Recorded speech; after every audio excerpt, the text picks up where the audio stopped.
Hey, everybody. Welcome. Happy Friday. The weekend is here. Welcome to Crypto on the Rocks. Appreciate all of you being here. Getting the last of my stuff set up here. Here we go. Come on. And that should do it. Winner, chicken dinner. All right. Start out with cheers. How's everybody doing tonight? Doing well, I hope. And yeah, lots of stuff going on in the crypto space. I mean, since my live stream on Wednesday, you've got what is basically an all-out assault against cryptocurrency going on. And we're going to be talking about that on my live stream on Monday. I put a lot of stuff together already. I'm probably going to be adding to that, so there'll be more links in the description of that live stream. So stay tuned for that. And hopefully you can tune in and watch the live stream, interact with me in the live stream. That would be greatly appreciated. So let me put the link to join me in the chat. I am expecting later on that we're going to have be having Paperclip join in. He's in a different time zone than me, so that might be a little bit later in the stream. I'm looking forward to that. We're going to talk about he sent me a bunch of information. I have homework to do, basically, to start setting up a cell phone mining farm. So we'll probably be talking about that a little bit. And yeah, whatever else happens to come up in the course of things. So again, cheers. Appreciate everybody being here tonight. Let's take a look at the huge, which is figuring out what you are going to vote on for us to dollar cost average into cryptocurrency this week. Before I do that, hang on 1 second. I'm actually going to put the link to join this because I've already got a couple of people. Hold on 1 second. I've already got a couple of people watching on Twitter. If you're on Twitter, you can't access the live chat, but you can put your votes and any other comments in the description of the live stream in the comments section of the live stream. But I'm going to put a link also. There it is. Join me live and paste. So you can join me live even if you're on Twitter. So there's that. But in the meantime, let's take a look at what we're going to vote for. Remember, basically on Crypto on the Rocks every Friday night, 7 p.m., I am looking to show you how you can take $25 per week and dollar cost average into cryptocurrency and change your wealth profile. Basically, utilize that small amount of money to dollar cost average into cryptocurrency and build wealth with that. Of that $25, we take $15 every week, put it into Bitcoin. So Bitcoin is a given in every week's crypto portfolio, but the other $10, you get to vote for where it goes. And this first half of 2024, so we're more than halfway through the first half of 2024. Time flies. Holy crap. I didn't even realize that. We're already coming into the end of April. Wow. Cheers, by the way. I think I need a drink on that note. And so we're halfway through right now, the voting. And you get to vote for, right now we're talking and we're focusing on Web3, P2E, so gaming, that kind of thing here on the blockchain. And the options you have for this first half up until June, end of June 2024 to vote for every week here on Crypto on the Rocks. Where are we putting that $10? Well, your choices are Beam, the Sandbox, Ethereum, Mana or Decentraland, Axie Infinity, or Gala. I'll tell you what, we've had a lot of winners. Beam has been pretty strong. Gala has been pretty strong. We definitely have good DCA into those. We did have a little bit in Ethereum and the Sandbox. Axie Infinity has not been voted for here in the DCA portfolio, which I think is a little bit crazy, but it is what it is. So put your vote into the live chat. If you're on Twitter, just put it in the comments on the live stream on my profile, and I will start tabulating all of the votes. And a little while before we're done for the night, we will see what we're dollar cost averaging into this week. All right. So again, welcome. Appreciate everybody being here. Hey, don't forget, smash up that like button. Smash it up. I can see I've got a few people on Facebook. Make sure you hit that thumbs up. Appreciate that very much. Cheers. And if you are watching on Twitter, when I checked last, we had a couple people watching on Twitter. Make sure you hit that little heart right there and share it. Let's share this thing because let's see if we can't bring some people in to talk crypto as we bring in the weekend, because Lord knows it ain't like there's not a lot to talk about. But let's start out with what's the markets doing right now. Let me put on the not financial advice thing because, you know how that goes. I will refresh the page and let's see where we're at. All right, Bitcoin holding pretty well at 63,887. That's not bad. Bitcoin went down in that 61 range and popped back up, and it's been holding steady and well above the 60K range. So I'll take that. Again, I think that this, and again, this not financial advice, my humble opinion, and we know how humble I am. I think this cycle is going to be accelerated, and I think we've seen some of that already just in the Bitcoin price action prior to the halving. In no previous halving event, and I hope you joined us for that halving live stream. We put that on Matrix Money Podcast and all of the channels associated with that. So JAR's channel, FF's channel, and Crypto Coin Mindset right here, as well as all of our socials, so Facebook, Twitter, etc. So hopefully you joined in and you took advantage of that. We had a lot of giveaways. As a matter of fact, if bacon, eggs, and hash is here, I finally was able to get the Bitcoin and the Bible and Bitcoin book that you won out to you. Techman, if you're here, you still got to get me your address so I can give you get a copy of that book out. But also there were I think 3 wallet giveaways, some hardware wallets, and JAR was able to give away a miner. I mean, come on, how can you beat that? So hopefully you guys all saw that and enjoyed that live stream. All right, let's keep going with the markets. So Ethereum coming in at 31.33. Not bad. It dipped below that 3K mark and has popped back up. BNB has been pretty strong, I got to tell you. It's been hovering right around that $600 mark. Cheers, by the way. Coming in tonight at 598.90. Not bad. Solana. Again, I know JAR is probably not happy. He is definitely not on the positive side here of this Solana price, 139.24. But still, honestly, a good price for Solana. It's got a lot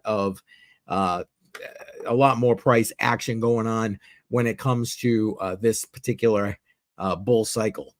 Let's skip down to XRP, up 3.6%, 52 cents for XRP.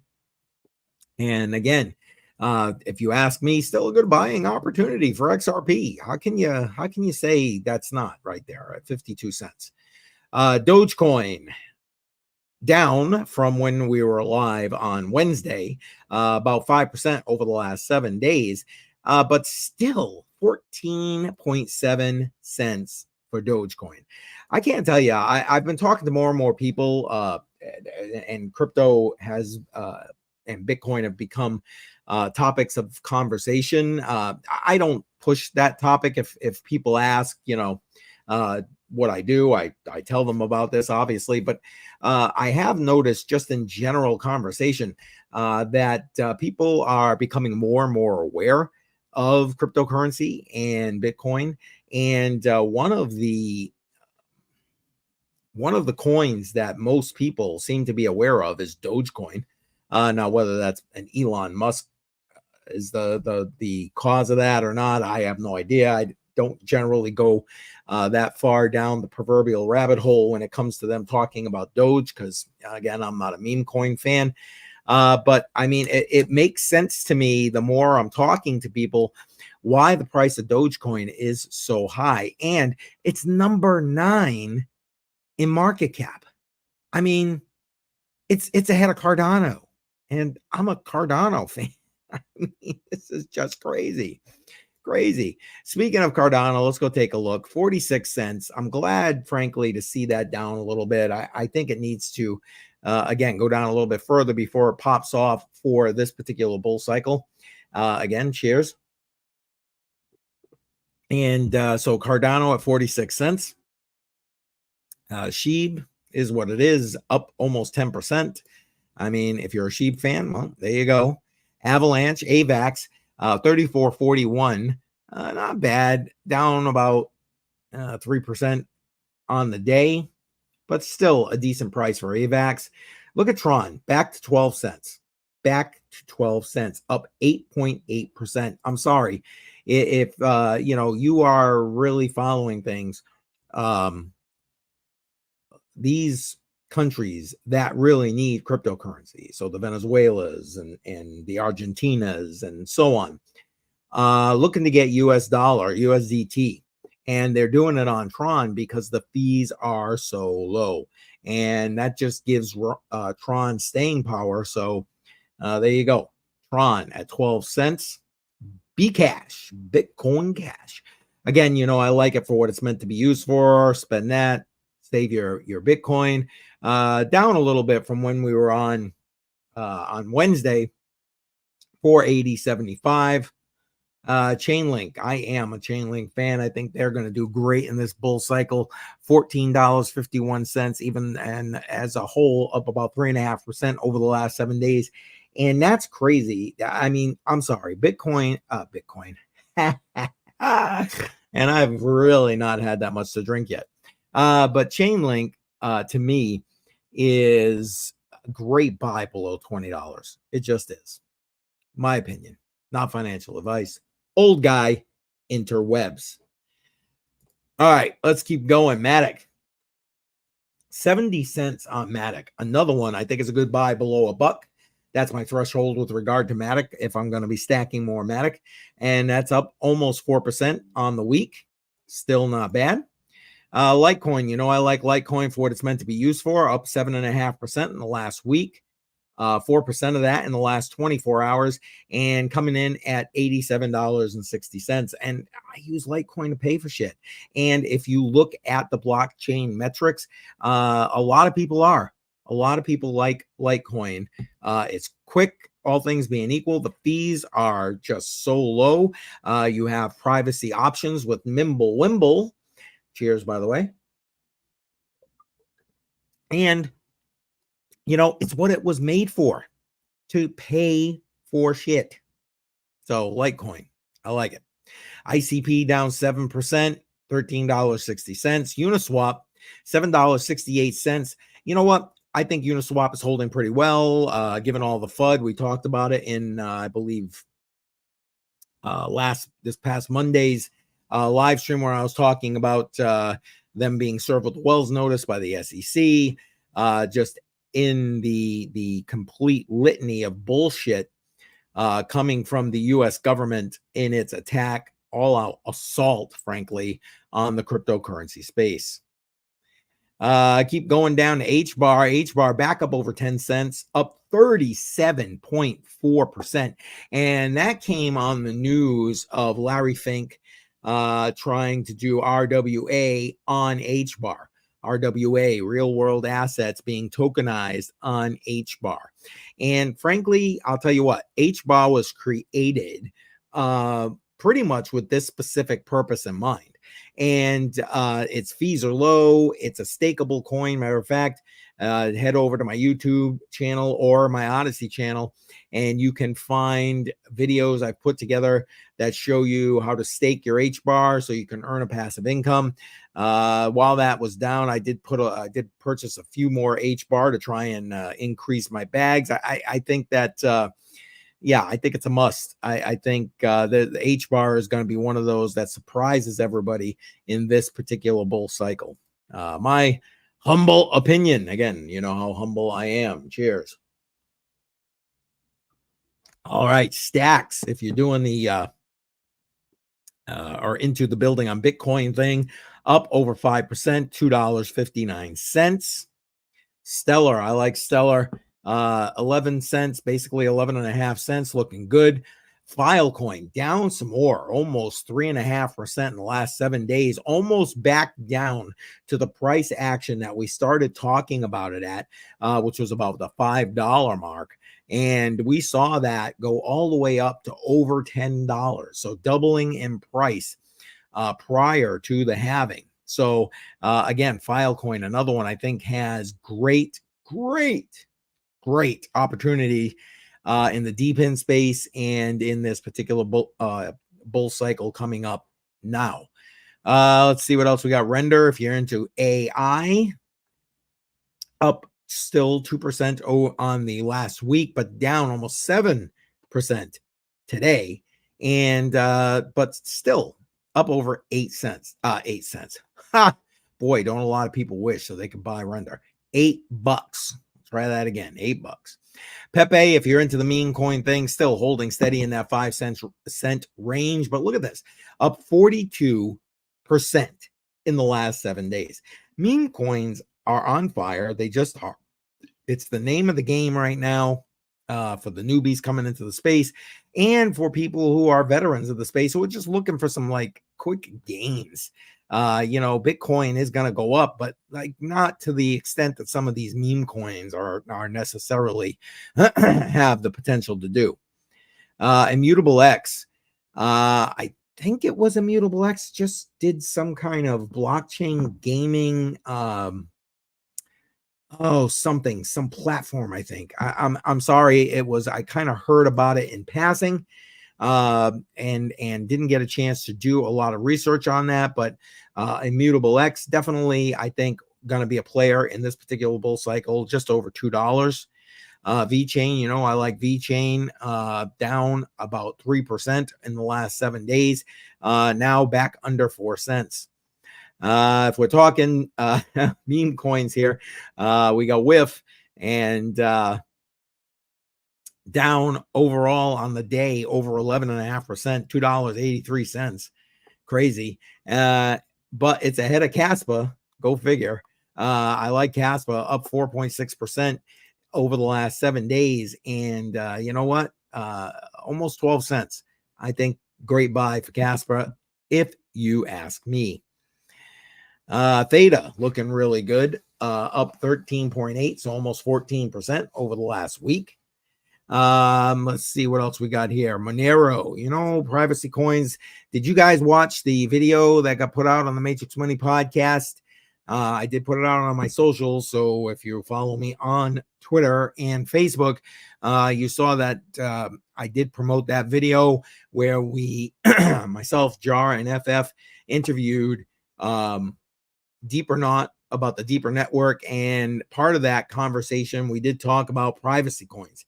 And I don't know, I still see privacy coins, especially the way things are going right now in the United States, being by 2025 probably a freaking necessity. Just saying.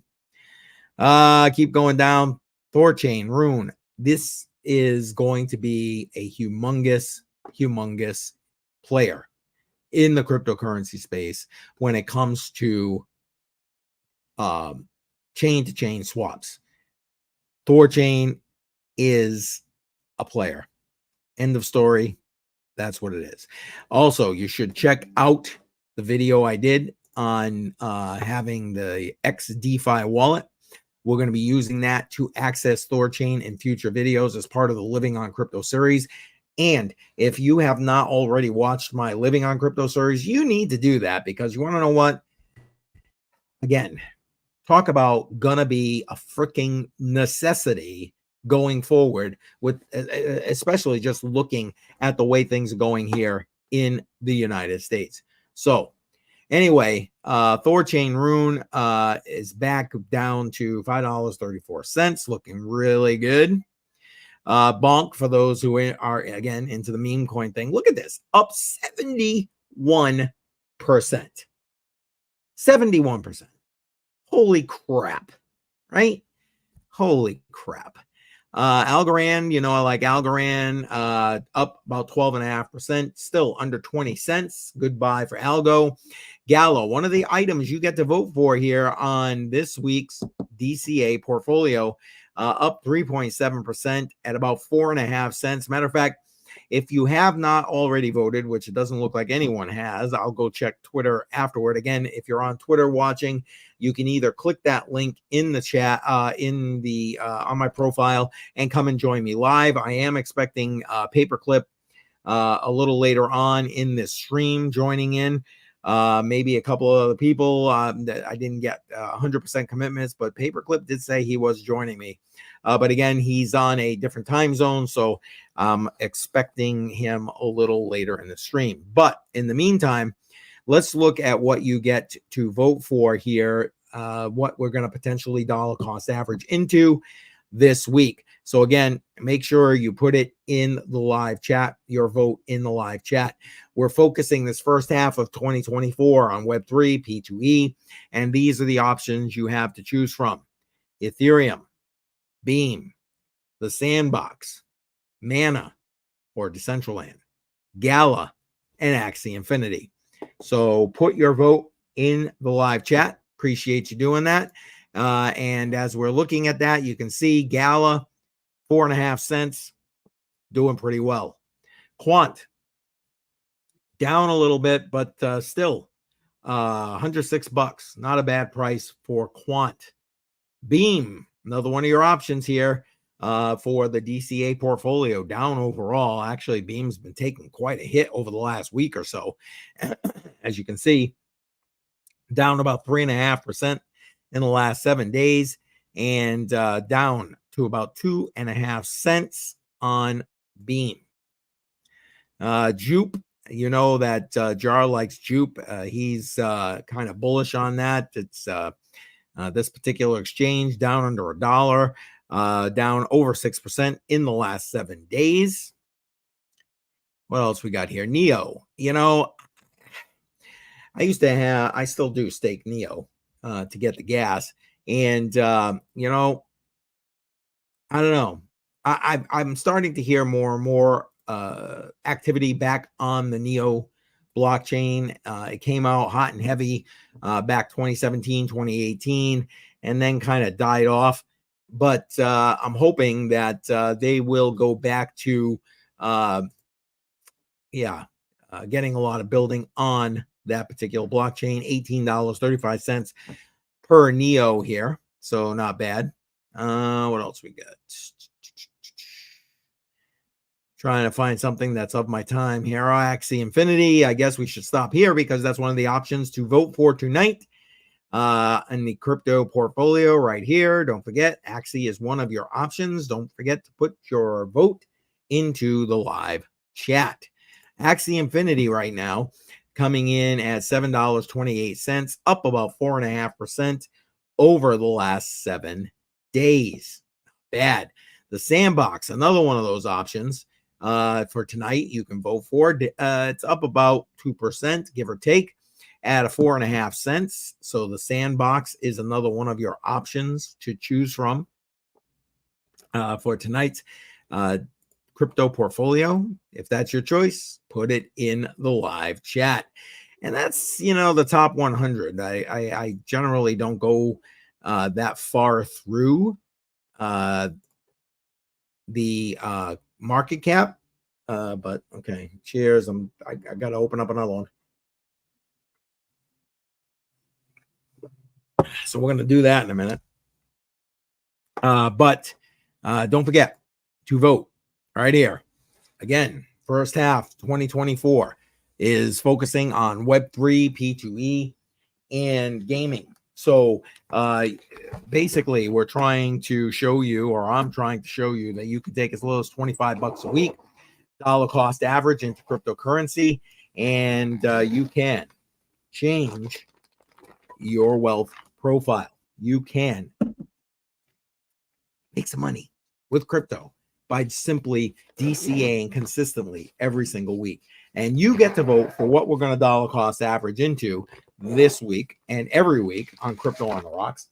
Again, remember, this first half, 2024, Web3, P2E, put your vote for one of these into the live chat. So we got Beam, Ethereum, Sandbox, Mana, Gala, and Axie Infinity. So pick one of those bad boys and let's get the voting going here. Where are we here? 100 Air, welcome. Appreciate you being here. Hang on, we're gonna get rid of that too. So you can just see my ugly mug.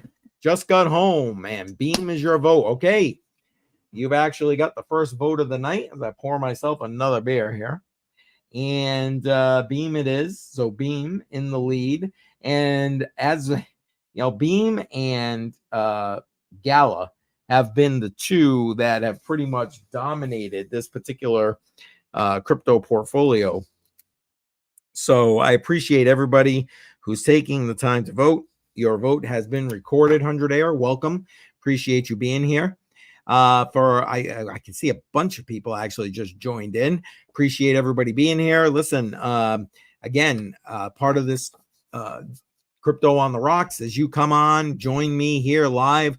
We talk crypto. I'm expecting that paperclip. He did tell me he was going to be here tonight. Again, he's in a different time zone, so I would expect that we're not going to see him for maybe about an hour or so. But yes, come on, join in. Don't forget to hit that like button as you're coming in. I can see I've got some people on Facebook. Make sure you're hitting that thumbs up. And I appreciate that. And if you're new here, hit that subscribe button, tick that bell icon, click the all. That way you know when I'm live or dropping great video content. And, you know, Monday, 10 a.m. Eastern time, I'm always live. Monday, Wednesday, 10 a.m. Eastern. And we're talking about all this bullshit that we're seeing FUD and basically all out attacks on the crypto space from various agencies here in the United States. And we're going to talk about all of that on Monday. And again, to me, it just makes sense. You need to be thinking about, you know what, getting your hands on cryptocurrency while you still can before they try to do something that, I don't even want to think about it. It's quite frankly, this government embarrasses me. I am very proud of my country. Again, for those of you who have been here for a while or watched my streams in the past, you know I've served my country, proud to have done so. But this particular administration, that's what I got to say for you in this administration. Can you see that? You know, and I say the administration, but you know, let's be honest, our senators and congressmen are no better. This has just become the most corrupt thing I've ever seen in my life. And this attack on cryptocurrency, and in this case, self-custody, you know, the Samurai wallet, everything. It's like enough's enough.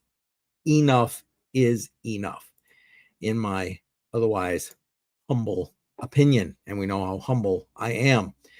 Yeah, 100 Air. All the FUD was saved for this week. It does seem that way, doesn't it?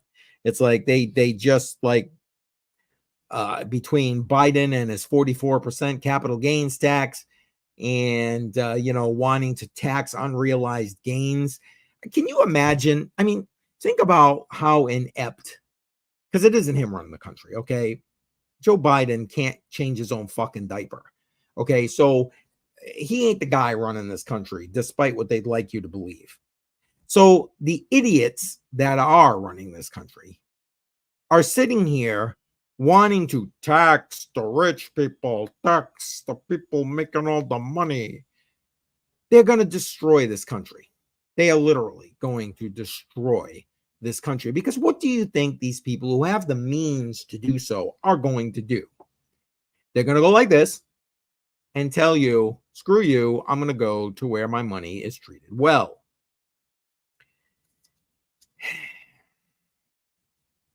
I've only had a couple of beers. It's only going to get worse, folks. Cheers. But again, I'm not trying to air that whole thing that I'm planning to talk about on Monday here. I will be adding more links in the description of that particular live stream to give you a lot more reference materials. I mean, because you've even had the FBI come out and basically tell U.S. citizens, hey, listen, don't you be using mixing services. KYC services only, because that's how we track the shit out of you. That's how we're going to control you. Well, that and CBDCs, which they obviously want to, bring front and center and turn the United States into some kind of communist regime.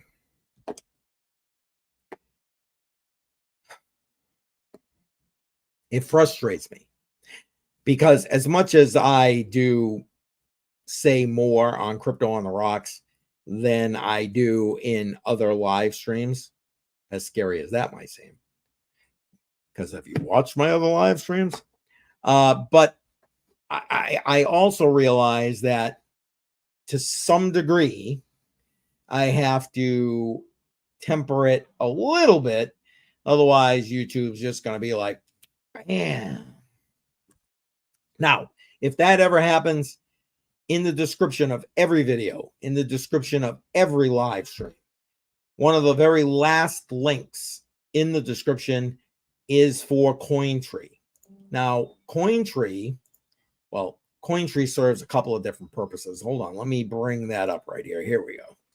Okay, you can reach my particular Cointree account at cointr.ee/ccm. This particular website was put together by Naomi Brockwell. And for anybody here in the cryptocurrency space who values their privacy, you know who Naomi Brockwell is. Link to her YouTube channel in every video, in every live stream, in the description of this live stream. So go ahead, follow her if for whatever reason you do not already do so. Basically, she set that up so people could give tips to creators who have a Cointree page, which I do. So if you're looking to give me a tip because you like what I'm doing, I appreciate crypto and the tips that you give.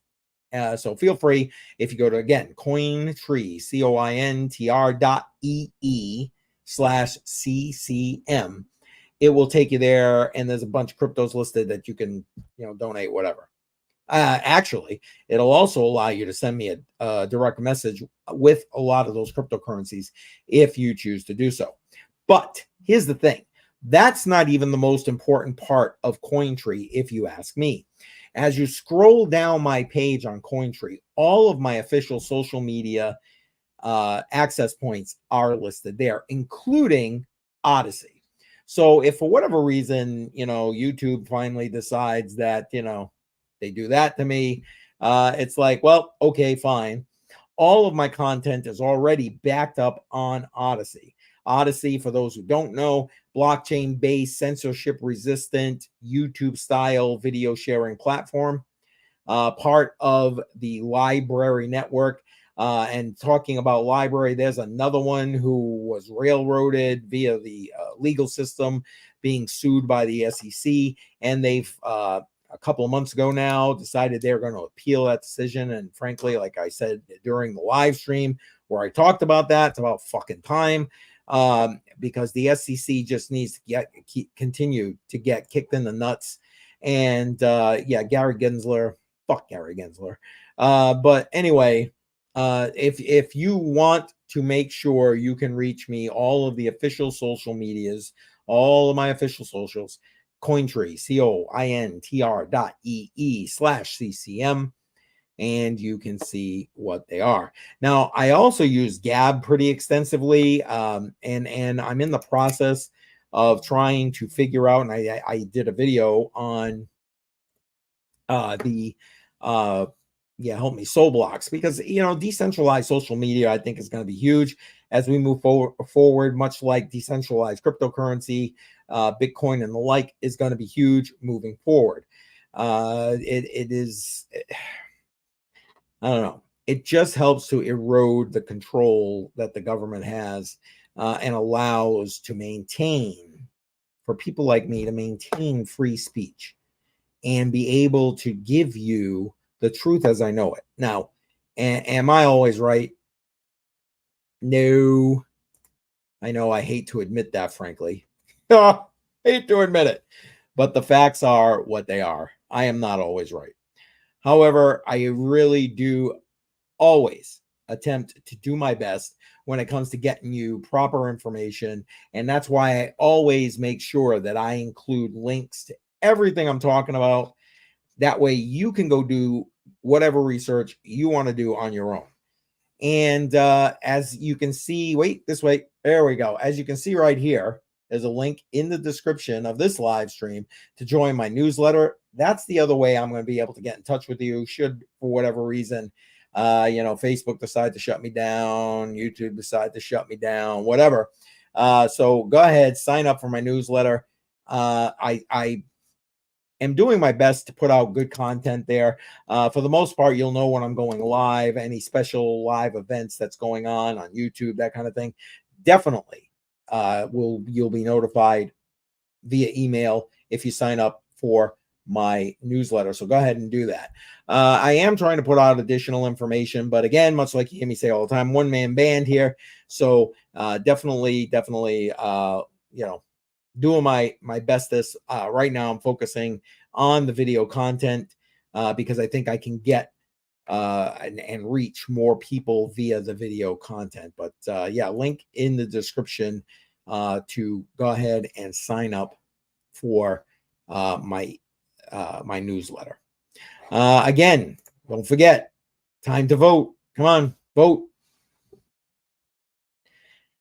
We got okay. I see we got a bunch of new people jumping in, so I'll explain again because I don't know who is new, who is not. Basically, I try to show you on this live stream every week how you can take $25, invest into cryptocurrency, basically dollar cost average in, and change your financial status, change and make gains with cryptocurrency. Every 6 months, I basically change up the portfolio. So what you're voting on changes every 6 months. There was an entirely different set of cryptocurrencies that you were voting on up until December. Starting in January to June, this is the next portfolio that you're voting on. I take, of that $25, I take 15, put it into Bitcoin every week because I think that just needs to be the case. And the other $10, you decide what we're going to be dollar cost averaging into. This first half, 2024, you are in the Web3 P2E realm, and Beam, Ethereum, Axie Infinity, the Sandbox, Mana, and Gala are your choices. They are your choices. So go ahead and put your vote in for one of those. I was trying to do that. There we go. We'll leave that up on the screen so you can still see that. And cheers, by the way. There we go. Cheers. Keeping it simple, stupid with some beer tonight. So if you haven't voted, hey, Rui, welcome. Appreciate you being here, sir. Thanks for jumping in the live chat. And cheers. Yes, sir. Cheers to you, my friend. Cheers to you. Rui, don't forget to vote. That way your vote gets recorded. Again, let me just bring the screen up like this so you can see your options to vote tonight: Beam, the Sandbox, Ethereum, Mana, Axie Infinity, and Gala. You vote for what we're going to dollar cost average into this week. We're focusing first half of 2024 on Web3, P2E, that kind of thing. All right, Beam it is, my friend. Beam it is. Here, let me do that. That way people can see that a little bit better. And Beam in the lead. Beam is in the lead tonight.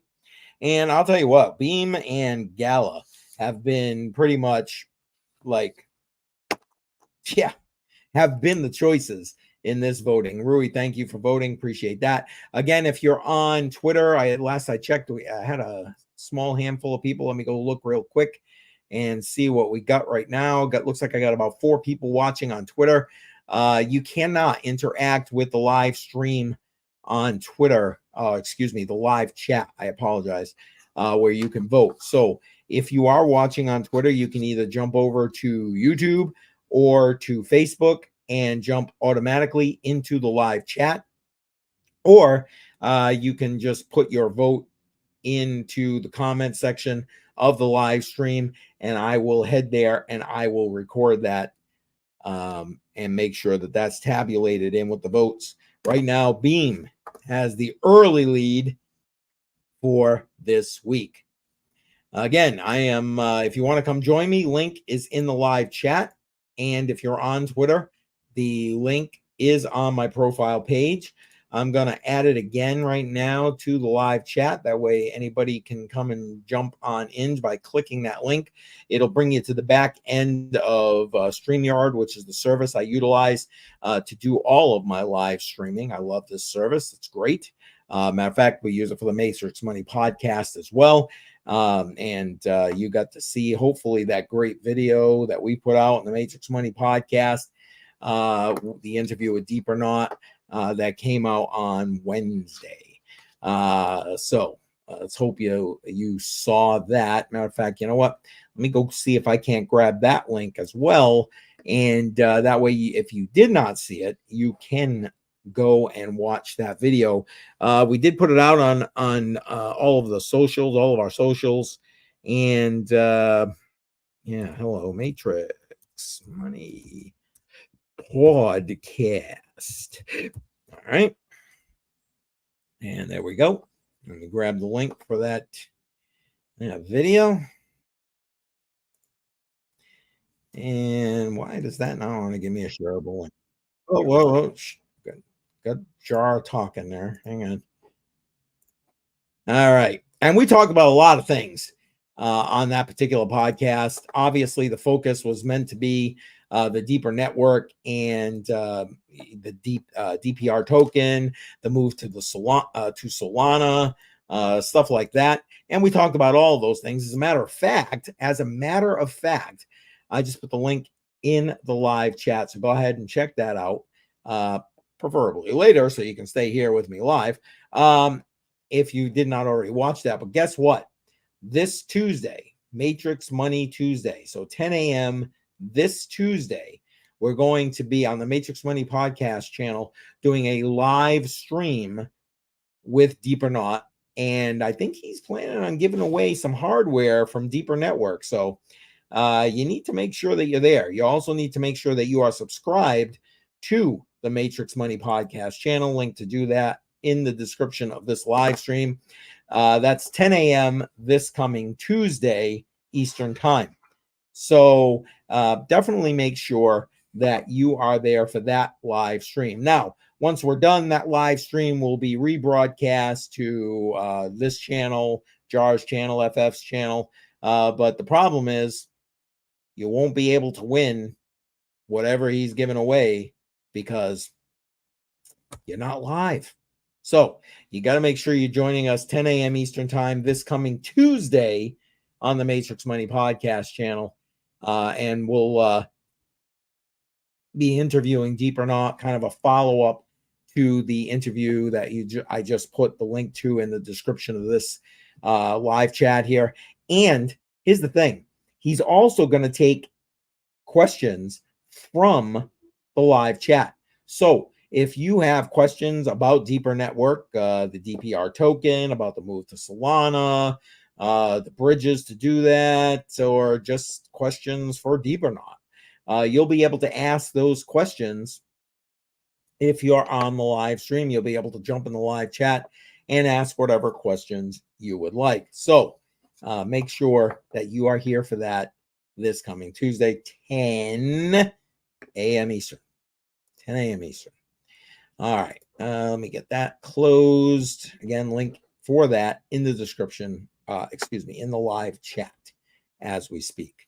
For those who just kind of jumped in, welcome to Crypto on the Rocks every Friday, 7 p.m. Eastern time. Take a time to have a beer or whatever you want to drink. For me tonight, it's beer, so cheers. I give you the opportunity to come on live. Link to do that if you are interested is in the live chat. Go ahead, click that link. It'll bring you to the back end of StreamYard here, and I'll bring you on, and we'll talk about whatever you want in this live stream.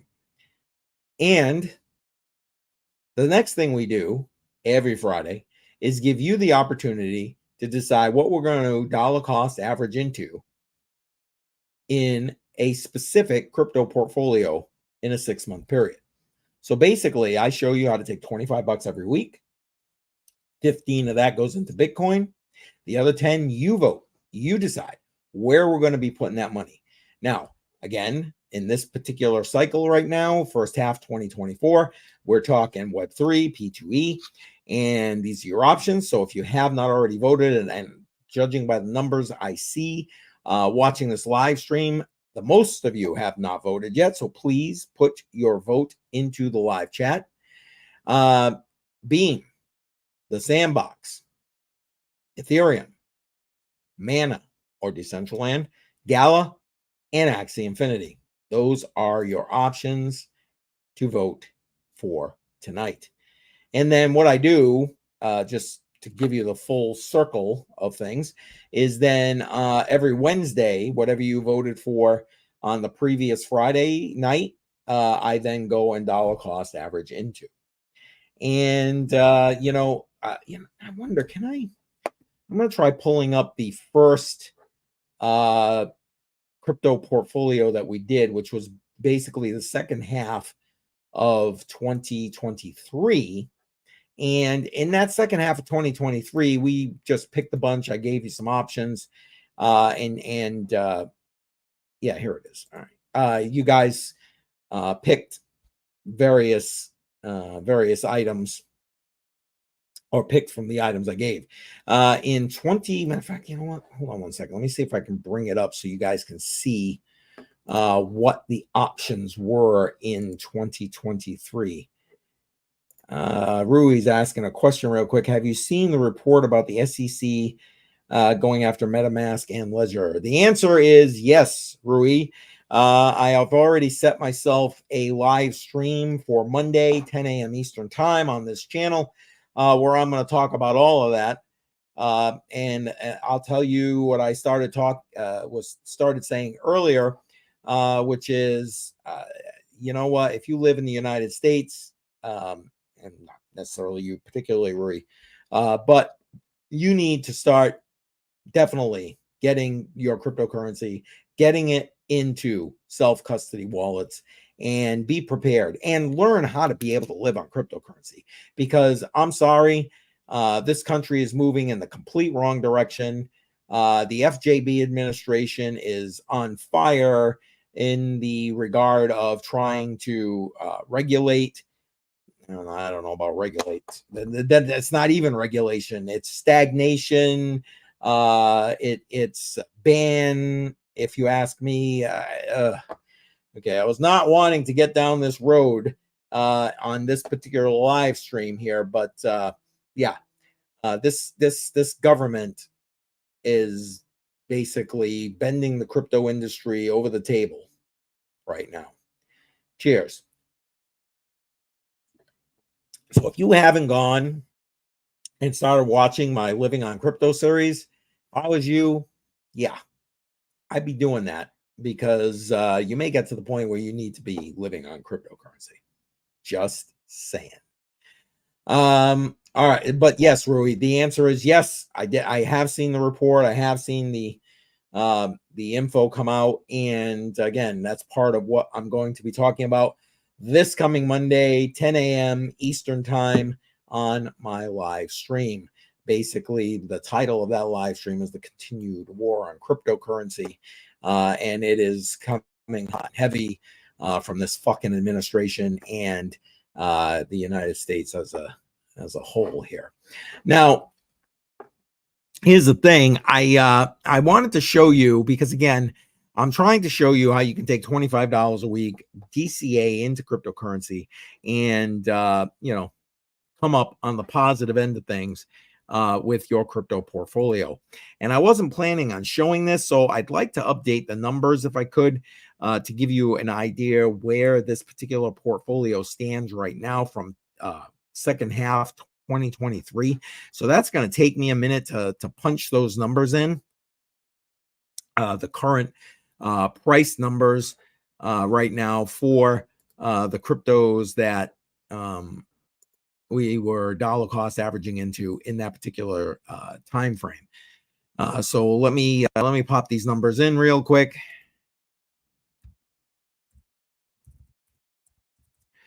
All right, so there's the Bitcoin number, and this way you can see where we stand. So Bitcoin was part of that particular portfolio. Cardano was part of that portfolio. So let's and now those that are stakeable are being staked. So Cardano is currently being staked right now.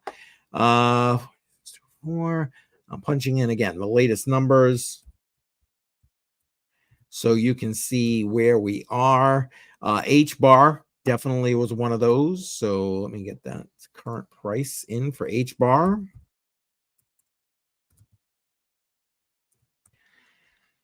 And 1108.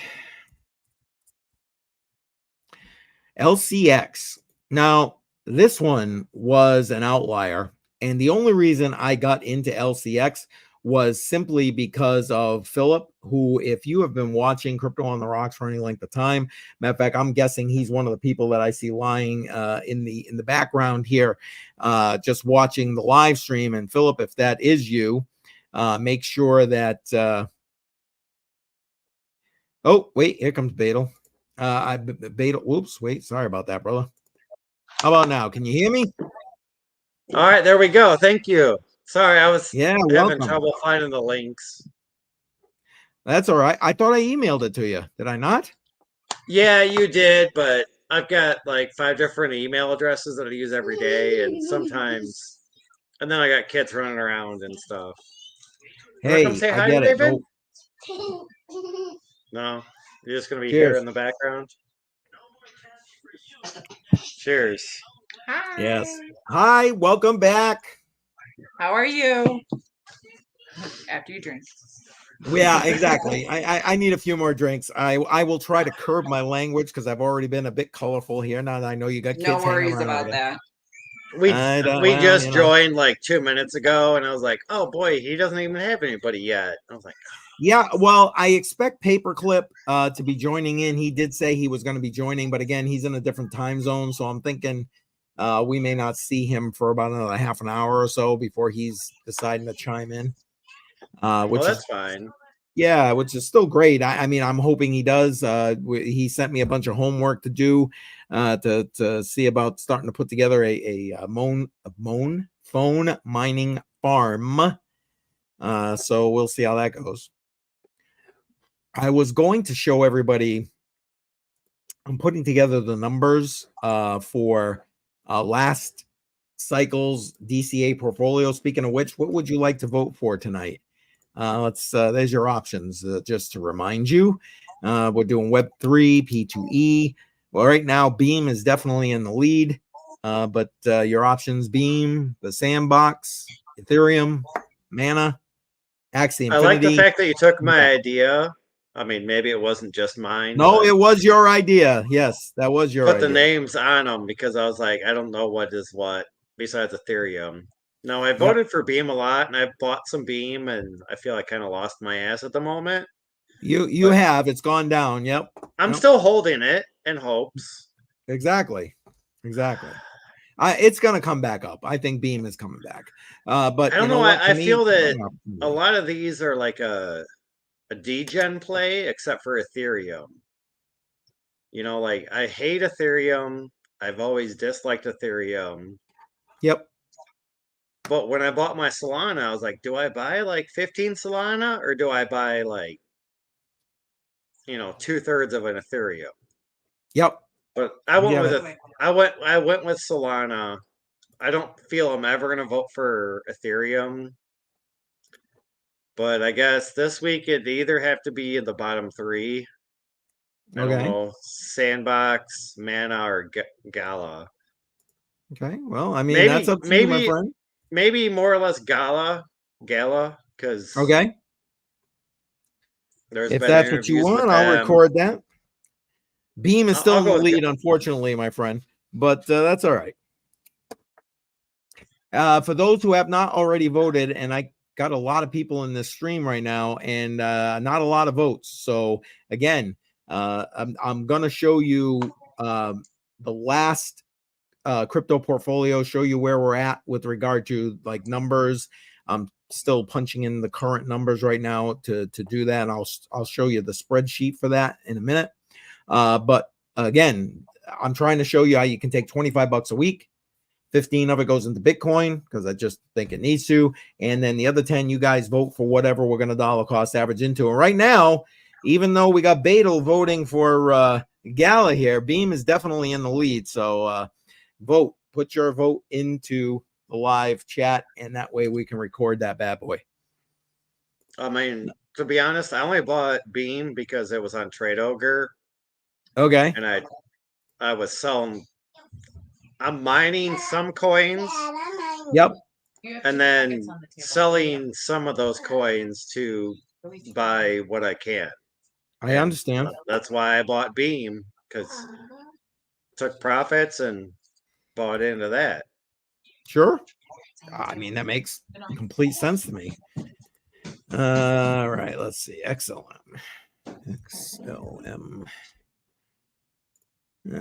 I'm punching the last of the numbers with the current pricing right now, 11.4. And Ethereum. All right, the current price of Ethereum, because I though Ethereum wasn't one of the options, you'll see it in this portfolio. I did put Ethereum in it because again, once I do this DCA thing, I'm giving it to my grandkids because they're gonna need it more than I am right now. So all right, there we go. So let me see if I can bring that up right now.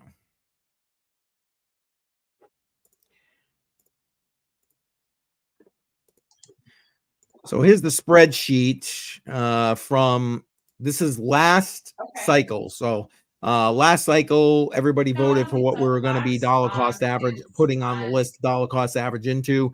I actually started this a bit late. It was meant to be for 6 months, but we actually only did about 3 months of this, although I did add in more. But just to give you an idea right now, so Bitcoin was obviously one of them. My average purchase price with Bitcoin was about 38.7. Ain't gonna get that now. So right now I'm up about 50% on my BTC. ADA average purchase price was about 47.5 cents. Current price 46. So we're actually, well, that doesn't make sense. We shouldn't really be up. According to this, it says I'm up. I don't know why, about 2%. Maybe I did something wrong with my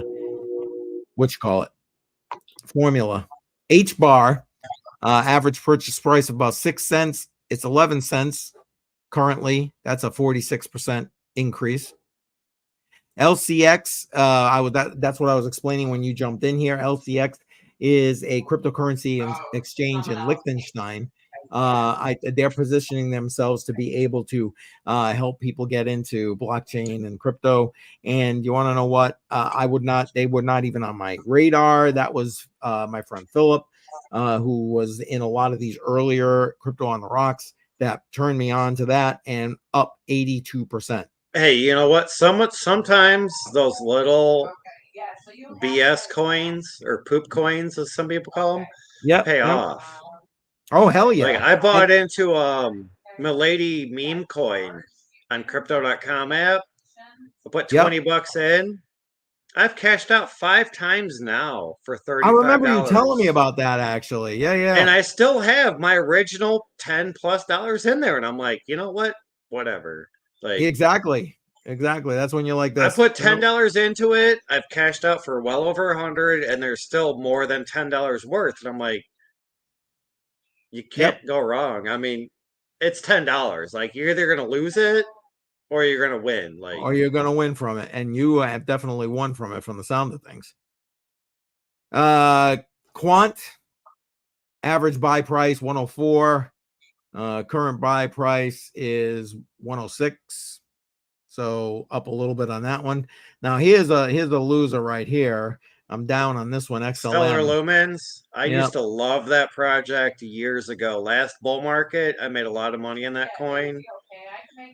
And I haven't heard much about it this bull run or this bear market. And it's like I still hold quite a bit of that, but I'm not putting money into it. Yep. Yep. I get it. And it's still around the same price. It's in that 11 cent range where I was looking at it earlier. And ETH, again, I put ETH in this because some of these are ETH based tokens. So when my grandkids go to use this, they're going to need some Ethereum. The average buy price for the Ethereum at the time was about 2,700. Right now it's 3,100. So even the Ethereum is up 16.5% in that particular portfolio. So, I mean, if you were to look at it, whoops, the current value of that portfolio is basically $1,000. I invested 560. Hold on, let me highlight that. There were a yeah. total fees of $54. That's again, Oh, I did the DCA pretty much wholly out of Coinbase, which is why the fees are so high. But I did that on purpose. Again, the idea being that the average person in the United States is probably going to end up in Coinbase, Gemini, Kraken, whatever. So the fees are going to be astronomical. So that's why the fees are so the only high. thing I can say about Coinbase is I'm a Coinbase One user now, and I have been for like 4 or 5 months. Yep. Because when you buy and sell quite a bit of money, I mean, like my first purchase of $2,000 of Bitcoin was like 80 some dollars in fees. But Wow. I got 30 days free of Coinbase One, which then covered the fees. Gotcha. And then 28 days later I sold it. And that was another $68, $72, somewhere in there. And I'm like, okay, well, for $30, I just saved, almost $100 just in Yep. fees. Yep. So now it's like I can do what I want, and it only costs me $30 a month, which sucks. But when you start looking at what it costs you per transactions, Oh, I okay, know. It does say get expensive. each transaction is $8, $9, maybe $10. You do 2 or 3 of those a month, you might as well just pay for the Coinbase One, and then you have other advantages of trading and this, that, and the other on top of it. Now, I don't take advantage of all those. I just look at it as I bought and I sold within a month, and then that covers 6 months of my Coinbase One expenses fees. Yep. So for the next 6 months, after when I signed up, okay, yeah, I got 2 months left, and then it's actually coming out of my pocket. But I mean, I get it. You got to look that's for the way I those look at it. Like opportunities where you can get them. I understand. you can pay $30 and figure out, okay, well, in the next 30 days, I need to do X amount of buy, sell, trades, whatever, and then transfer the shit out of there, cancel my membership. Fine, whatever. I mean, that's taking advantage of the system, right? I mean, that's a Yep. gray area. You paid Yep. $30 for no fees for 30 days. Make Yep. as many trades as you can within 30 days, cancel your membership and be gone. Yep. I get it. I understand. And Why yes, not? not financial advice, Yeah. but Well, no. I did cover the one of that CYA shit. You know It what I was mean? just a perfect time to bring that up because I was not one of those people that was like, $30 a month to cover my trades. Like, I'm only spending $15-20 a month in trades. And then I was like, oh man, like Yep. I if get I it. could transfer more money here and transfer more money here and there and do this and do that, okay, well that $30 is more than worth it a month. Yeah. But if you if you send your crypto to a cold storage or a hard wallet, yeah, there's no need for that $30 a month plan because you're putting it there to hodl it. Yeah. I'm You're putting it hodling. out Yeah. there Exactly. on an exchange so I can buy, sell, and trade anytime, any second of any day, of any weekday, whenever I want, no problems. Yep. Except Yep. for the last few months, I've been on Coinbase and it's like, oh, you want to sell? Sorry, try again. Try again. Try again. We're encountering errors. Yeah. You know, Right. it's like Just like yeah. The I just went on there right before I joined. Was looking at my 28 Solana that I have staked on there.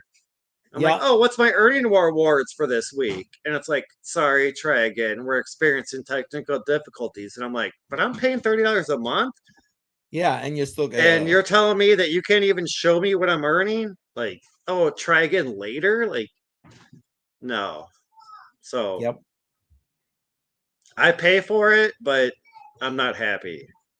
I understand. I understand. I get it. And again, the way I was thinking about this as I do this, most people aren't going to think that way. They're going to be like, give me some of this, give me some of that, give me some of this, and they're just going to suck up the fees and bitch about it. You know what I'm saying? So, Right. that's kind of why yeah, looking at that. Let me see if I can bring this. Can I bring this back up? What is the Like, problem? I was looking at, because now that Red Panda's got his Tangent wallet, I was seriously thinking about ordering it the other day when he sent out the email to the Okay. VIP Yep. members that it's online now. It's like a pre-order. And I really wanted to, but I'm like, isn't there fees to send money to and from that wallet? Well, the normal network fees, yes. The normal network fees. It's a hardware Okay, wallet but like Bitcoin is a high network fee right now. right now. Yeah. So why would I want to send my Bitcoin there and then maybe have a higher fee later? You know, why not just keep it where it's at and not pay no fees? Well, I get you. I don't. I'm sorry. I don't trust a centralized squat. So as soon as I got whatever it is I'm looking for, so like in this case, June for me, the end of June, beginning of July, everything's coming off those exchanges and it's going into cold storage wallet. I'm gonna suck up the fees, and again, it's gonna sit there. Again, this isn't something I'm gonna end up, living through here, I guess. But it's going to the grandchildren. So, Right. when they're I mean, ready. but you have that different mindset than me. Like you have that money that you want to go to your kids. I have, say, the same amount that I want to play with. I want to be I able would to love just to go do here, that. go there, do this, do that, and I would not. love to do that. And and But and that's what I look. we're both in separate minds, which is okay. I Well, mean, we're you want to different save it for your ages. We're at grandkids, different and I'm like, points you in know what? our I just life. want to make more money with my money. Like I want to be able to like sell it at this point, buy it at this point, transfer it, move it, do this, do that. But I get it. obviously, cash isn't that way. Gold and silver, yeah, they say that, but I don't feel that's going to be there for that long. Well, the way things are going with our government right now, ain't a lot of shit looking like it's going to be there that long. Let's not get me going again. This will be like the third time tonight. But Oh, well, I'm sorry. I wasn't trying to get you no, down. no, no, no, no, no. I'm trying to stay away from the topic because I have already set up a live stream for Monday to go over all of this crap. But yeah, Rui got me going earlier, and I got myself going before that. So yeah, I don't necessarily need help. I'm just saying, just putting it out there. No, I just came on to say hi and shoot the Yeah, shit. no, I appreciate And you I being went here. on I with the do. Like I fees said, and I'm Coinbase expecting. one, and Yeah, I feel no, how it's please. better in certain situations, but not always. I mean, No, 90% of my crypto is on exchanges, just because then I can liquidate it at any time at its moment's notice. well, but see, if that's your plan, then that makes sense. See, my plan isn't trading anymore. It used to be when I first got in the space, and I lost my ass for it too. But that's beside the point. For me now, it's all about hodling for the most part. Except for certain ones, it's all about hodling. So that's why for me, it's like DCA it, get it off, throw it in a cold storage wallet, and be done with it. Like, But see, I agree with hodling, but I'm more of like a staking kind of guy. oh, I don't mind the staking either. When I say Like, hodl, I went to go stake my crow on crypto.com today. yep. 20% APR, but it's a 12-month minimum. Oh, they make you lock it for 12, huh? I'm like, I'm okay with the 20%. That's nice, but I don't want to tie up my money for a fucking year. I mean, Yep. I'm sorry. I don't mean to swear, No, but you'd say, hey, listen, I'm more worried about your kids, not me. my kids were in the bedroom before because we had a meeting here at perfect. the house before this. Perfect. But no, I was like, I'm okay with like doing like 6% APY, and I can take my money out at any time, no yes. fees. Like this Yes. 20% holding it for a year, like, you know Yeah, what? I don't No. like lockup periods. I just don't. No. I just don't. Because I want to be able to get out when the coin is worth, good money. Yeah, exactly. I mean, when you're sitting there and you're like, shit, I got like all those Ethereum people. When all Ethereum was close to like 4K, like 38, 37, 80, something like that, like 30, almost 3,900 at its all-time high, and nobody could sell. Yep. And I bet everybody was beating on the alien's door going, let us sell, let us sell, let us sell. Like I'm sure there's probably some mini riots or whatever going out there going, let us sell, let us sell. And I'm like, that's the way I am. Like, sorry. I don't want to lock up anything for a set Yeah, amount of I'm period with of time. you. That's why I mean, yeah, maybe I don't have a crap ton, but I can stake it and move it in and out.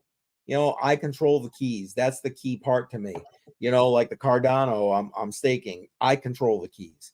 The H bar, I control the keys. Neo, I control the keys. It's like, so if I want to get rid of it, see ya. Right. Do you stake any of those? Which ones were you saying? H bar? Cardano, H bar, Neo, any of those? Yeah, I've got about 10,000 Cardano staked on through Coinbase. H bar and all that other stuff. No, I don't. Gotcha. I've got, I don't know, 50, $100 maybe into each of those products, but it is Gotcha. what it is. Yeah, no, I understand. I was just curious. Yeah, and that's my thought process. And I just did a video a couple of weeks ago now, I guess. What are my rewards with H bar? I mean, I'm my own personal H bar is only like, I don't know, 1,400 H bar being staked right now. But I in like I think it was 6 weeks, 8 weeks, something like that. I earned like 3. I'll take that. You know what I mean? It's like I control the keys. So if I want to pull it, I can pull it. It's not like I got them locked up for any period of time or whatever. Automatic Beats in the house. Welcome, sir. Automatic Welcome. Beats. Good evening, sir. Yes, glad to see you here. Don't forget Automatic Beats. You got to vote. Got to vote. Beam, Sandbox, Ethereum, Mana, Axie Infinity, or Gala. Don't forget to vote. So as much as I want to buy a Tangent wallet, I have a lot of most of my crypto on exchanges, and most of that's staking. But I'm getting $15, $18 a day just in staking. Nice. And none of that is okay, yeah, there's periods of unstaking on certain platforms, so it might take a few days, but Yes. it's nothing like the crow with crypto.com where it's You're locked up locking for it up for 12 for months. a Yeah. year. Okay, I can click unstake now, and within 2 days, maybe 3 days, maybe 5 days. Now, like Polkadot on Coinbase, that's 30 days. Yep. Okay, yeah, I got a couple $100 on that, but if I got to wait 30 days for a couple $100, then I'm in dire need of money. Like, Yeah. that's the way I look at it. Like, if I go to unstake that, then I really need money and I really need help. But it Yep. gives me 30 days to find help, but Hey, again, it's what works for you.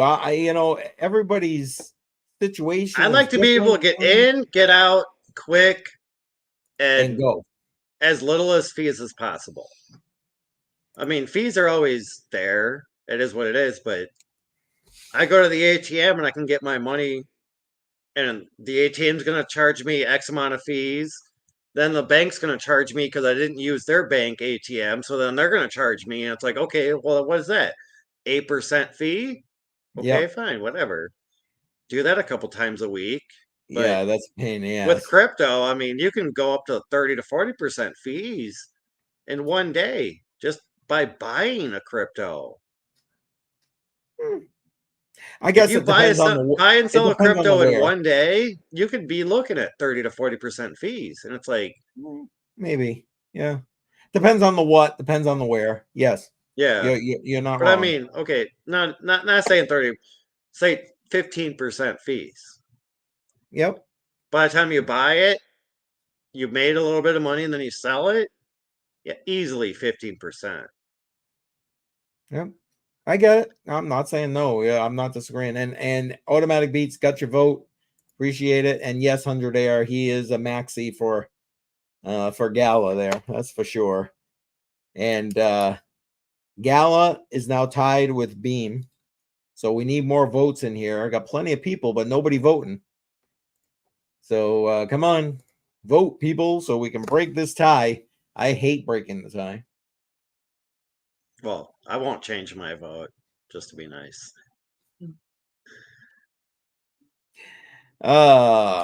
Anyway, so how's life? What else is going on with you? Anything good? Just working. Got I my kids understand. here. I mean, they're nice enough and they're in the bedroom. They got their own little tablets and phones. Yeah, they're doing So their own they're thing. okay. I get it. Gala But I mean, it's wins. a high of like 61 today in rain, and tomorrow and the next 2 days it's a high of like 80s with no rain, Really? just a little bit of wind. Yeah, so Wow. Take that. Holy that's why shit. we're inside tonight. Because this whole weekend we're just gonna be outside. Don't blame you. Take that Dang, weather and run with it. this darn Midwest weather sucks. But it is what it is. I get it. I get it. And yeah, believe me, just when you well, I think we're far enough now that winter's over. We might still get a little bit of cold weather. I know that I just probably shot myself in the foot, but Yeah, you better knock on some wood. exactly. But yeah, I'm hoping at this point. I mean, we had snow literally like 2 weeks ago, like a foot of snow. Jesus. See you in Minnesota. So, hey, cheers. Get you. So I like I said, I probably shouldn't say we're officially done. I've been here. hounding this company. So this casino slot place here near where I live, they also have a landscaping company and a snow plowing company. So I had them snowplow my driveway one time last year because I was like, okay, yeah, we're supposed to get like a lot of snow. Like I'm pretty much at work till 5, but then work canceled work for that day. And then like since then, I'm like, hey, I'd like to pay for you to roll my yard next summer. Yep. And here I am like a week ago on my birthday, drunk as fuck. Like, you gonna ever come roll my yard? Like, come on, it's almost the end of April. And they're like, we're just waiting on a good rain. I'm like, dude, it's been raining like every freaking day. Like, come on. It's just, I get it. it's just crazy. 100 air here. Buying BTC, ETH, and any Ethereum ERC20 tokens, then moving off of a centralized exchange will eat you alive in fees and gas. Truer words. Truer words. You know, I always was a fan of BTC over Ethereum.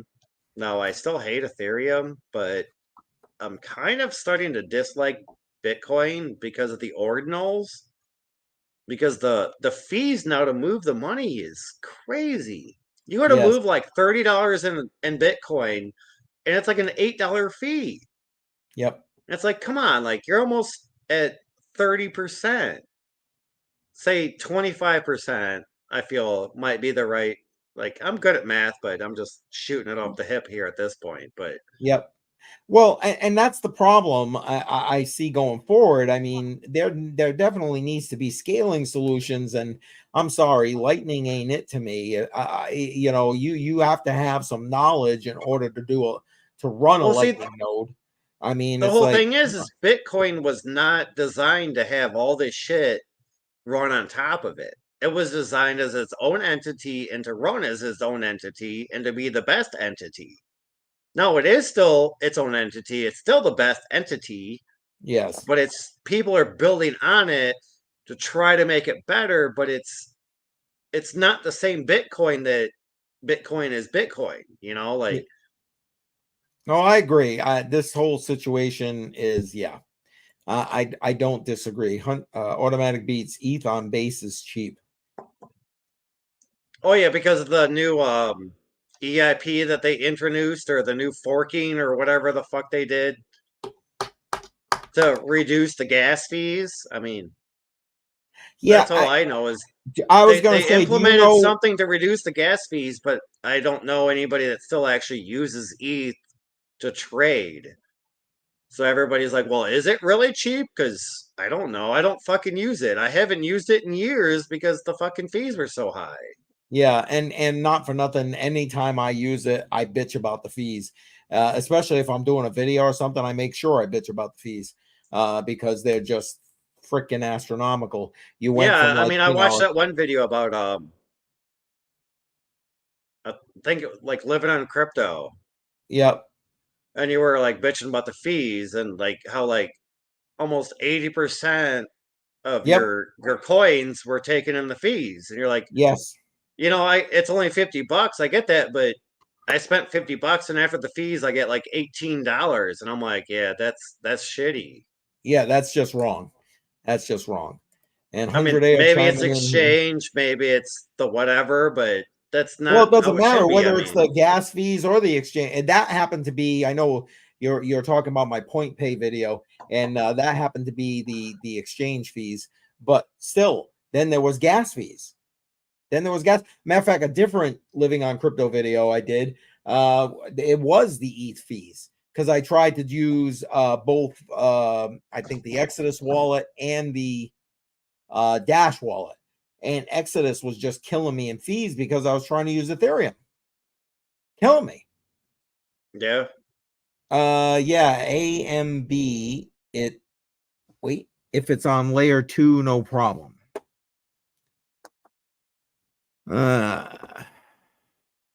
Okay, but what exchange supports that AMB on layer 2?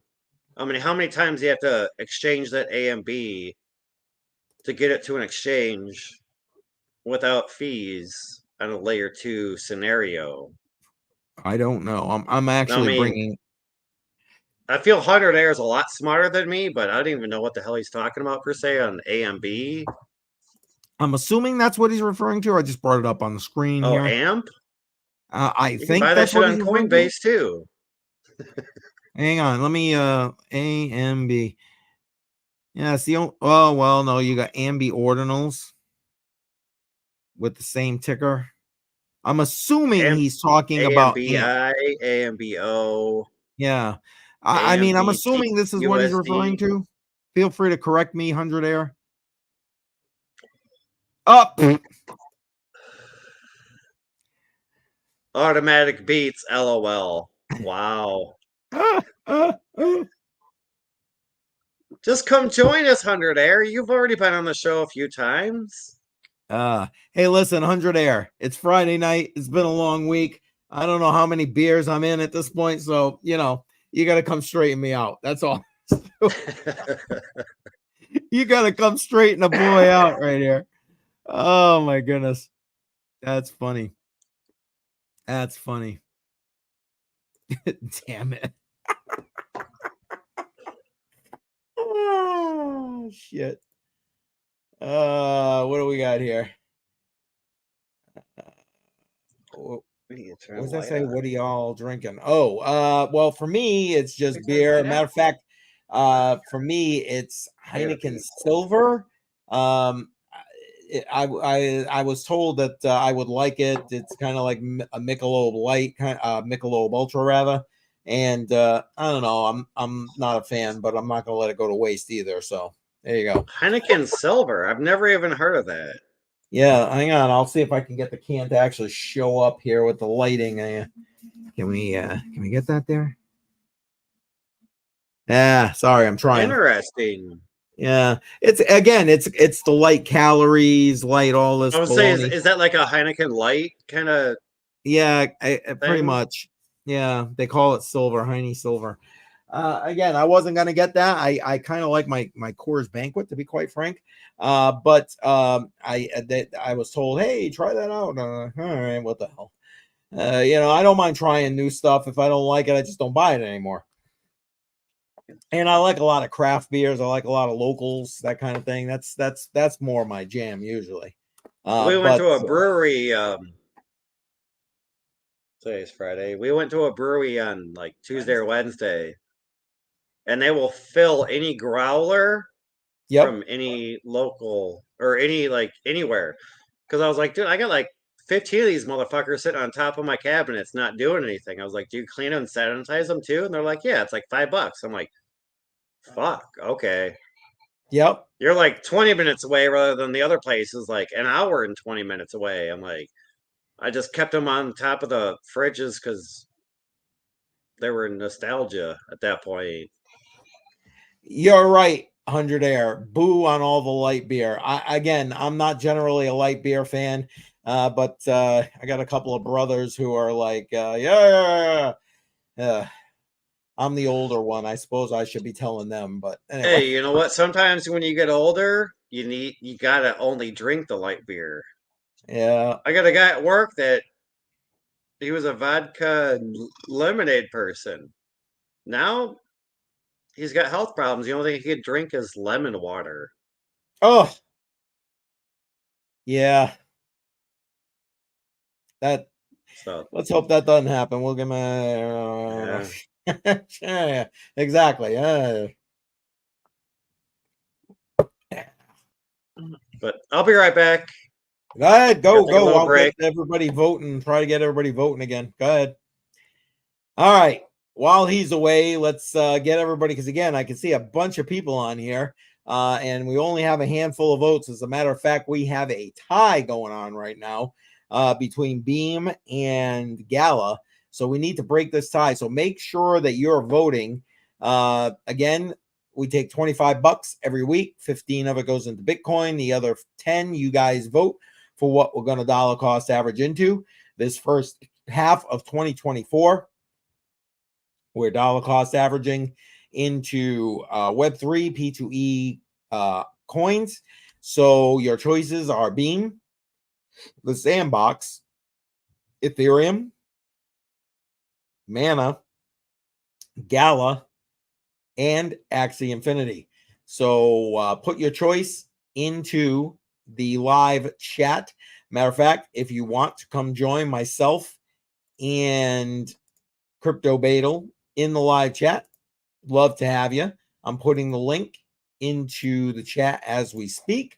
So come on in, click that link. It'll bring you into the back end of StreamYard, which is the service I use to do all of these live streams.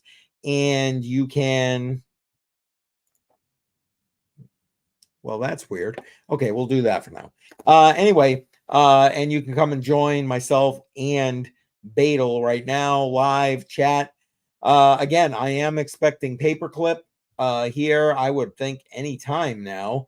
Again, he's different time zone than me, so he's probably a later than earlier kind of thing. So, but I would think anytime after now, we should be expecting Paperclip on here. We're going to be talking about creating a phone mining farm with your spare phones. So he sent me a bunch of homework to do with regard to that. So I started watching his videos on that. I'm working on that as we speak. I got to go and invest in the chargers, holders, power supplies, fans, etc., and start to set that up. And I'm going to start small. Obviously, I have myself an S9 right here that I'm going to be utilizing to start with. And I'm going to see if some of the family may have some spare smartphones they're looking to get rid of, and see if I can't utilize them as well to be doing some of this mining on a phone mining farm. And that's Paperclip's MO there. So I didn't put a link to his channel. Let me see if I can grab it real quick. And that way you can go ahead and follow him if you do not already. I know a number of you are follow Jar and so on. So you may already follow Paperclip. And if you do, great. Looking up his channel right now. Oh, goodness. You know what? YouTube's a pain in the ass. That's all I'm saying. That's all I'm saying, people. All right, let's see here. Okay, I better put crypto on there because otherwise it does not show up. There he is. There he is. Paperclip. All right, we're going to put his link into the live chat. So go ahead and follow Paperclip, especially if you're into mining and you're looking to learn how to mine using your older / spare cell phones and creating a cell phone farm. That's his gig. Matter of fact, he is looking, I think he just crossed, let me look to make sure I'm right. Yep. He just crossed the 3,000 subscriber mark on YouTube. So good for him. Good for him. That's a great, what's the word I want? Milestone. That's the word I want. Yeah, I've been drinking too much, folks. A great milestone for him. So I'm glad to see that. Hang on one second. There's Badal. So I was just putting Paperclip's, the link to Paperclip's channel in here. He just got himself over that 3,000 subscriber mark on YouTube. So good for him. But you know, congrats, Paperclip. Yep. So good for him. Again, I'm expecting him to join. I would think he'd be here anytime soon. He hasn't sent me. Yeah, because he was on last week for the Havaning. Yep. And then he ended up closing it out with me. Went on and changed his shirt to his Paperclip shirt. Exactly. And he emailed me. He gave me some, because we were talking on that live stream about me trying to put together a farm using my spare cell phones here. And so he sent me like some of the videos he did showing people how to set one up. So I've been viewing that and trying to get my shit together. And I mean, at this point, I want to start getting into some of the mining. So it only makes sense. What the hell? I got some spare phones. Why not try starting there? So that's why he was like, yeah, I'll jump on and we'll talk about it. And I waiting feel for like him to getting show up. into mining is like being able to grow plants. Like, can you grow plants? You know, it's either a Well, yes or a no, or it's a maybe. Because I yeah, could not grow plants because I haven't had much I used to success. kill cactuses because I like to pay attention to my stuff. And then once I like got into the crypto mining, it was like, okay, fine, I can pay attention to this shit every day. And it's like it either needs help or it doesn't. Right. You know, like a plant, you can water it every day, but sometimes it needs more, sometimes it needs less, sometimes it needs this, sometimes it needs that. And it's like crypto mining, like, no, it's just it either it works or it doesn't. And when it Yep. doesn't work, then you gotta have the smarts and the computer knowledge to figure out like, The okay, why. yeah. And that, I'm not gonna lie, in the past that wasn't me. I when I first got into crypto, it was like three of us kind of getting together and trying to do this to mine Bitcoin, ironically, of all things. And it was my tech buddy who put together the, the ASICs, and we built our own rig and this, that, and the other thing. Though I was the guy kind of running it, if you would, yeah, when I ran into a problem, it wasn't necessarily me that was fixing the problem. You know what I mean? To your point. Yeah. But I feel like at this point, I need to do that. I mean, or at least try to jump in again with both feet and see what happens. And I figure, okay, I could take a cell phone and start with that. Well, there you go. I mean, if you got a couple old cell phones, it's a good start. It's a good get your feet wet kind of scenario. Yep. I mean, I remember me and my buddies, we were mining Bitcoin with CPUs. We were getting 2 to 3 Bitcoin a day. And then the guy ran off with the whole wallet because Oh, we didn't really know what we were doing. We just invested money to buy motherboards and CPUs and RAM to mine Bitcoin. And at 2 or 3 a day, you know, a couple years later, oh, then hell he just yeah. disappears. And it's like, okay, well, you know, fine, I'm out $1,000. But now I look at it, I'm like, man, that $1,000 is probably worth a few million right now. Yep. Yep. That's how I feel when I think back to the guy talking to me about Bitcoin back in like 2010, 2011. And I remember pulling out whatever the freaking dollar bill was I had in my pocket at the time, going, "This is money. That ain't money. This is money." And here I am. Here I am. Hey, but you know what? Lesson learned. It is what it is, right? Like, you Yep, can be mad all you want, but being mad ain't gonna get you nowhere. You just gotta live and exactly. you gotta learn, you know? We both lived, we both learned. Time to move forward. Yep. Which is the name of the game, as they say, the name of the game. Oh man, I kinda man. wanna I don't know. I don't know if I want to say this on stream or not, but kind of want to send you some GPUs just to get started with. You don't have to do that, but I ain't gonna, you know what, I ain't gonna look the gift horse in the mouth. And I'll tell you what, because again, I feel like I need to go down this road. I feel very comfortable with the staking end of things. And when I say that, I'm talking about like doing it on my own, holding the keys, staking this, that, or whatever. I feel comfortable with that. The mining is where I don't feel comfortable. And the only way you learn is by putting yourself outside of your comfort zone. So yeah.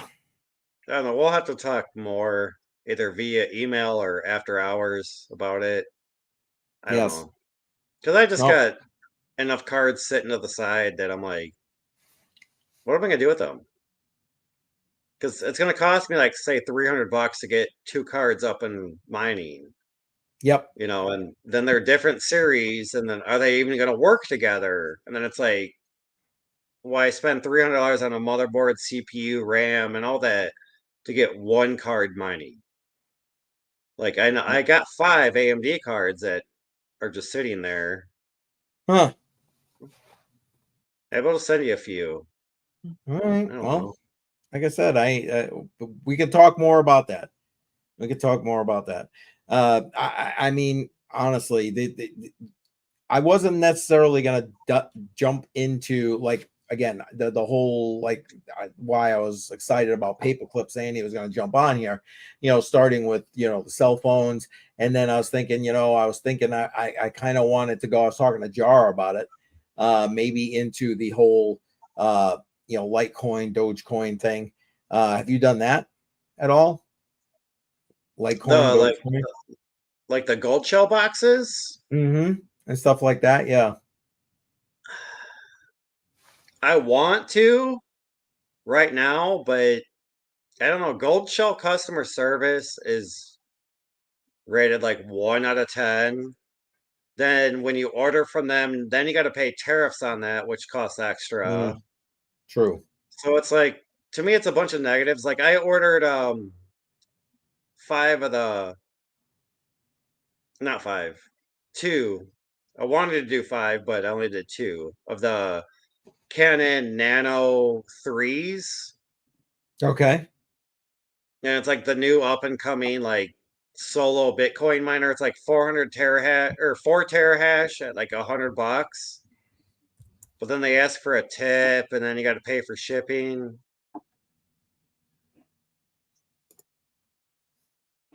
Well, I'm I looking could it say up real quick to bring it Red up. Panda did a couple of videos on it, and the last one he did was just the truth of, hey, you order it now, you're gonna have to wait 6 months to get it.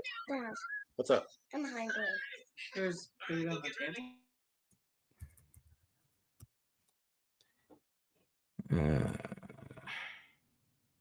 Chicken nuggets? Those are noodles chicken nuggets. Ooh, chicken nuggets. You guys are making me hungry. Eat at least 2 or 3 of them, and that'll fill you up. Kids. So I'm looking at this, I think. Hang on.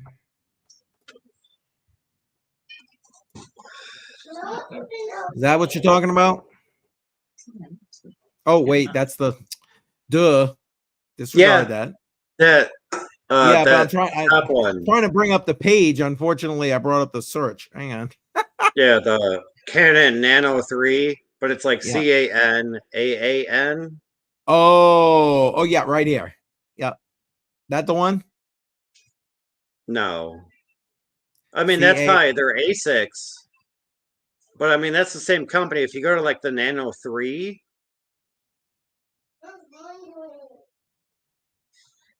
was there search feature? no, scroll all the way down. It was all the way at the bottom. No, I saw a glimpse of it. No.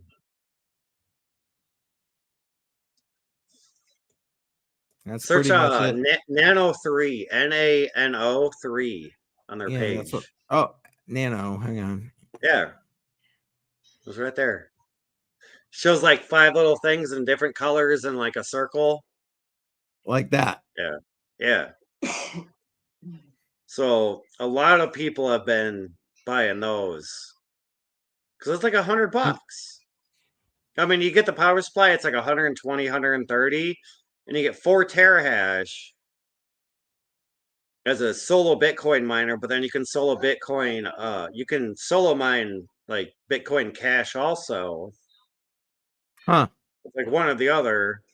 And for the price, you honestly you cannot beat the watts and what you get for the price. Right. Like you can buy an S9 for that same price, but that S9 is going to do like the same terahash approximately, but at like 4 times the wattage. So yeah, like, I mean S9s I are just. I bought 2 probably a month and a half ago, and I'm under the 2,000 mark, and I'm looking at like June maybe for it to be shipped. Okay. But I don't know if there's going to be tariffs on it because it's coming from Singapore. No, I've never ordered anything from out of country. It's my first time. That's why I only did 2. But Yeah, here his were at $99, 2.5 to 4 terahash. and at 4 terahash, it's like 140 watts, which you can't beat that. Yep. But you got to wait 4, maybe 6 months just to even get it. I mean, I don't know what the wait is at this point, but I ordered it almost a month ago, and I'm looking at 2 more months to maybe have it shipped, and then what, another month for it to actually get delivered, and then am I gonna have to pay tariffs on that too because it's coming from an out of country thing? Right. Well, I'll be interested to know. You got to keep us up to snuff on that. Be interested to. I mean, Red Panda did a video on one, and he's like, "Dude, it's so awesome! I literally just ordered 7 more." Wow. But I think his 7 are gonna be after I get mine. I think, but he's also Red Panda Mining, so Right. his order might get pushed forward over everybody else's. Right. Which I feel as a company, that's not something you should do. Oh yeah. But Yeah, no, I'm with you. You fill them as you get them. I get it. maybe because I got like the yellow and the blue. I wanted the pink one too, just for the girlfriend, but Mhm. you know. It's kind of like a Kickstarter campaign, I feel, because they ask for tips and they ask for this and they ask for that, and you're like, no, I just want to buy the product. Like, yeah. Right. Right. Let me buy it and be done.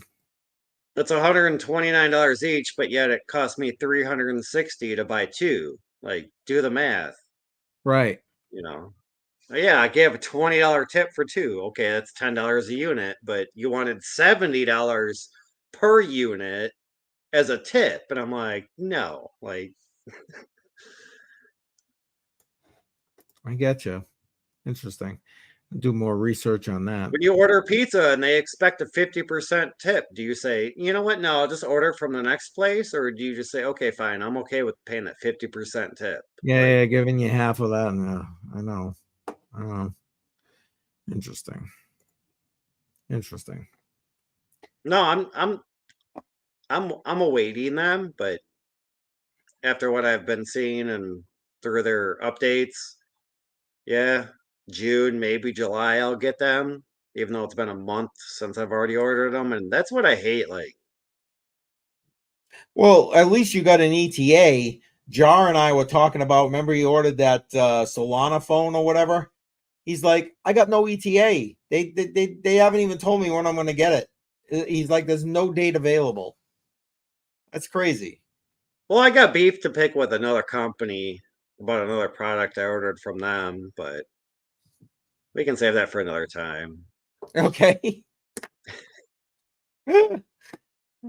Shit. I don't like to talk bad about companies, but when you have a bad experience, like, you should be able to just air that, I like. don't disagree.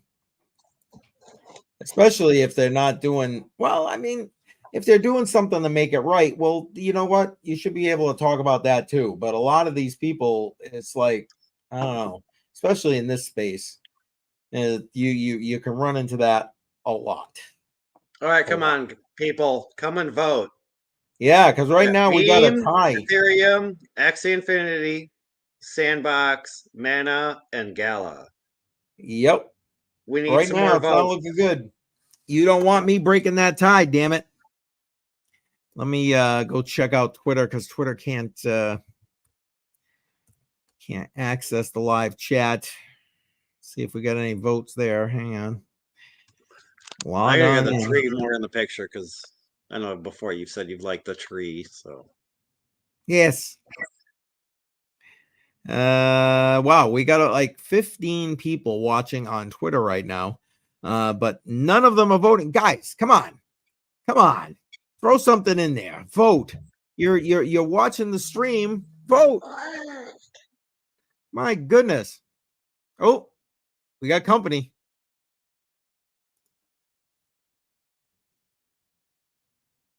Uh-oh. Technical difficulties. Oh. Hi. Good to see you. What's Right, your there you go. well, no, I don't want to know. Now you're unmuted. You want to say hi? You want to say hi? What's your name?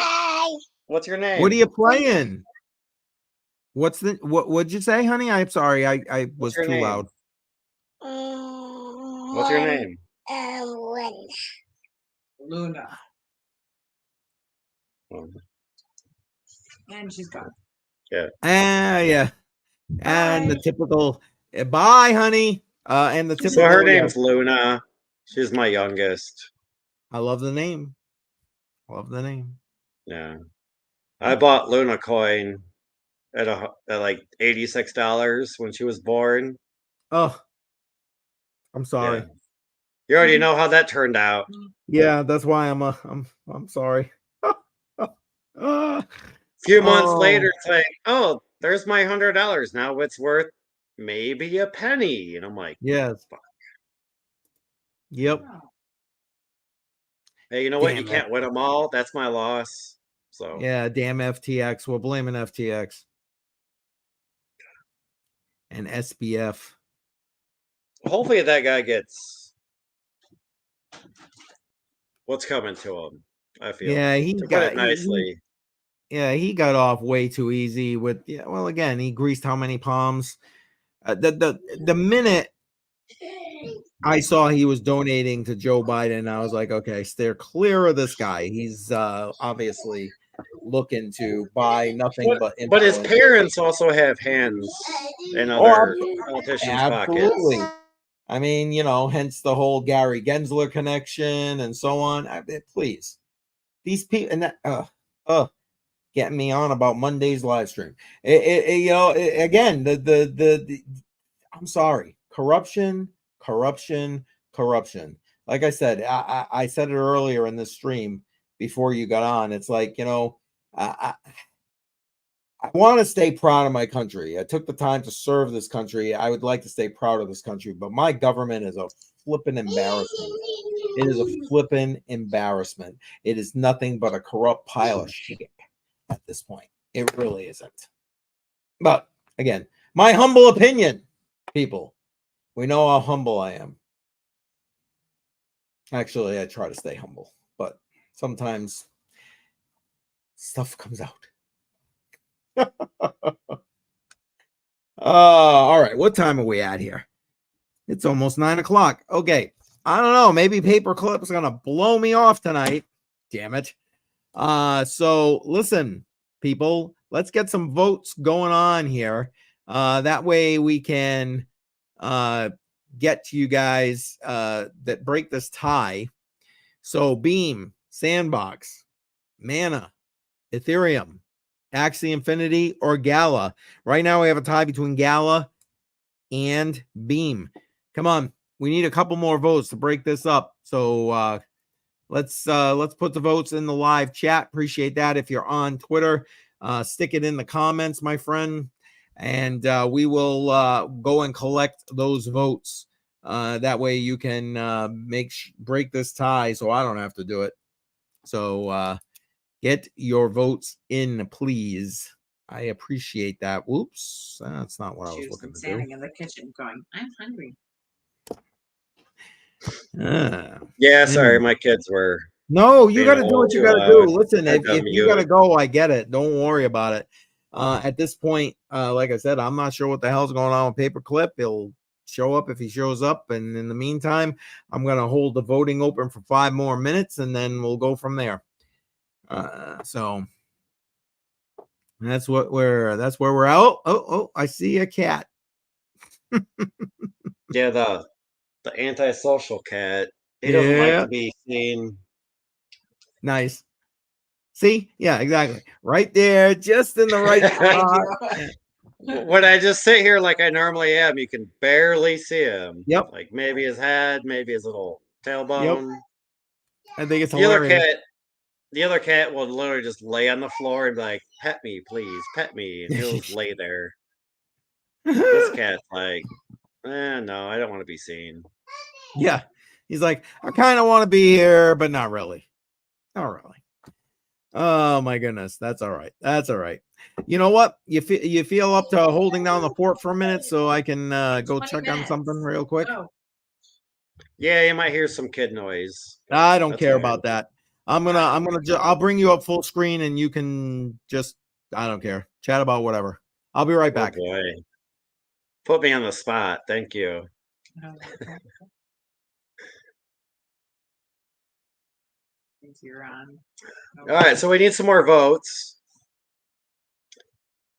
I don't know if you all voted, but hopefully you have. If not, let's see some votes. Sorry, I'm winging it at this point. I have no idea, except for the cat fucking hiding behind me. What do you think about the picture? Kind of want to do red and green. Oh, the market is my top 5 coins. Kind of be nice, a little change once in a while. Good idea, bad idea. If I get on YouTube and so I can see the fucking replies.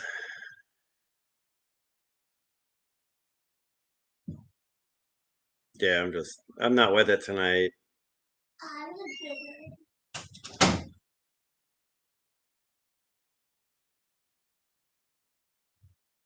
Yeah, this whole dead air is not good. My bad. I don't know what to talk about. Mining. I know there's a huge downflux in mining lately on Bitcoin. Well, it's kind of expected after the halving, but I guess it's even worse. I haven't seen any videos or looked at any hash rate about it, but I heard that on a whim, Bitcoin mining right now is worse than actually predicted after the halving. Is it really? I mean, I haven't seen any or heard anything really about it. I mean, I know looking at charts that some miners obviously turned off after having, but is it? I thought it was kind of making a comeback. No. I'm just going by what I heard. I haven't, like I said, I haven't looked at charts. I don't know any statistics or anything like that, but I just heard that it's a little worse than what everybody expected. I'm like, well, it's the halvening, so you got to expect at least half of your revenue is going to get cut. Right. I mean, if you're making $1 a day, expect 50 cents, but I guess now those people that were expecting 50 cents are getting like 30 to 35 cents. Mm, Maybe that's interesting. because a lot of miners didn't turn off. I Maybe. mean, Or the expected number didn't turn off. Yeah, maybe. right. I Maybe. mean, it's all speculation, like you could throw hard numbers at it and hypothesize what's going to happen, but okay, yeah, I'm going to say 20% turn off. You're going to tell me that 60% turn off. What actually number actually turns off? Nobody knows. Right. Right. Because the Fair cheaper enough. your power, the more likely you're going to keep running. I mean, if you got 1 cent or 2 cent power, yeah, you're going to keep running. If you got 4 or 5 cent power, I mean, at 5 cents, I feel at this point you're going to say breaking even, you know. Yeah, I But think if you're anything even above that, you're done as far as right, profitability. and the American average is what, 12 to 14 cents. I think it's like 14 to 17 actually, but Yep. I mean, even Yeah. at 12 cents, you're still buying at a loss. At 5 cents, an ASIC farm is shutting off. So if an ASIC farm is at 2 cents, they're going to keep on. But a farm at say 5 cents, where they're breaking even, some will shut off, some might stay on. I mean, that's all hypothesis. It's all a guess. Yep. I mean, if you work at a farm that has 5 cents industrial average electric and you got a huge farm and you're still powered up, it'd be nice to know. Or if you were at 5 cents industrial and you got a huge farm and you shut off, it'd be nice to know too. Right. Because Yeah, I mean, you don't want to pay $1,000 in electric bill just to get $1,000 in Bitcoin. If you Though, look if at you it were as a able to business eat that, aspect. yeah, if you were able to eat that for the time being, you'd make your money back, obviously, but and then some. But you got to eat it in the interim, unfortunately. But if you're more on the Bitcoin side of things, it'd be better off just to spend $1,000 a month in Bitcoin and to hodl it. You're probably right about that. I mean, does it really matter that you're mining $1,000 worth of Bitcoin and paying the electric company $1,000, or do you just shut it all off and just buy $1,000 of Bitcoin? I And mean, either take the way, it's money. still the same fucking money. You're But not in the wrong. long run, I feel that $1,000 in Bitcoin every month is going to turn more of a revenue. I don't disagree. You're not wrong. Oh, wait. No, nothing. Because I mean, that's the Sorry. biggest thing with like every Bitcoin happening. I mean, I'm sorry, I'm not trying to bring up things from like last week if you guys have already Have talked at about it. it, but Have at it. like, I mean, the rewards get cut in half, and when you're making 4 cents for every penny you spend, and now you're going to make 2 cents for every penny you spend. Yeah, it sucks, but you're still doubling your money. But it, like I was saying, is like if you're a big farm and now because of the halving, you're just now breaking even because of the Bitcoin price. It's either shut down or keep mining and hodl because we all know Bitcoin prices is just going to keep going up and up and up. I mean, all those Hey, people that Chuck said Danger. all Ah, those his people that paperclip. Hey, paperclip. What's up, there we everybody? go. What's up, How's it going? Canadian friend? How's it going? Good to see you. Good to see you. I I invited my buddy, but he doesn't check his text messages ever, so we might not get some excellent um TA on what's gonna happen in this cycle. But at least I'm here just to chit chat and have a good time. Well, perfect. Glad you're here. Glad you're here. Well, TA on the cycle to me is just knowledge. I mean, it's not exactly what's going to happen. It's just do your own research, not financial advice kind of stuff. Yeah. Oh yeah. You can look at the girls, please. I started watching the Yeah, videos apparently. you sent me in that email. Thank you for that. Speaking of which, while I'm thinking about it, where is that? Oops. Yeah, I guess we can. Yeah, let me do that. You got to jump in on the voting. What we're going to dollar cost average into this week. Here's your options. We're doing Web3 P2E options here. So we got Beam, the Sandbox, Ethereum, Mana, Gala, and Axie Infinity. What do you want to place your vote? The only ones I know is East and Mana. Okay. I'm just gonna place my vote on East. All right, ETH it is. Your vote has What? been recorded. Hey, you need to have some ETH in there in the portfolio. I don't like I ETH feel much. I feel honestly, if you're gonna have Ethereum in there, you need to at least have BTC in there though too. Well, no, BTC You is got like 15 one of bucks. the top 3, and then you got like 6 of the top 100. You know what I'm saying? Like you got the big dog, and they got a bunch of the little show dogs, little rift raft. Is You this know, is this your TA guy trying to come in here? I don't know. Altcoin Aardvark. Yep, that's him. Can you hear us, Altcoin Aardvark? But he doesn't have Yes, I can. his All right, there he is. but he doesn't Oh, you can hear me? I can hear you. We can't see you. Woo! Yeah, we- sorry, I don't we have see- a camera. we Okay, see no, a that's I'll okay. bright figure it orange out Don't on worry. my screen. phone, but it's kind of weird. I don't know. I'll try and figure it out in the background. Are you guys doing? All right. How about yourself? Yeah, not too bad. welcome. Appreciate you being here. Yeah, man. Thanks for having me.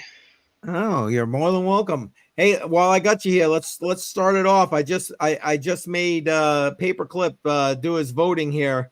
Every week we talk to people about dollar cost averaging into crypto. We take $25 a week, put 15 into Bitcoin, and then everybody on the stream votes for a particular coins. In this case, you can see on the screen probably these are the coins for this first half of 2024. We're focusing on Web3, P2E. Any of these appeal to you that you would like to vote? Put your vote in and see what we're going to dollar cost average into if it wins this week. Let's see. I'm familiar with Sandbox from last cycle. Yep. I haven't charted it yet, though, in a minute. Let's go take a look at the chart real quick.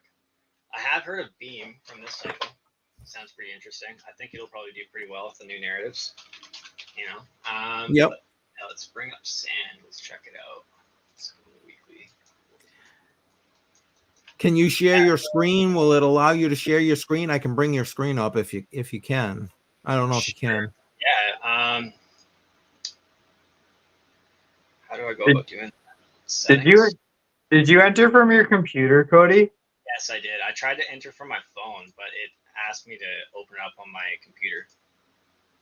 Oh, really? Screen sharing is easiest with two monitors. Down the bottom, you might see a group of links at the bottom of your screen. One of them should say present with like a plus sign. And Windows and share. There we go. Oh, there it is. I see it. Hang on one second. I'll bring it up. Well, you know if that's too wide? I have an ultra wide monitor, so I can make it like a. Yeah, if you can zoom in a little bit, that might be helpful. Yeah, that looks like an appropriate size. Okay, so on the macro, I tend to roll with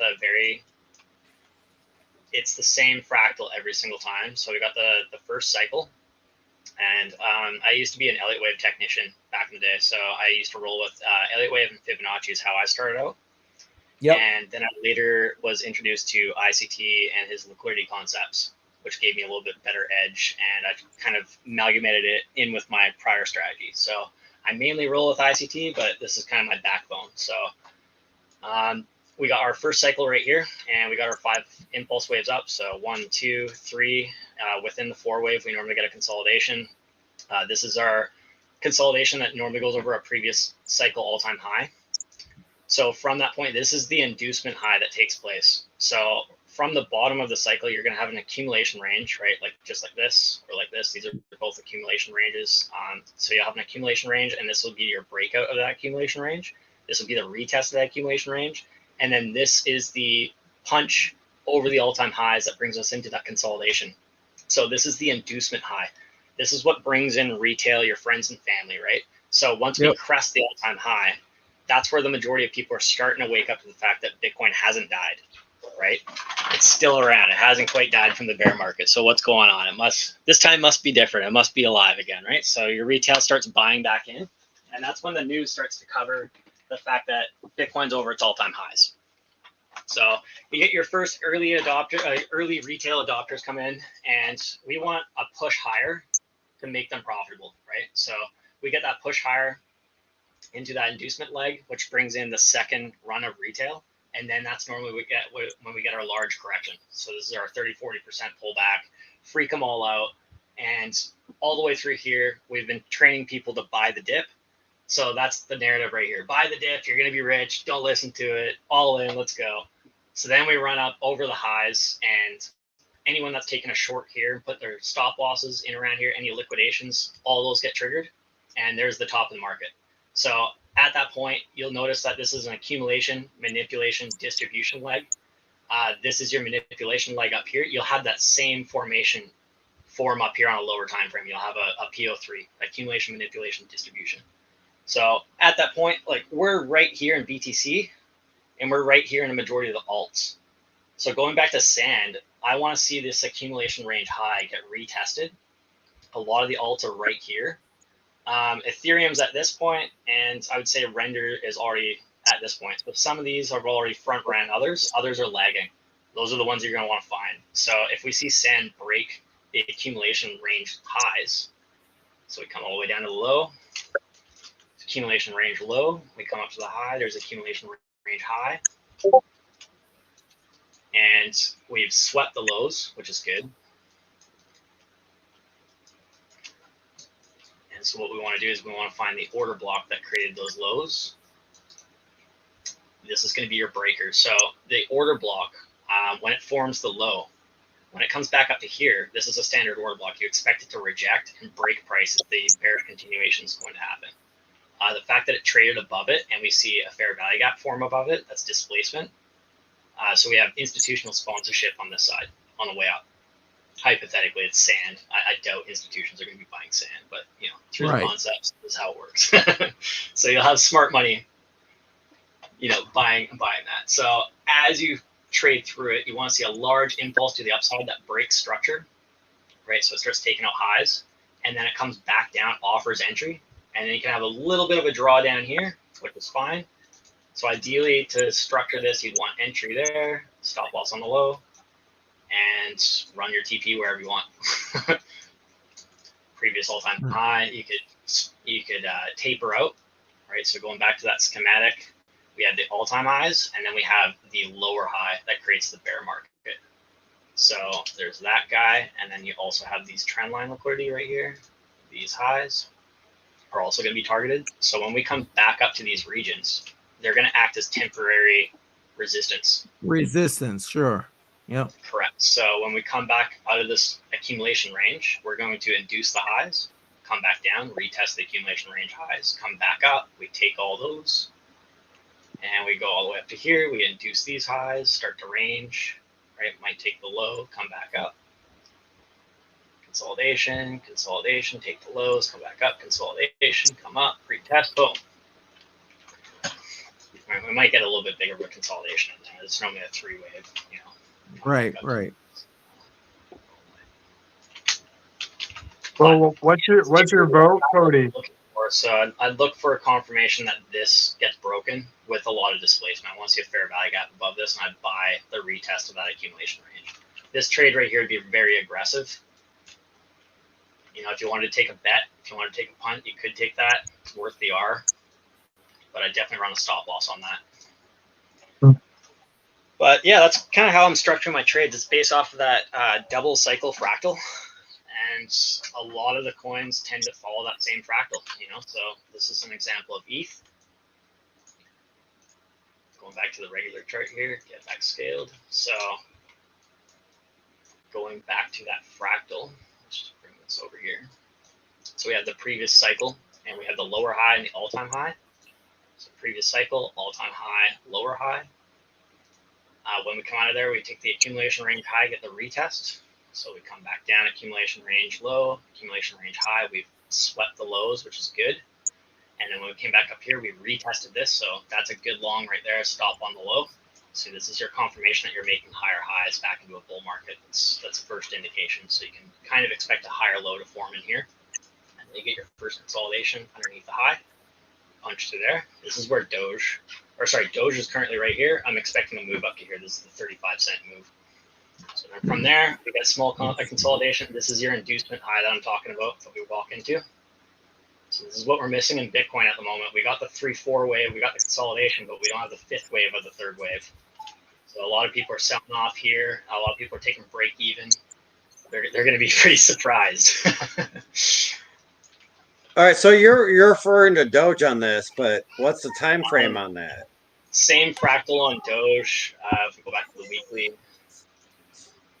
I mean, because that's my question. Like, is Doge gonna skyrocket in 2 months, 2 weeks, 6 months, 2 years? Well, when we look at back at Ethereum and how this fractal formed, it's the same thing on all cycles. So if we go back to even 2013 Doge, let's go to change my time back to New York later. I was reading charts a few years ago, and like people were talking about like the Bart Simpson, the cup and handle, and this, that, and the other, and you haven't used any of those terms, so I'm just curious as to As to why, I used to use those terms back in the day. That's how I first started out. So that's how a lot of people start out. You know, you hit up Google and you say how to trade, and they give you all those patterns, the bull flags, the head and shoulder patterns, all those things. And what's interesting with those and how I used to use those and how I used to validate those patterns is I used to take them and I used to look at where people had placed their stop losses based on their charts, right? And they tell you to buy the breakout and they put your stop on the other side of the pattern, right? So if we got, let's say, a pennant pattern, okay, let's just grab the path, goes up, we get a consolidation in here, right? And let's just say that's the flagpole. There you go. Right, so people would measure the flagpole here and they would drag it up, and that would be the target. This would be the breakout, and that would be the stop loss. Right, this is how they'd structure the trade based on. Oh, wrong log. That's why. Can't do that. We'll go. There's your entry. There's your stop loss, and then you base your take profit based off the flagpole. How I used to trade these patterns is I would expect them to fail. I would expect them to break this low and break this high. So if they're at this point and they want to go long, they're going to go up first. They're going to induce people into longs. They're going to, anyone that's taking shorts through here are going to get stopped out. So anyone that's taking longs now they're going to crush them. They're going to bring them down to here, and they're going to crush anyone that's taking those longs. And now anyone that's gone breakout short, they're now short. And then they run up to the real move. So then you want to find, okay, what are they going to break this pattern out into? What are they trading into down here? And I came across a concept in 2019 to 2020. Let's just delete all this. Let's go to the weekly, and let's go to 2017 because it's a really clean chart. Hey, Craig, welcome. Okay, so. Oh, hey, Craig. What's up? After we take out these cycle highs, we get our first inducement high. That's our 3, that's our 4 wave. So this whole wave up is wave 5 of the cycle. So let's count that out. So there's wave 1, 2, 3, 4. This is the 5th wave. In the base of the 1 wave, through here in this first quarter, there's going to be a lot of volume. In the base of this 1-2 wave of the 3 wave in the first quarter, there's going to be a ton of volume. These 2 spots are where you're going to find the C leg where it bottoms out to. Okay, so let's just turn on volume. This is how I used to find. Now, what program are you using to do this? What program? Are you asking what software I'm using? I'm sorry, what was that? Are you asking what software I'm using? Yes. This is TradingView. Okay. Yeah, TradingView. Yeah, it's the same thing that I used to use, but I had different, I guess, programs on the side that would predict. Oh, right. Yes. I don't run any indicators and I don't run any volume. I'm just strictly price action. Okay. So a lot of people. So you're just judging it by what you see. Hey, nothing wrong with that. I'm basing it off of the inefficiencies in price. So what I found was when I was using the pennant patterns and whatnot, and I was trying to find where they're going to fail, I found that they would fail into impulses of volume in the beginning of the 1 and the 3 wave. So if you can find that, if you're in here and you see a pattern form and you expect it to fail, you find an impulse in volume and you grab just the body of that candle and you drag it out. And that is going to be your support. That's your smart money support. So if you take these levels, okay, there's your first target, here's your second target, here's your third target. As far as DCAing, I would just limit bid these, right? So you're limit bidding 56.87, 43.91, and 27.56. The 27.56 obviously didn't get filled, but you did pretty decent off of this bid. And this guy. Hey, yo, Cody, last podcast, I think someone asked, like, if people, like learn this knowledge. How do you know they're this cycle? They're not just gonna you know Change use up the it algo. and they're gonna outplay smart money. Okay, so what everyone's worried about right now is the fact that we've just taken previous all-time highs and they're worried that we're going to go into another bear market. The issue I have with that is there's a reason as to why we came down into this bear market, and it was to gather everyone freaking the hell out, right? Anyone that bought the top here, they just went through an 80% drawdown. They have 20% of their money left. At that point, they're like, I have 20% left, man. Like, I don't know if I can lose anymore. I'm just going to, if I see another low of a break, I'm out. That's it. So this is your capitulation low. After you see this go sideways, this is inducing retail. Oh my goodness. Sorry. Yeah, that's all right. Is that going off? Not now, Chief. All right. And 100A, I stop burning yourself. Yeah. So as we come down into this inducement low, they're starting to go sideways. And when they go sideways, all retail is looking at this as a strong support. So they're taking longs all the way through here. And when they break that, that's it. They're out. They're selling off. They're freaking out. They think they're going to go lower. We think we're going to 9K. We think we're going to 12K, whatever the target was, right? They're freaking out. Yeah. So Yep. Everyone that's placed a stop loss in here, they've taken a loss. And that's what institutional money has just used to bid into their orders. That's how they get into position. Right? There needs to be order pairing. In order for you to be buying in, there needs to be people selling. And in order for you to sell, people need to be buying. Right. Right? So if that being said, okay, everyone that bought up here, they're buying at like 70,000. Everyone that's selling down here, they're selling for 15K. Okay, so they're selling for roughly 5 to 6 times cheaper. Smart money's coming in, they're buying that with hundreds of millions of dollars. Okay, and then they're going to move the market back up. They need 10 times the amount of money just to get out of position. And so then we look at, okay, if they're needing retail to get out of position, how is retail sentiment looking right now? Are they relatively bearish or are they bullish right now? Retail? What is retail doing right now? What do you think a majority of people are doing? How are they managing their positions? I think they're pretty bearish right now. They're pretty bearish. And anyone that was holding on to here, they're break even, that have been holding on for 3 years, they're bearish. They're selling off, right? So there's not a whole lot. There's sell pressure up there.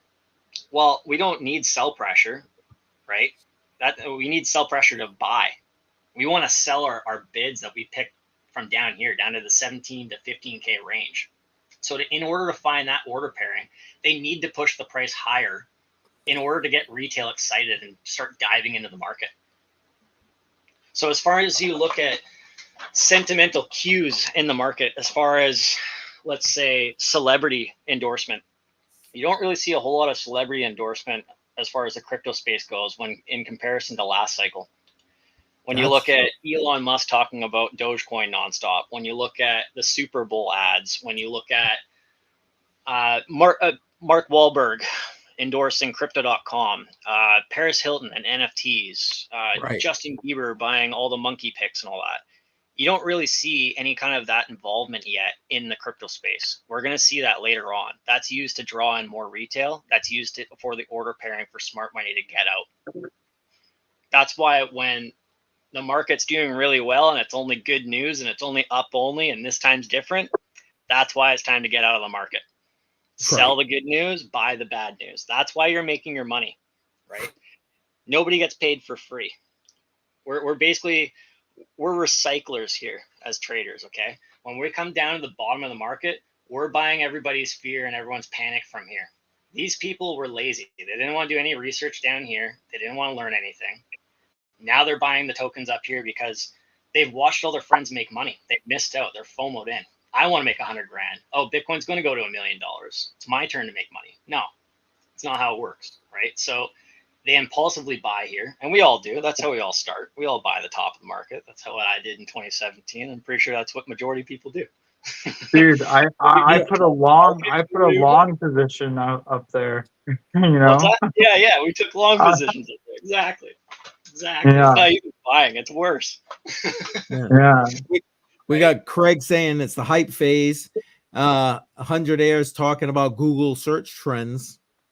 The Google search trends. Yes. Google search trends are really interesting too. If you bring up Bitcoin, you can start to see, yes, those impulses are just starting to come in. People are their ears are starting to perk up in the air, right? Yep.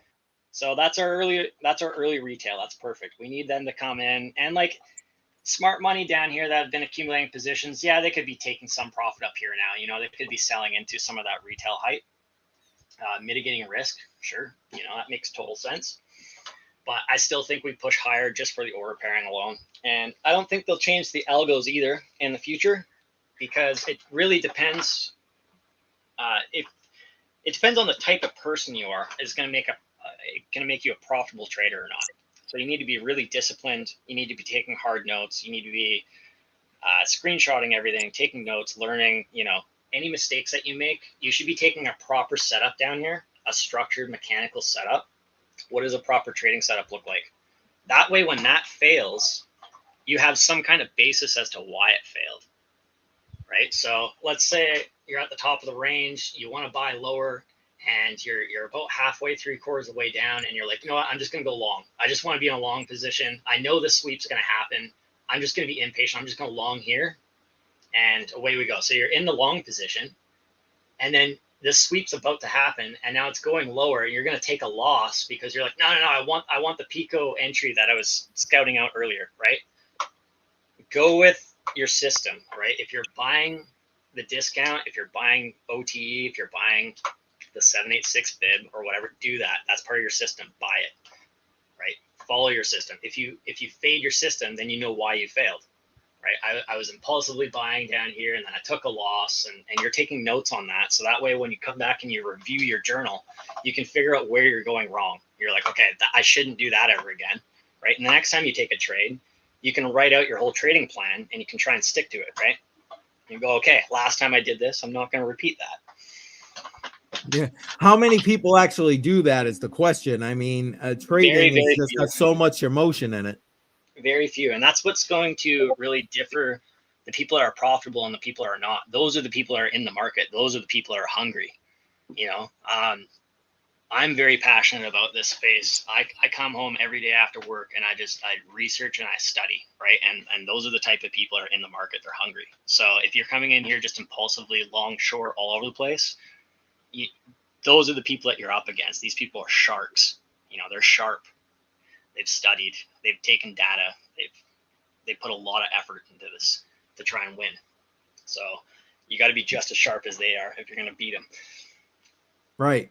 Mhm. And Craig's saying here something So to help that's people. going to be your 90-10 split, right? So 90% of people, they don't really care. They just want to have fun. And like, I get it. I like gambling too. I like going to the casino. I like betting on roulette. I don't like opening up books and studying and back testing and all that. I get it. It takes a lot of effort to do that, but that's going to be your 90% split. Those are your friends and family. Those are the retail members. That's the 90% that comes in and loses money. Those are the people that call crypto a scam. Right. And trading the markets and all that. And the other 10% are the wolves. That's the smart money. I mean, a perfect example of that is like a kid at my work. He bought Doge at its high right now, and he's like, I'm down 30%, and I'm like, good. Take your $1,000 and add to your position. Like, this is the perfect time to add to your position. Like, but like, right here, as far as Doge goes, when we look at daily structure should roughly hold in a bull market. Okay, so if we go back to BTC, when daily structure doesn't hold, let's get rid of volume here. Don't need that audios. So daily low, higher low, daily low, higher low, daily low, higher low, all the way up to here, daily low. Once that gets tagged, it's over, right? Let's go down to daily. Sorry, I was on the weekly. Okay, right into the first impulse here. Let's go take a look. Okay, so daily low, short-term low right there, daily low up to here, cracks over. So that's your first indication that, you know, the market's most likely going to roll over. So start looking for shorts up here. If you got a large wick, you can bid the wick. You can bid the halfway point of the wick. ICT calls that constant encroachment. And anytime you see a wick that comes close to a level like that, that's called inducement. So anyone that's taking shorts there, they're looking to get bids filled there. They got front run. Anyone that's taking shorts there and got stop loss on that high, it's going to get swept later. In this case, it didn't. They got lucky. Craig, Actually, it did come up and sweep them. They got wrecked. But yeah, same thing on this. Daily structure all the way up. Low, low, low. There's your lows there. Lows intact, lows intact, lows not intact. They got traded over. Boom. Right? And then we come back up, and this one gets traded over. It's an indication that we're going to roll over for a pretty big correction. Same thing with here. So with Doge, we got our daily lows intact still. Right? So as long as these hold, I'm going to be bidding. If they get swept, I'll also be bidding. Get our move down here, and we get trade back in the range. If we close in there, good news. But ideally, I think they want to come down and fill this wick. Oh, upside down. OT, and this should actually be the 0.75. Notice that 0.75. Let's see, draw template as OTE. Oh.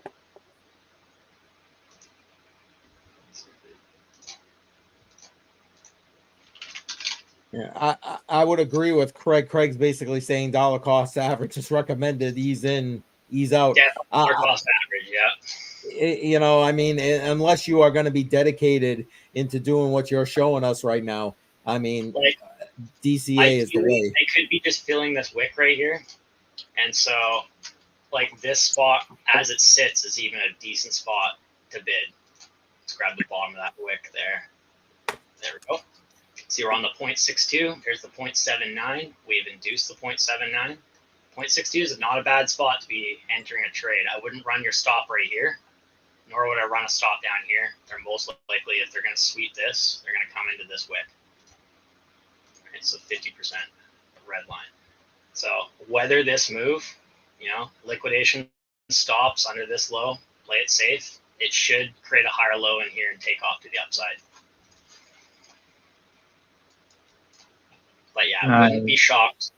You know, what they like to do is they go range bound, right? So they come down, they set a range. So initially, when you come down and set a range, here's your initial low. That's a weak low.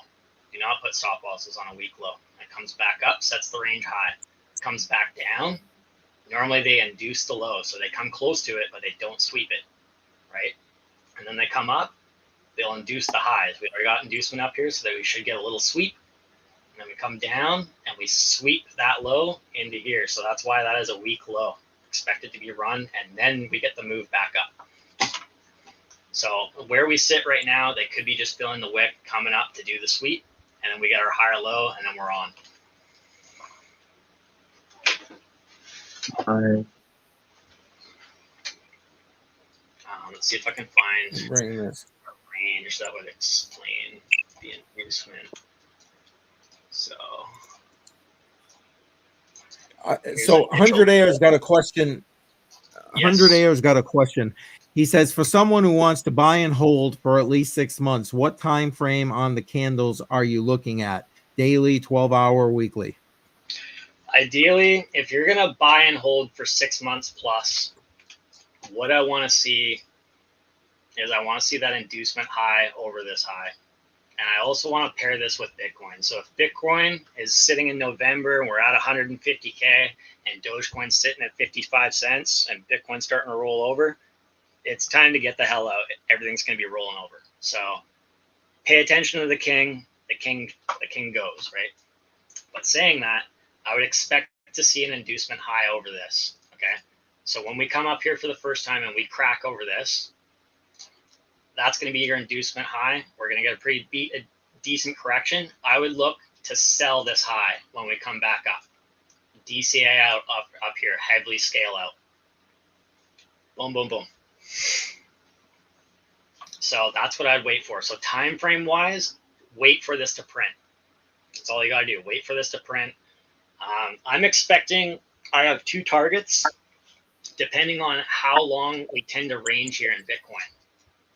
So if we just punch up from here, 3-wave high up to like 80, 90K, get a nice 4-wave correction and punch higher, I think we end the cycle this year in December at around 120K. Roughly, like wherever we get that inducement high, right? So if the inducement high is 100 grand, then we get our high up to like 120. Great. If the inducement high is like 80K, maybe we get a punch up to like 90 to 110, somewhere around there, like maybe a little. Right? That was my next question, is about Bitcoin. Is by the end of the year, where do you see it? But you just answered that question, so thank you. Yeah. Tell Now, her she same shares there's a it fair or value just gap take here it on the with. monthly, okay, that we might want to tick into. So again, we've set an initial high. Let's just go down to the weekly. We've set an initial high. We've set the range lows. Okay. Range high, that's a week high. Range low, come up, set inducement, come down here. We've already had inducement from down here. So now we get a sweep. So we should come back up and get a sweep.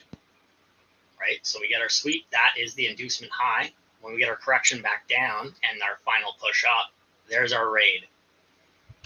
Right. So let's see. I got some schematics here in my Discord. Swap my screen. Fire this up if I can. I'll try and turn off my Discord at the same time so people don't start calling me.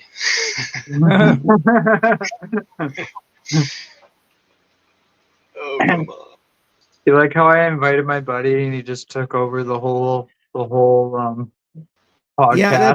Yeah, that's okay. He's giving out good information. All And as I sober up, more of it will sink in.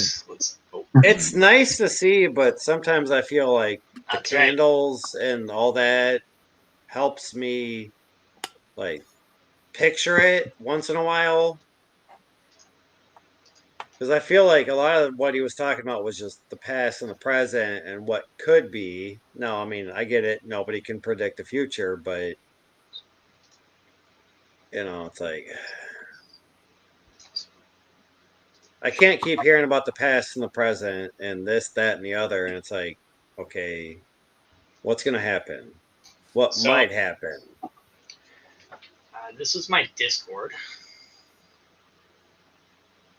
And what did I want to show you again? I wanted to show you the... Yes, okay.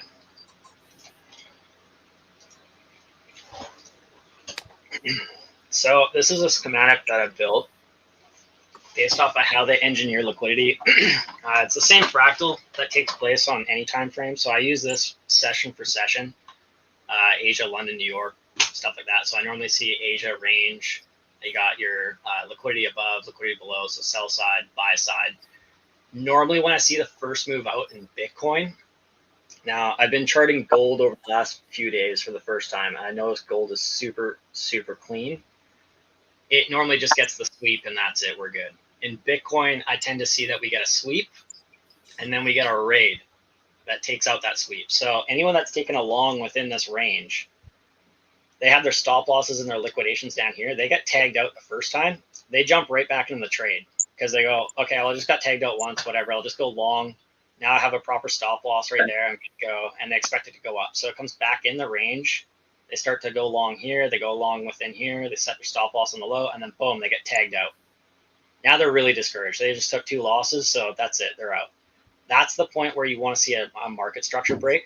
So I either take the high off of here, but lately what I've been doing is I've been finding the order block that creates the low. That's your breaker block. That's the structure that you want to see traded over. So once it trades over that, you want to see a large fair value gap trade over this as well. That indicates that there's a lot of displacement, meaning that there's not a ton of liquidity in the market as far as like liquidity is resting orders in the market. Okay. Resting buy orders and less resting sell orders. That can come in the form of stop losses, liquidations, bids, asks, any of that. So any resting orders in the market, that's liquidity. So Yeah, the but you could problem, also just look at the chart, the hourly or 5 minute chart, and when it's at its all time low for the week, you just buy and then yeah, kind of do the same thing. yep, I mean, you don't yeah, you even could need take, charts for that thing. Like, yeah, no, you, no you could use this offense. on any time frame. You could use the weekly highs and lows, the daily highs and lows, session highs and lows, and yeah, like you can take a Monday high, right? A Monday high deviation, find a setup in there and run it down to the Monday low, right? Sometimes you get a range on Monday, and then Tuesday sets the high of the week or the low of the week, and then you get Wednesday, Thursday continuation, and you get Friday reversal. Yeah, but I'm just saying you could just look at the charts any day, any time frame, and when it's on its all time low, yeah, it's a good time to buy. But that's kind of the same Yeah, thing but you're we don't saying. But know you're the just trying to break it The down issue by with day, that, by hour, or whatever, and it's like it's still all the same thing. the issue with waiting for the low. Okay, so let's say this is a daily low, and let's say we get a crack on that low. Okay, and we're like, okay, low, I'm gonna start bidding, right? And it comes back up, and then it cracks lower, and you're like, I'm just gonna buy. I'm bidding. Doesn't matter. What if we get a run out of here and then we consolidate down here after? You don't really want to be a part of that move. You want to have your stop loss on a manipulation low, and if you're wrong, then you're taking up a trade setup down here on the new consolidation, right? You don't know if it's going to run against you. That's an issue, right? Yeah, You but don't. that's the people that know how to do stop losses. Well, Sorry. what about people that don't know how to do stop losses? Well, the stop losses, the best way to define them is where you're wrong in the trade. Where is the invalidation? So the invalidation, what that means is if you're expecting a bullish trend to continue, you're expecting higher highs and higher lows on the way up, right? So you want to be bidding anytime you think there's going to be a higher low taking place. That's fine, but your stop loss is going to be on that low, because if that higher low gets traded over, you've just created a lower low, and now what you should be looking for is most likely shorts, right? If you've taken buy side liquidity, so if liquidity has been purged, old highs. Normally, what you like to see is you like to see a high time frame point of interest, so an order block, a fair value gap, and some type of inefficiency that the price is going to want to gravitate to. And then what you want to see is you want to see the lower time frame start to accumulate either above or below that level. They just miss it by like $10, $20, and they start going sideways, right? And start building that accumulation range. And what you're expecting at that point is you're expecting a manipulation to break the lows of that channel and go into the high time frame point of interest. So after you watch that manipulation leg happen, you're still not in the trade. You're waiting for the price to come back up and trade over the order block that created that low. So what is an order block? The order block is, in a bullish case, if you're looking for a bullish breaker, you're looking for an up close candle that created the manipulation low.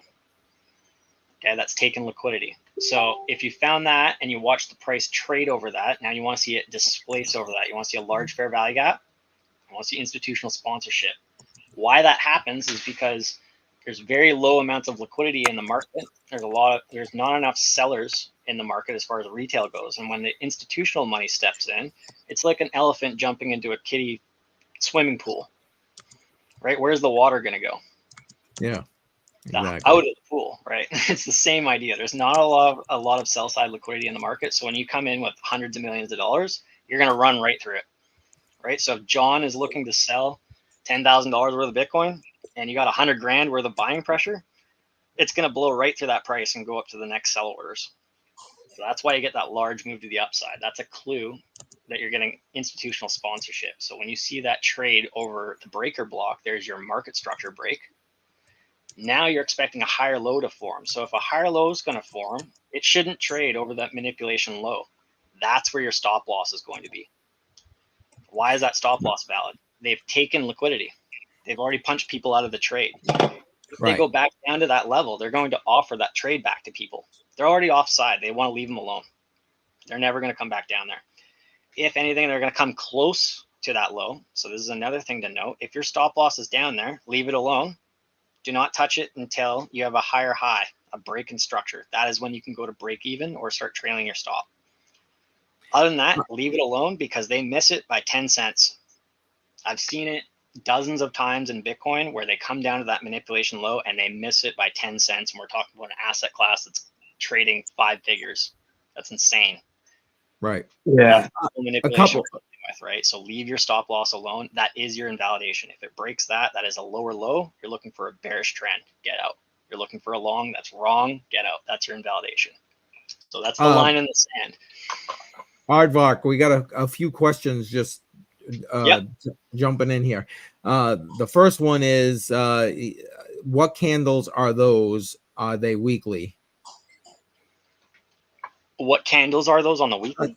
No, he's asking, are they weekly candles or are they 4-hour candles? What kind of candles? Okay. So when I'm framing my trade, I tend to use the 12-hour. Where I actually formed a lot of my concept from is from Trader Main. He's another ICT student from 2017. So I've been studying ICT since 2021. He's been in since 2017. If you want to sharpen up on ICT, I highly recommend watching Trader Main. That's where that's the whole breaker setup. He goes over it, I don't know how many times. Every video he's using the same thing. So it's a great way to learn the concepts and get in line with, what's going on. And he trades Bitcoin in that, and he gives trade ideas. So it's a good way to, follow along. He's going to take care of you. He's a pretty good trader. Okay. Maybe before we end the stream, you can, if you've got a quick access to like his channel or whatever, you can stick it in the live chat. But this works on all time frames. It's all fractal. So what I like to do is I combine time frames. So I get my bias from the 12-hour. So what I like to see is for instance, let's go look at Bitcoin. Okay. Let's look at Bitcoin so we got a nice range up here. Okay. Let's make that line. Let's make it red. We're not seeing your actual chart. I just glued into that. I got you. Okay. And one other quick question. I don't know if it would matter for where you are right now. Craig is asking, wouldn't you use and I'm going to spell it because I don't know, VWAP? VWAP? Yeah. I don't tend to use indicators. I know people do use VWAP. So, what I would recommend is backtest it. Backtest it yourself, build data around it, build confidence around the idea, or vice versa. Maybe you realize that it's not really something you want to use, right? So backtest the idea over multiple time frames, take screenshots, take notes, get the data out of it. What levels should you be bidding? What are the most prominent levels that get traded down to? Stuff like that. Collect data on it. Yeah, I that's not an indicator that I'm even remotely familiar with, to be honest. Not that I trade all the time by any means, but oh wait, did we lose him? I think we lost him. We might have. Yep, we did. Oh well, sorry everybody, you're stuck with us. There you go. Yeah, the only thing that I would like to know is here he comes. How to do like a stop loss and all that, and what program and all that. I've been reading charts for years, but I don't understand how to do a stop loss and all that mumbo jumbo. So this is how I frame my trade. All right, so let's go to the 12-hour. And we're in this high time frame range. Okay, so let's put this on the range. There's range. Hey, Cody, he just asked you he doesn't know how to set stop losses and or buy orders. Okay, what I could do is I could link my Discord later on, and I have an actual whole walkthrough on how to buy and sell altcoins, and I have a walkthrough on futures, and there should be a way to I can show screenshots on how to set a stop loss in a position. So yeah, basically what you'd want to do is you'd set the position, and then down below when you scroll down and you see your position live, there's an option. Normally it's just a little it's dashed out, but it's a TPSL and it's got a little pencil next to it. You want to click that. That's your take profit and your stop loss on a position. Right. Right. Now, do you just have a Discord, or do you also have a YouTube channel, or? I have a Discord at the moment. I haven't fired up a YouTube channel yet. Okay. Well, definitely make sure you put your Discord link in the chat too. I know you're in the middle of about to go through this, but I make sure that before you go, you definitely put that in there too. Yeah, definitely. He's got followers on Twitter. Oh yeah, yeah. Any of your contacts. I mean, I know I was picking on Discord, but Twitter, whatever you got. Yep. Awesome. Okay. Yeah. No, I'll make it a Discord link here. Edit. Make it for 7 days. Generates copy. Just let me know if you need a new link. I just did it for 25, so it doesn't get too crazy. Discord link. And my Twitter. Altcoin Aardvark. That's that guy. Alrighty. So how I would frame the trade on the 12-hour is I would find an order block that's underneath the range or any kind of inefficiency in here. So there's a lot of inefficiencies in here. So a fair value gap is a 3-candle pattern where the wicks don't line up. They don't overlap. So this wick and this wick don't overlap. If they did, it is balanced price action and there's no gap. There's no need to come back. What has happened is they've moved up and they've only offered one side of the market. So anyone that wanted to buy through here, they haven't run a wick down to fill those orders. So there's buy side liquidity left in this region. So if any smart money taking shorts from up here, that's their order pairing to get out of the shorts. Right, so buy side liquidity up here, run this, cause people to buy in, force buyers, run it back down, they all get liquidated. Where does it run into? Force sellers. And that's where they're going to be closing their short positions. Nice. So now that we got this range, we have range low and range high. The initial highs and lows of any range are going to be weak highs and lows. You do not want to put your stop losses on these. They're going to get run. What they do is they establish their range first. Range low, range high. Come down, inducement. They come close to the low, but they don't run it. Right? Anyone that wanted a short, they wanted to run on that. They didn't get it. They induce the low. They come back up. Anyone in longs from here, they induce the high. So they don't break the high. They don't give them their TP, nor do they give anyone entries on a short. They run it all the way back down. What do? They sweep this low, and they're sweeping it into this wick. Right? Take OTE. Optimal trade entry. And there's your 7.5. And you can see there's your accumulation, right? You got a nice little range going on here. So this is what you want to see. You want to see a range build up. And what it is, it's an accumulation. So you got accumulation, you have a manipulation, and then you have a distribution. It's called a power of 3.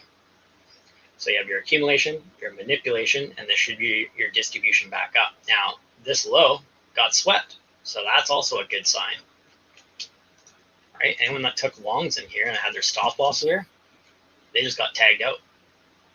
So liquidity has been taken. People are offside. We've broken market structure. Here's your breaker that created the low. Right, here's the up close candle that created the low. Up close candle that created the low, and it took liquidity. Okay, breaker. So we come back up, we trade over it. When we trade over it, here's our entry, halfway point. Or you can use the wick, right? So you can start putting bids on the 7.5 and the 6.2 of the OTE. Another good rule is you take the 50% of the move from the low to the high. Anything below 50% is discount. This is where you want to find your longs. Anything in the dark box here is premium. You want to be finding your shorts in premium, aiming for discount. You want to take your longs in discount, aiming for premium. So if your trade is not below this, if you have a fair value gap or something that's above this line, do not take the trade. So something else to note. But Cody, I think you're using a lot of terminology that like a lot of people don't understand. Because like I think crypto mindset is very big on like DCA and well, I don't mind the honestly the trading. Nothing wrong with DCAing if we want to use really simple terminology. ICT is again- great for finding liquidity, and we're finding imbalances with wicks and all kinds of fancy stuff. But if you wanted to attack this with 40 IQ, snip some paint and just hit the markets, you go from the low to the high with your standard fib, and you bid the 7.5. Done. So after you've bid the 7.5, how do you find where to sell off? You go from the high all the way down to wherever the low is, right? So currently it's right here, and you sell off the 1.618. Easy peasy. If you want to be really ballsy, 2.618. Really simple way to just be like, bam, buy in, sell off. After you're up here, right? So you're looking for the entire move. Brush. Let's say this move takes place and goes up like this. Take from the low to the high. Bid the 7.5 or anything underneath the 5.0. And discount. Take a long. So whenever I talk to Cody, or sorry, I said your real name, but whenever I talk to Altcoin Aardvark, I don't understand 99% of what he says, but I pick up 1% every time. Every time, that's right. Yeah, right? But that 1% accumulates over time, and I think I slowly understand, right? So I bet like a lot of people watching didn't understand a word you said, but maybe they picked up 1% and Well, what I'm doing is when I first started out, I didn't know where to look for info. I was very scattered. It was like a shotgun blast into the trading sphere, right? So when I first started trading, It's like that when you come into crypto. What's that? I said it's like that when you come into crypto. Yeah, exactly. That's even more overwhelming. You got both. It's crazy. But when I first came in, I fired up TradingView, and I didn't know what to learn. So I just fired up the ideas section. And I started going through people's ideas, and I was like, "What the heck tool is that?" Right? And I'd look into the tool. I'm like, Fibonacci. I'm like, what the heck? And I'd go find the definition of it, how it works, and then I'd go back test it. I'd spend like 5 nights back testing the tool across price action. And I'd be like, yay or nay, do I like it? Do I keep it? Do it?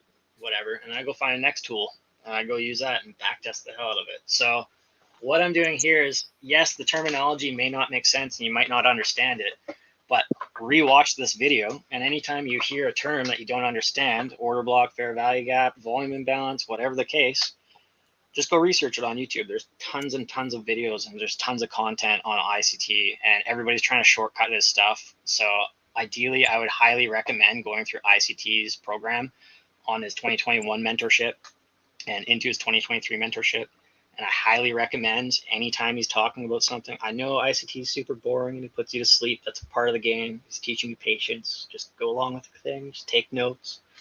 Anytime you watch a YouTube video and he mentions any of those terms, order block, fair value gap, whatever, pause the video, right click it, copy video at current URL timestamp, put it into a notepad, and then write down what it is, and put it in, save it, and just learn the terms one by one.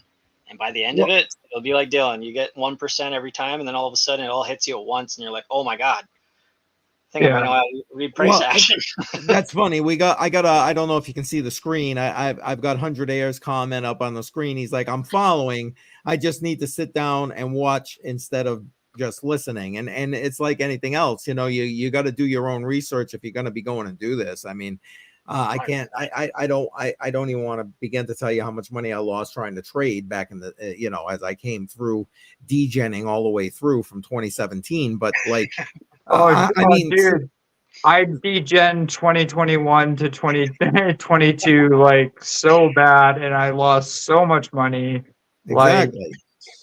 I was the idiot that took out a fucking 15 grand loan and fucking lost it all, right? So heck yeah, that's what it's all about. Well, let me ask you. Oh, sorry. Well, I guess maybe I was the smarter of all of us, except for the other guy. I can't think of his name now, but I took profit last cycle, but I didn't take. I would just buy, and I would read the charts, and I would buy, and then like 20 minutes later I'd sell and I'd make like $800 to $1,000, and I did that multiple times. But yet I had to pay fees and all that shit. Like I didn't have no stop losses. I would just buy and sell, and that was it. Like I would just remember read the those days. charts, and that's why I'm like, okay, well, how do I do the stop loss stuff? Because I got no idea. Like maybe I can make more money if I could do a buy limit and then a stop loss, but I have no idea how to do that. I just buy and then I sell, and I just gotta sit at the computer screen and watch it every second of Well, every day and and that's the and just idea of the time it stop just loss. right. Exactly. You don't got to sit there in front of the screen the entire time.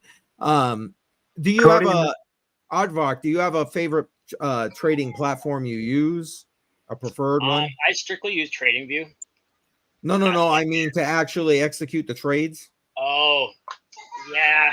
Jeez. I live in Canada, so the problem is they took a lot of our futures exchanges Yep. away from us. So my favorite back in the day was Binance. Long live CZ. Shitty what's happening to him right now. Amen to that. IG. But yeah, I used to use Binance a lot back in the day. Now I'm using crazy Chinese exchanges that are really sketchy, and they keep me up at night. Thank you, you Canadian regulators. I really appreciate that. You can make good money, but you don't know if that money is guaranteed, right? Yeah, I don't even know if it's that's gonna the be there in sketchy the morning, part. dude. That's what sucks. Cody, maybe you should like fire up BitGet and like show how to, set up a buy order. Okay. Let's see. That should be another episode. Yeah, we could hammer that in another episode. This one might be a little heavy in info. It might be a little nuts. Yeah, for those of us who have been drinking this whole time, the only reason a lot of it makes exactly. The only reason a lot of this makes sense is because been there, done this. Other than that, it'd be like, I need like the dummies version times like 3 on how to do this, because The dummy version is just Fibonacci. Fibonacci is beautiful. well, like I said, like I can read charts, but how to do a stop loss and all that, and what program to use, like I don't know. I just buy, I watch the market, and then I sell, and that's it. Stop loss in most cases, you're using a futures like leverage trading, right? So that's all within the system. Like when you put in the trade, it gives you an option to put in a take profit and a stop loss all at once. right. But they do it for Not they do it for in a lot of spot places. as well. It doesn't. Whereas on spot, you would need to put in a buy stop order, in which I don't know if I really agree with that, because that means that your Bitcoin and or whatever that's on the exchange that's in that limit order is on the exchange sitting in a limit order. So if the exchange goes down, you're hooped. Yeah. Yeah, but I mean that's like going to a poker table with $50,000 in chips, but you don't actually have $50,000 in chips. You know what I'm saying? Like, Yeah, if you're in playing order to go to that table, you got to have them chips, and that's it. Like, you either show up or shut up. Why can't I see the? But leverage trading is different, because then there's like 10x, 1x, 5x, 100x, and it's like, God, that's just way too much. Yeah, well, I wouldn't recommend using leverage trading if you're first starting out trading. It brings in a whole other aspect to things that you don't really want to be playing with.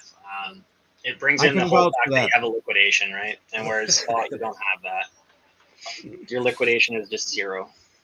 That's what I did last cycle. It was my first cycle, and I got into leverage trading, and I made a lot of money, and I got cocky too many times and lost at least 4 times. So yeah, 100 air. Come, you can jump in if you want. Just click that link in the. If you need the link again, let me know. I'll put it in. There's more than enough room. There's always room for you, buddy. I invited Crypto Jar, but he said he probably couldn't make it. Yeah, I had messaged them and FF to try and get those guys to jump on as well.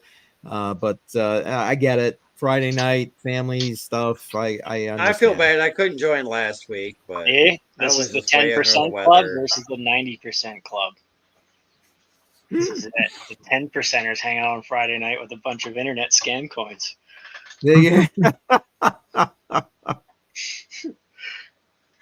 Oh, I love it. I know what. While everybody's at the bar right now, spending money, we're buying crypto. Hey, guess what? I'm doing both. Hey, There you go. There you go. I'm at home drinking and maybe buying crypto. I don't know yet. it But brings me back to light crypto on up only. Nice. Guys Hell just yeah. sloshed. It's not about the money that you make in the market. It's about the friends you make along the way. Actually, money I can buy everything except for happiness. That's My the way I favorite feel. part about when he said that is he's saying it to a bunch of billionaire like hedge fund managers, and they just look so lost when he said it. Oh, kills me, man. It takes me out. Favorite segment of 2021, man. Jesus. Who said that? Light. Mm. What is it? Is his name just Light on Twitter, or is it just Light of Crypto? I think it's just Light. So who's going to Light LTC Nashville and BTC Nashville this year? Whew. Well, we're Canadian, so that's too expensive for us to go down there. I want to. I just don't have my passport yet. I need to renew my passport. It just expired. Sad times. I would. We'll see. I'm still hopeful. We'll see if that happens. I'm kind of thinking I might celebrate in Japan this year when we get the top of the market. I'm Interesting. thinking, Oh, so what, like 9 months Japanese from yen's now, looking pretty maybe? weak. Maybe by the end of the year? Yeah, I have a bunch of targets are pointing towards December. I'd like it to go Okay. for longer. If we get a deep consolidation here that lasts like a few months into the end of the year, then I'm going to say we're going to go well into 2025. But if we pop out of this consolidation right away, I don't know, man. Well, Coin, you already know I'm going to LTC Nashville. BTC Nashville is the following 2 days. So it's like I might as well go. I'm already in the neighborhood. Yeah. Right. I know you were up on the hem and hawing about it, so it's your choice. It's not so much the hemming and hawing. It's more about the affording and paying for it thing. 100 AR, welcome, sir. There's 100 Hey, there. sorry, I had to feed my Welcome. face. So who is the guy charting? I'm sorry, I forgot. Ardbert. Yeah, Oh, so I'm sorry, I was cooking, I was multitasking. I'm not very good at watching and cooking, but no, man, that dude was doing a great job. Like, Thanks, man. I think I talked about this last week that I had paid for an annual subscription to TradingView. I was like, I'm gonna make myself learn, and a year later, I never even logged in. Like, you have to put the time in. You can't halfway do it. Like, you have to do it. And I've got too many, I guess, irons in the fire, I guess you would say, trying to learn how to run nodes, how to mine. It's pots in the fire, I feel. It's a lot. So, like, TA, though, is going to be my next, I'd say the next bear market I really want to dig in. And I definitely want to start with, like, the fibs, what he was. I mean, that just seems to be a fundamental thing that's very reliable. It's funny you say that, man, because my thing is after I learned TA, I live in Canada in a pretty mountainous region. It's pretty hilly here, so I went on a hike. I started looking around. I started doing Elliott wave counts on mountains. You start doing fib, and you're like, hey, wait a second. Everything lines the hell up. What's going on? Interesting. Yeah. And then you start to think, you're like, humans are animals. We're all part of nature. I guess we're no exception. We have to follow the laws of nature. So that's what you're looking at. You're looking at human emotions, and they map out just like how a mountain range would form. And if you look at the short-term price action and how it forms, it's dead on to how lightning actually strikes. And if you look on the fundamentals of how lightning actually forms, it doesn't find the path of least amount of resistance. It actually creates it. It sends out fingers and it ionizes the air and it creates the path of least amount of resistance before striking. So it's the same way that price action forms. They sweep liquidity and they screw people over before the actual move takes out. So do you feel the lightning comes from the sky down or from the ground up? Yeah, I don't know, man. I'll let you know next time. I gotta ask you that question. And once you were talking about lightning, I was like, God, I gotta ask him this question. I think it's simultaneous. Yeah, I think it's Two different simultaneous, charges. exactly. I believe it's scientifically proven that lightning comes from the ground up, but it's so fast that it looks like it's the opposite way. I mean, Earth has got to be charged. It's got some elements in it. I could see it. Yeah, but so does the cloud, so does the sky. Exactly. So It just shorts out, man. That's right. It takes both charges to make it happen. So Right. But yeah, pretty yeah, wild. but which man. way does it go So, first? you chart Nobody out knows. nature. You can chart out the charts. chicken That's where or the I found my egg? I don't know. conviction. That's where I got my conviction. Chicken or the egg. There you go. Yeah, exactly. Exactly. But yeah. So yeah, what I was.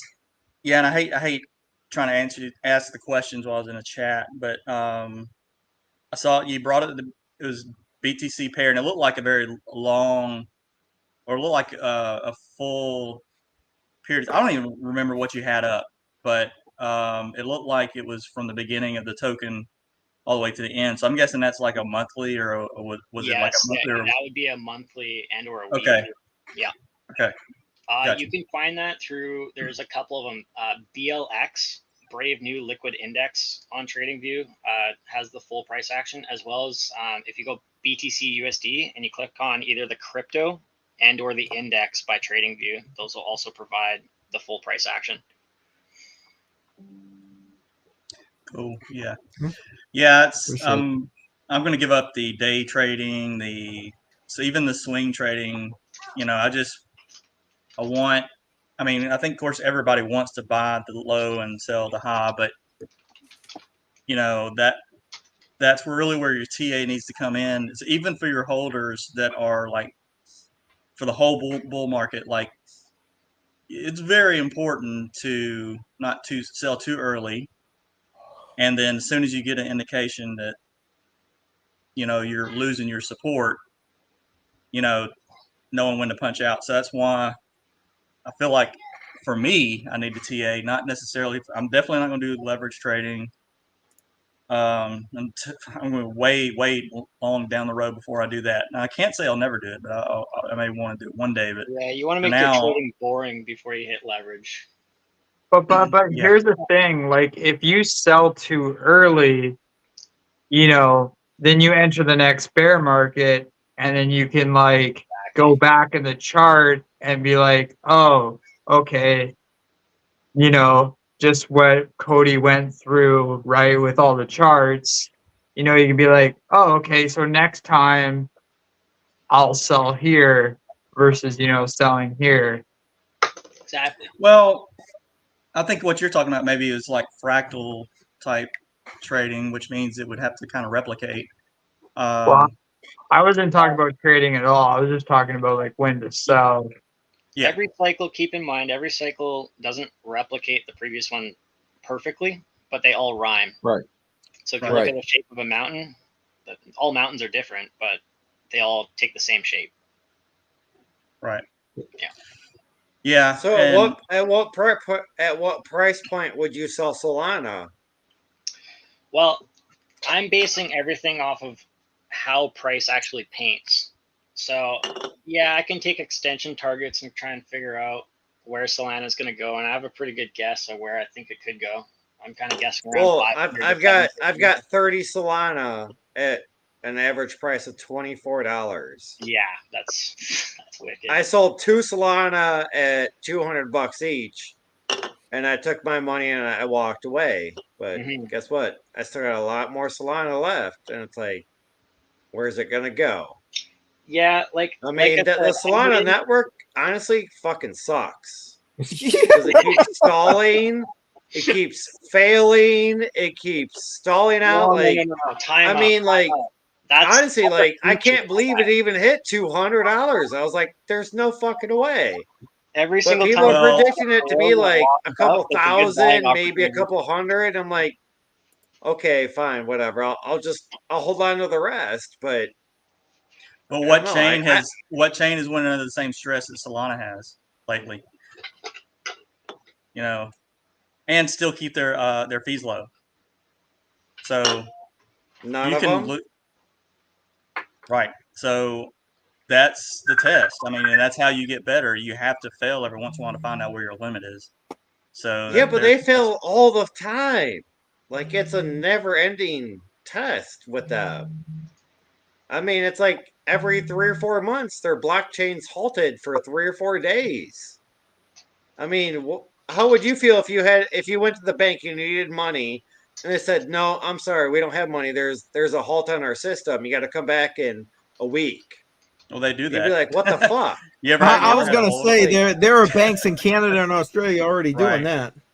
Yeah. well, I know, So, and that's what I'm saying. That's like the start of the repercussion of the system. Like, well, here's the thing: you're taking a risk early in the life of crypto.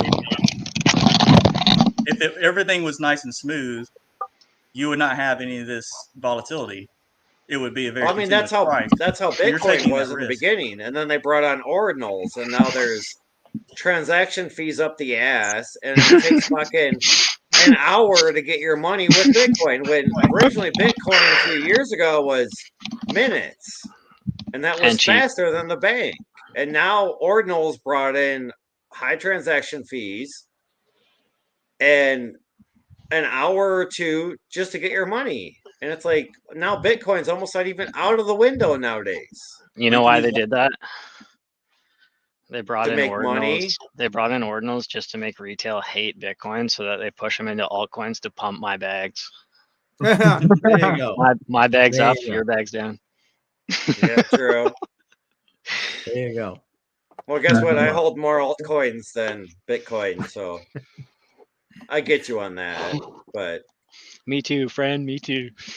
I don't hold any Bitcoin, so Yeah, it's kind of the interesting thought that I've come across in the past. It's like in the bear market, if you're at the top of the cycle and you're going to be entering into the bear market, you don't want to be holding on to Bitcoin. You want to be holding on to USD.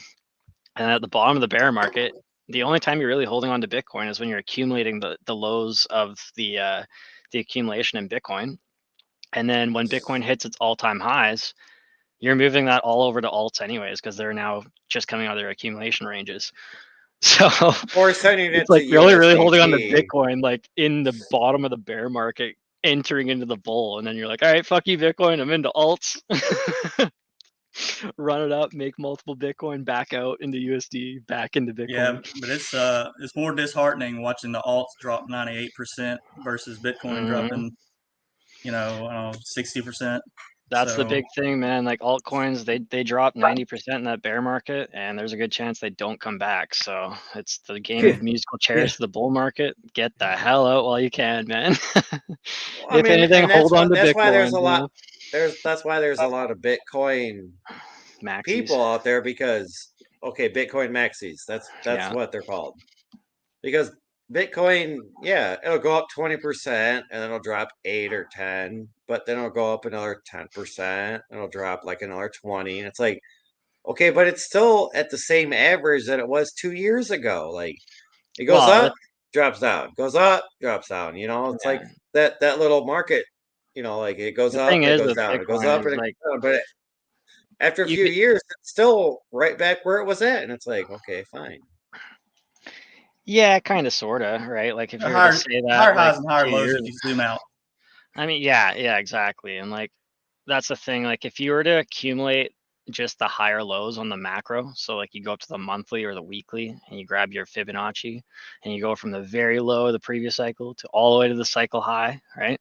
And you map out the whole cycle and you got your 7.8, you got your 7.5 or your 7.86. Just buy the 7.86. Done.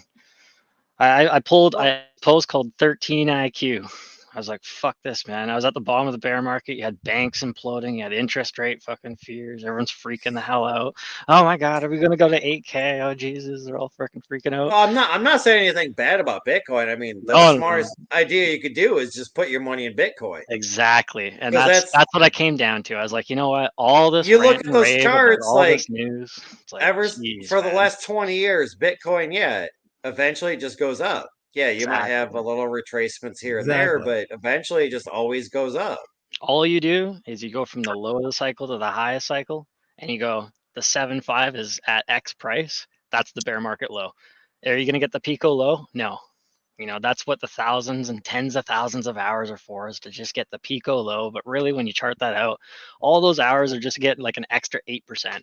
Yeah. So if you really And wanted to 8% that attack may it, not low happen. IQ caveman shit, you know, low to the high Fibonacci, buy the 7.5. Well, you can just Done. mine and just trade it straight into Yeah, Bitcoin and hodl it and DCA not into worry it, and about done deal. trading.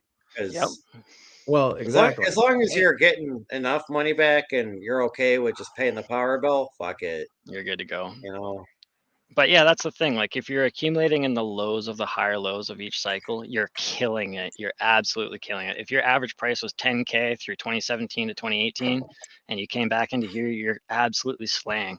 But if you bought the Pico top of 2017 and you held to today, you're still slaying. You're still up by 3x. Hell So yeah. the name of the game is like Bitcoin is here. It's here to stay. The probability is that it's going to be here. It's here to stay for the next like good amount of decades. You know, it's going to be here for the rest yeah, of but our the problem is lifetime. with the ordinals and the transaction fees now. Like, Yes, yeah, it's everybody expensive. hated Ethereum because their transaction fees were like fucking 80%. But You want to if you're send at the top of the $100 market, of Ethereum? Guess what? It's going to cost you $68 to send that $100, and you're like, "Fuck you! I'll sit here and hold it." And then now you can't even sell it, and it's like, and now it's worth half as much, and you're like, yeah, "Well, what the fuck am I going to do now?" And I feel like Bitcoin, unfortunately, and I hate to say it, but with ordinals, it's going that way. I mean, when I got into crypto a few years ago, you could send Bitcoin, it'd be like 5 or 10 minutes, maybe 5 or 10 cents for every like $50, $100 that you send. And that's it. Now it's you try to send fucking $30 in Bitcoin, it's gonna cost you $26. And you're like, and that's gonna take a half an hour if you're lucky. Just to Well, that's send the that. And beauty it's of the like, what the hell? L2s. You know, the L2s, like, you know, and using stuff like Strike or Lightning. You know, if you're really worried about moving Bitcoin, first of all, most people who buy Bitcoin aren't trading it. Like, they are sitting on it. And when you are moving your Bitcoin, you're moving a lot of it. So your percentage of your fee is a lot lower the more money you move. Yeah, So, but like, I'm sure you've seen some of those transaction fees where they move like $200 million of Bitcoin and it costs them like 20 million. It's like a 10% fee. no, I Like, don't think so. could you imagine to like no No, there's some of those transactions on the I can't Bitcoin imagine that network kind of that are money. like astronomical that you're like, why would you even pay like $68,000 to send $30,000 of Bitcoin? Like, Yeah, why? I don't think that's what the fees are, but um, No, but boys, there are some of those transactions on the Bitcoin network that will blow your mind. I'm just gonna yeah, step out for like 10 minutes. I'll be right back, but I'm gonna be I muted. got you. Thank you. No problem. Yeah. Let's, By the way, I'm one of the dicks who was buying the pre-runes, NFTs, and stuff right before the halving and right so it's after. your fault. Right. But I'm also mining, so I'm getting that money back. So actually, the first couple days after the halving was very profitable with the mining. So Yeah, so Nice. I was mining Bitcoin a few days after, and I didn't see no drops.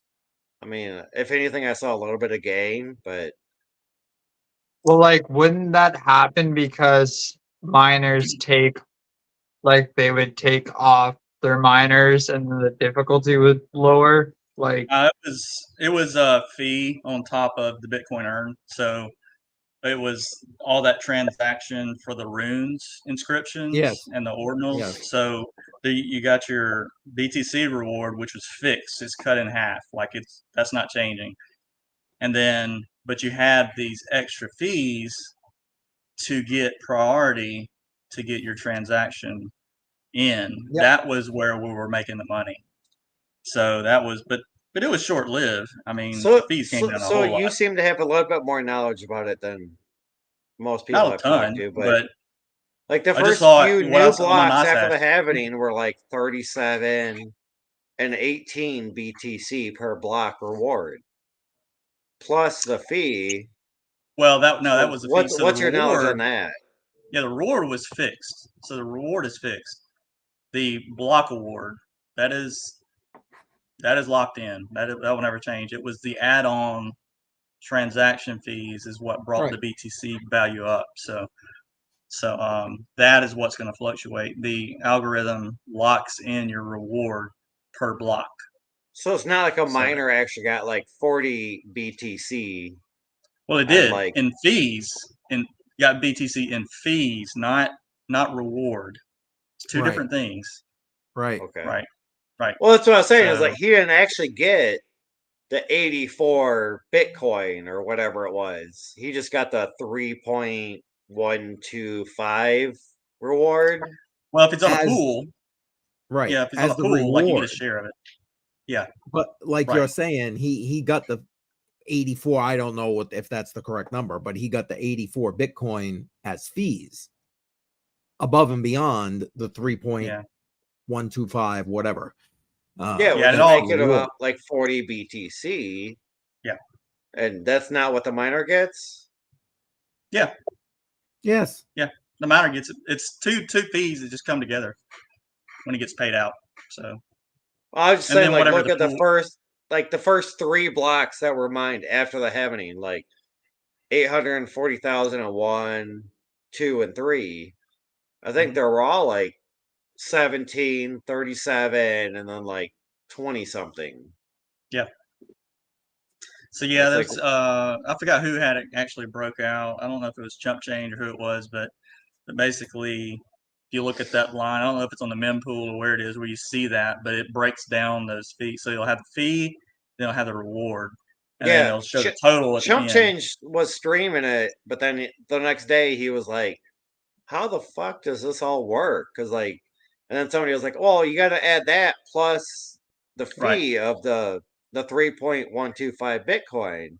So instead of the 37 Bitcoin, now it's like 40 something. And it's like, Right. this miner got paid 40 Bitcoin for a transaction. Like, how does that even work? Mhm. You know, like, And- Go ahead. maybe I'm being The magic of idiot fees, the about magic it, of high but- fees. Yeah, but there must Well, if be you a have all lot these of people Bitcoin trying- being sent for a fee of $1.2 million being sent There was just a as lot the of- fee. If each person is making a transaction and it's $20 or $30 per transaction, which I'm sure it was a lot more than that, because I was paying 20 or something dollars per NFT or ordinal whatever when I was getting it a day before. So the day of was probably insanely high. Yeah, But they you were gotta saying know- average fees were like about $130. Yeah, but see, here's the thing: is these Yeah, guys. but to send how much Bitcoin though? I mean, because I was trying to send like $30 of Bitcoin, and they were trying to charge me like $25 to $28. I And wouldn't it's send it. like, why would I spend $28 to No. send $30? Like, that's Yeah, stupid. these guys who are trying to move something, they're trying to buy something on the market before it goes sky high. So they're taking a risk. Or they were trying to get part of that happening block. Because I did hear, I don't know if it's true, but that last block before the happening, or the block that caused the happening, was mined by a solo person. Yeah. And they're saying it's worth like 150 to 180 million. Yeah, so what they were trying to do was you have people that was trying to inscribe onto that last block. That's Yeah. what they were trying to do, because if they were successful, I mean, it was a huge lottery, what it was, whoever could get it in. So it's just whenever that one transaction fell in line, it's, then hopefully they didn't lose it, or, something happened. I mean, it'll be something that'll be worth something later on, but it's a huge risk doing that. I mean, he's going to pay a bunch of fees to do it. It's almost like buying a lottery ticket. I mean, you're paying $20 for X amount of tickets. Hey, maybe I get a chance to getting this, and maybe if I don't, I just threw this money away. So that's one way to look at that. Yeah, but at I least with the specifically, Bitcoin block, or the Bitcoin halving block, like you got a part Okay, of that, and you're like, here hey, I got a is part of it. It's worth X amount. Come buy it. here is the Bitcoin halving block right here. So total fees were 37.573 BTC. So Jesus Christ. the miner got that along with the reward for mining the block. And Yeah, which is 3.125, correct? yes, because that was the halving block. And Right. I can't see who that says who that is you there buy a for the- BTC. Okay. But yes, so that's what happened. And then of course, remember, that's part of a pool. So then that gets divvied up to everybody who's putting hash rate toward is that what Bonum Versprim? I can't read that. And I think he's cussing us. Is that what that is? And he's doing it just in a different language, so none of us can understand it. Yeah. Perfect. Perfect. But yes, that's the actual block. That's right off Block Explorer. Yeah, but I So- mean, could you imagine being just part of that pool that hit a Bitcoin block worth 40 Bitcoin? Because you got 37 point whatever plus the 3.125. Yeah. So you're 40 almost Bitcoin. at 41 Bitcoin. Almost. Yeah, if you got I 1,000 mean, people in the pool, Yeah, right here. it's not as Subsidy much and money. fees. Right here. Subsidy and fees. 40.751 BTC Yep. for a yeah, total which Math is of right what there. 1.4 million. No, 2.6. Oh, okay, 2.6 million. Yep. And you're right here, the miner. I should have looked here. Sorry. But yes. Yeah. So Wake up. that I think answers the proverbial questions here. So Right. you could probably go to the mempool now to the current. Oh, it is high. He's not swearing at us. Hi. Red Hot I Mining. know. Welcome. I was just kidding. Yeah, I knew. You got to Well, assume that. what do we know? I don't know. What the hell do I know? I don't know. Squat. But He's part of my group. all right, Gotcha. there we go. It's cool. There we go. But yeah, that's I figured while we were sitting there chatting about it, might as well just bring it right up on the screen. I never go on. That's actually when you guys had the mempool thing up, I'd never seen it before. So, and like I said, the Chump Change was talking about it, and a lot of these YouTube videos I don't watch. I actually listen, especially when I'm driving. Yes. So I was paying attention to what he was saying and about it. At first he couldn't figure it out like that. It's like, wait a minute, that doesn't make sense. And then someone broke it down and said, yes, fee plus reward, and that's always going to fluctuate. But the reward will always be frozen. So at least for the next 4 years. So correct. No, I've got a lot to learn, on reading these explorers, and it's just so much. It's so much, but it keeps you energized, like staying in it. And same with the TA. Like at some point when things slow down in my life and then slows down in crypto, I think that's when I'm going to start jumping into TA. I'm going to go in and there's plenty of time, right? Like this isn't the last cycle, right? Well, here's the other thing too. Is like you said earlier, you can pick up a little bit at a time.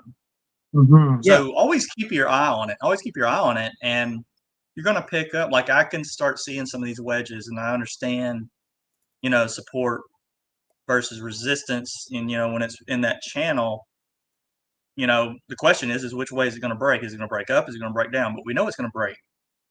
So, and you just start paying attention, and then you get the next part of the picture. So, oh, okay. So when it's going this direction, very likely it will break down. Or if it's going in this other direction, very likely it'll break up.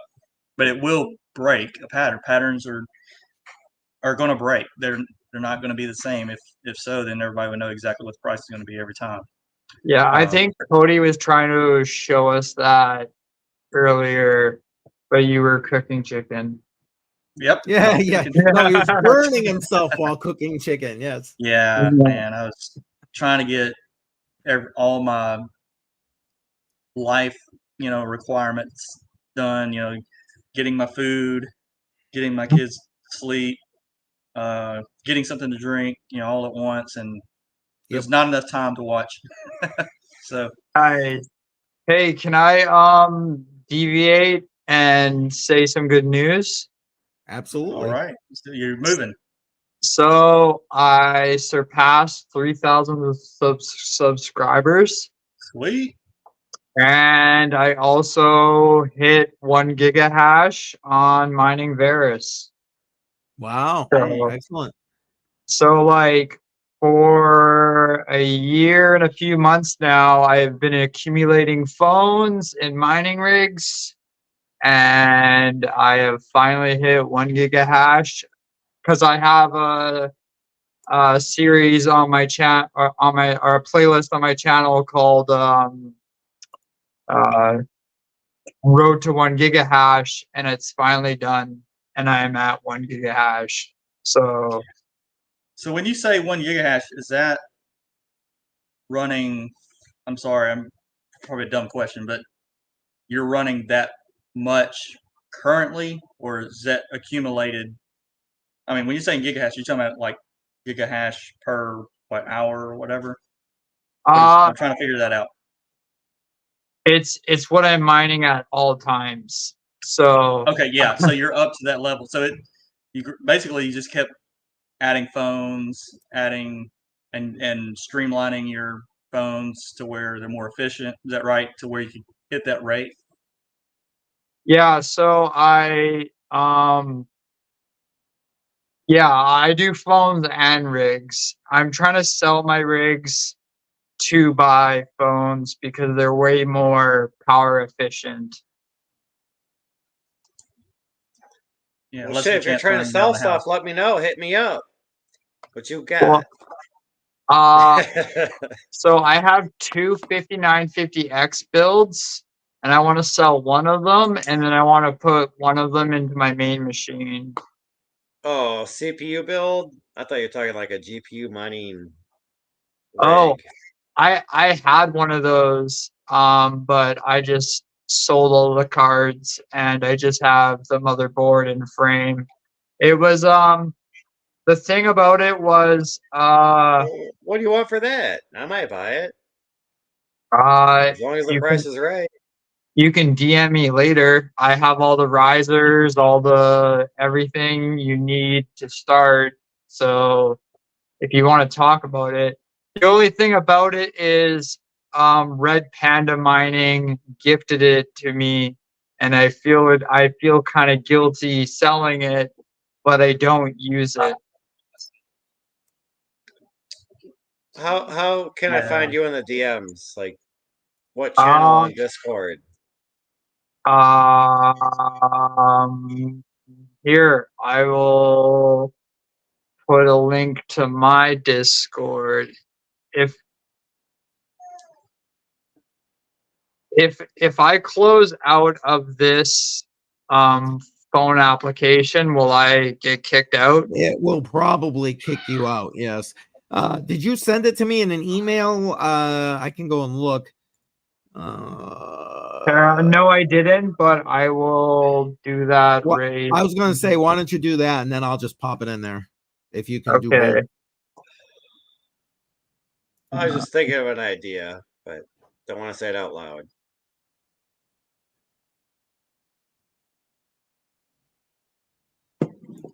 So there, Red Hat Mining, and I'm mad there. There you go.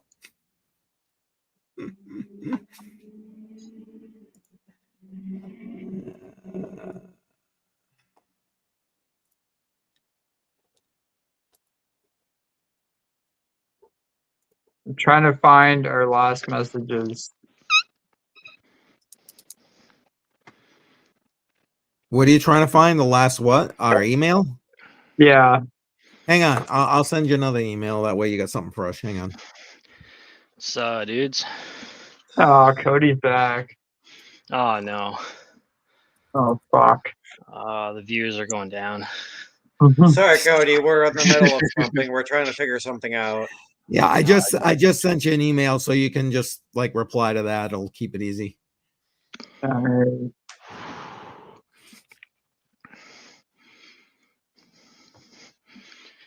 Oh, there we go. Man, look It's on my big. new email.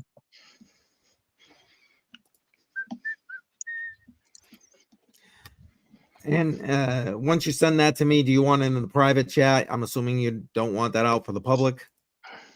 Yeah, keep it private. Okay, no problem. Well, actually, no, it's linked on every one of my YouTube videos, so it is Say, mine. Crypto Coin I Mindset, got- you got my email too, so you can just email that to me instead of putting Actually, it yes, in a that's a good private point. chat. Yep, I'm on its way to you. Here in Well, this it will be as chat, soon as I stop hitting the wrong button. in this chat, I will put my my business email in. Is it big business at gmail.com? No, it's just called Paperclip Business. Nice. Are you trying to type with one finger? Paperclip business. That sounds really official. I gotta say that. I know. Here, we gotta go two hands on this one. Big Hey, paperclip. I Cody. just sent it to you, Badel. All right, thank you. Yes, sir. Mr. TA guy. Yo. All right. So let me ask you this. So what all trading pairs can you use in TradingView? I mainly use USD, which is a terrible habit. I would recommend using BTC pairs against your alts, because if they're going down, you should be holding BTC, and if they're going up, you should be holding alts. Okay. So I would do a cross reference on all of them. That'd be a good thing to do. Doge, Yeah, 'cause BTCs, etc. especially when fiat starts, when the money printing starts. Yeah, I think I would rather be getting a valuation on Bitcoin versus the strength of the dollar. 100%. Man, I just got Yeah. butterflies. Totally forgot they're just gonna be printing tons of money this year. Oh, just try to suppress those bullish thoughts. Oh my goodness. All right, Paperclip. I joined the Discord. I will send you a DM tomorrow sometime. I think he. Oh, here he is. I was gonna say I think he accidentally disconnected himself. Never mind. Here he is. Yeah, I did accidentally. I pressed back on my phone because I thought that's how you got off the private chat, but no, it just kicked me off the app. That red button's No, really no, enticing. Paperclip. I'll send you a DM tomorrow, Okay, and we can go from there. We'll work something out for sure. Beauty. But I think I gotta head out here. I think I'm gonna be working some overtime tomorrow, so I gotta start making dinner and getting ready for tomorrow. So Why are you working overtime? You sound like me. I gotta work tomorrow too. To accumulate? to throw more into the market. 10% versus 90%. Nice. Take all that overtime pay and throw it into BTC, mofos. That's right. The way to do it. Right. What's Mahalo retail gang. not doing right now? They're not working overtime. Yeah, exactly. BTC, I'll tell you that. Anyways, thanks for having me, and we'll have a more like one-on-one chat, maybe. Because originally we were gonna talk about phone mining, but I got Cody on here with all the TA and stuff.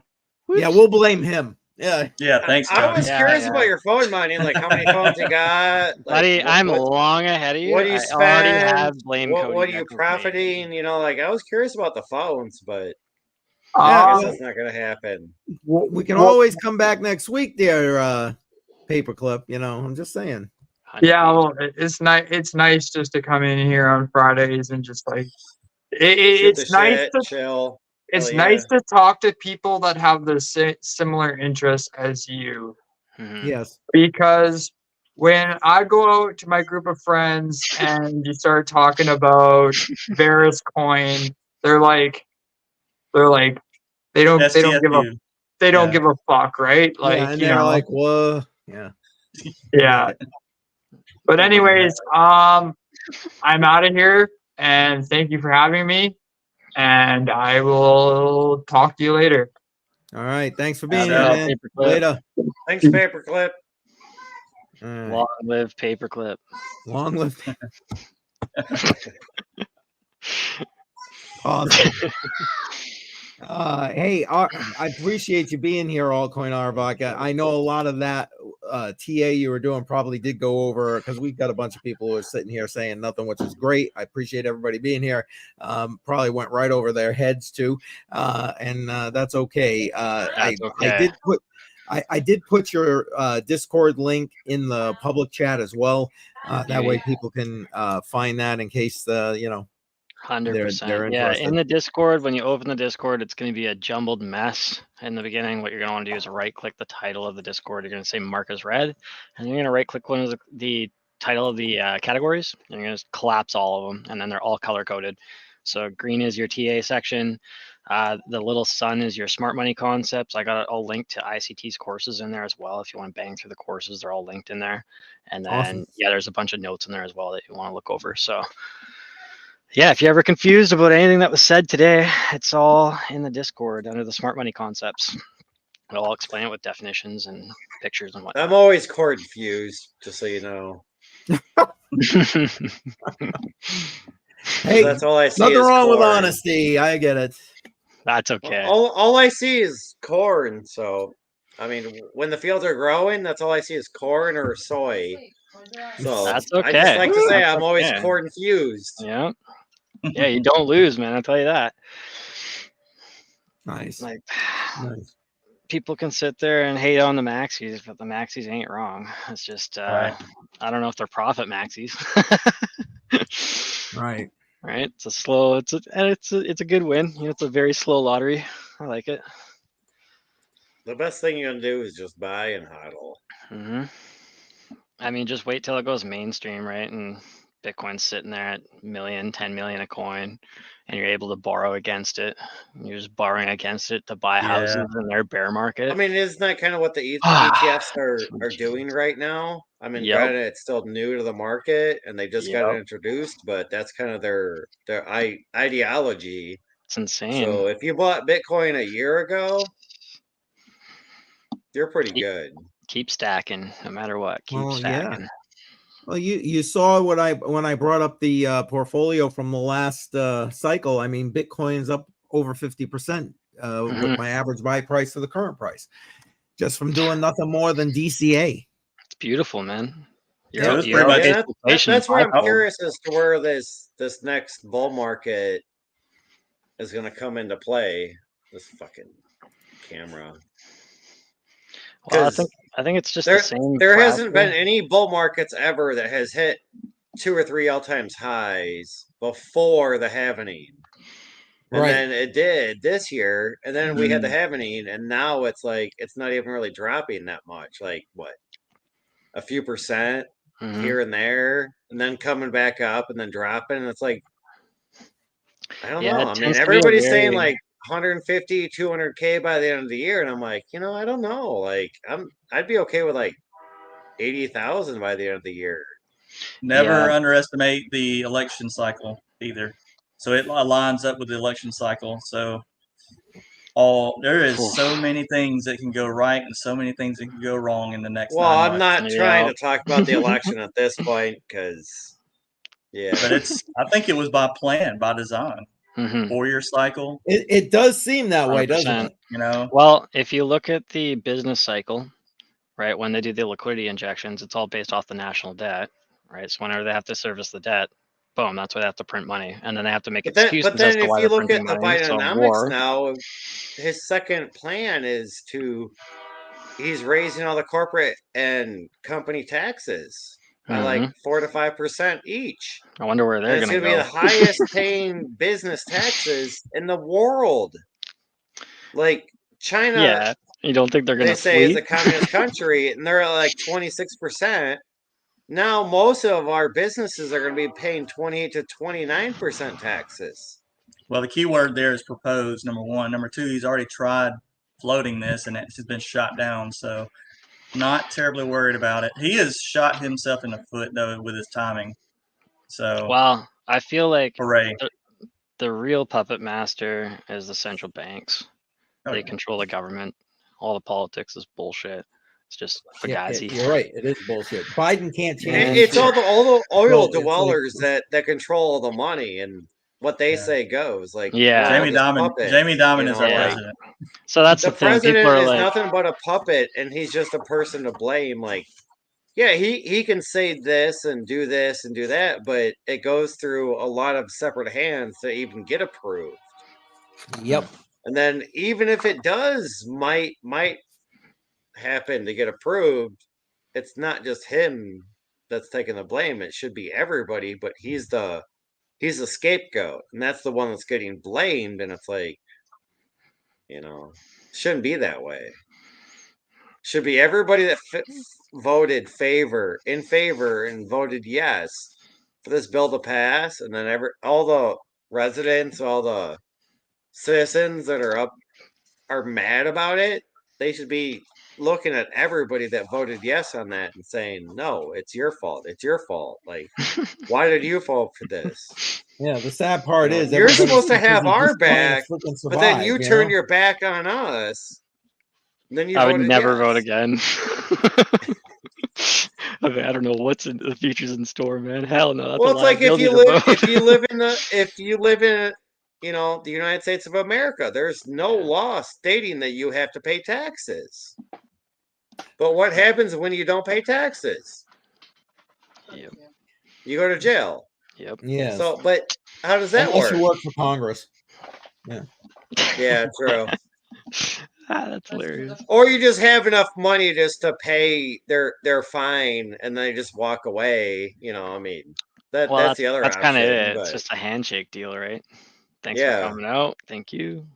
And That's hey, why- yo, you That's gonna why they expand the money exempt supply next themselves year? from all Hell this yeah. shit. They literally exempt themselves from all this shit. And That's why all hell, the they people again, I did the whole live stream. They can go do insider trading. You and I do that. Yeah. We're going to jail. You know? I bet they're exempt from the unrealized loss or unrealized gains. They will be. Yeah. I guarantee it.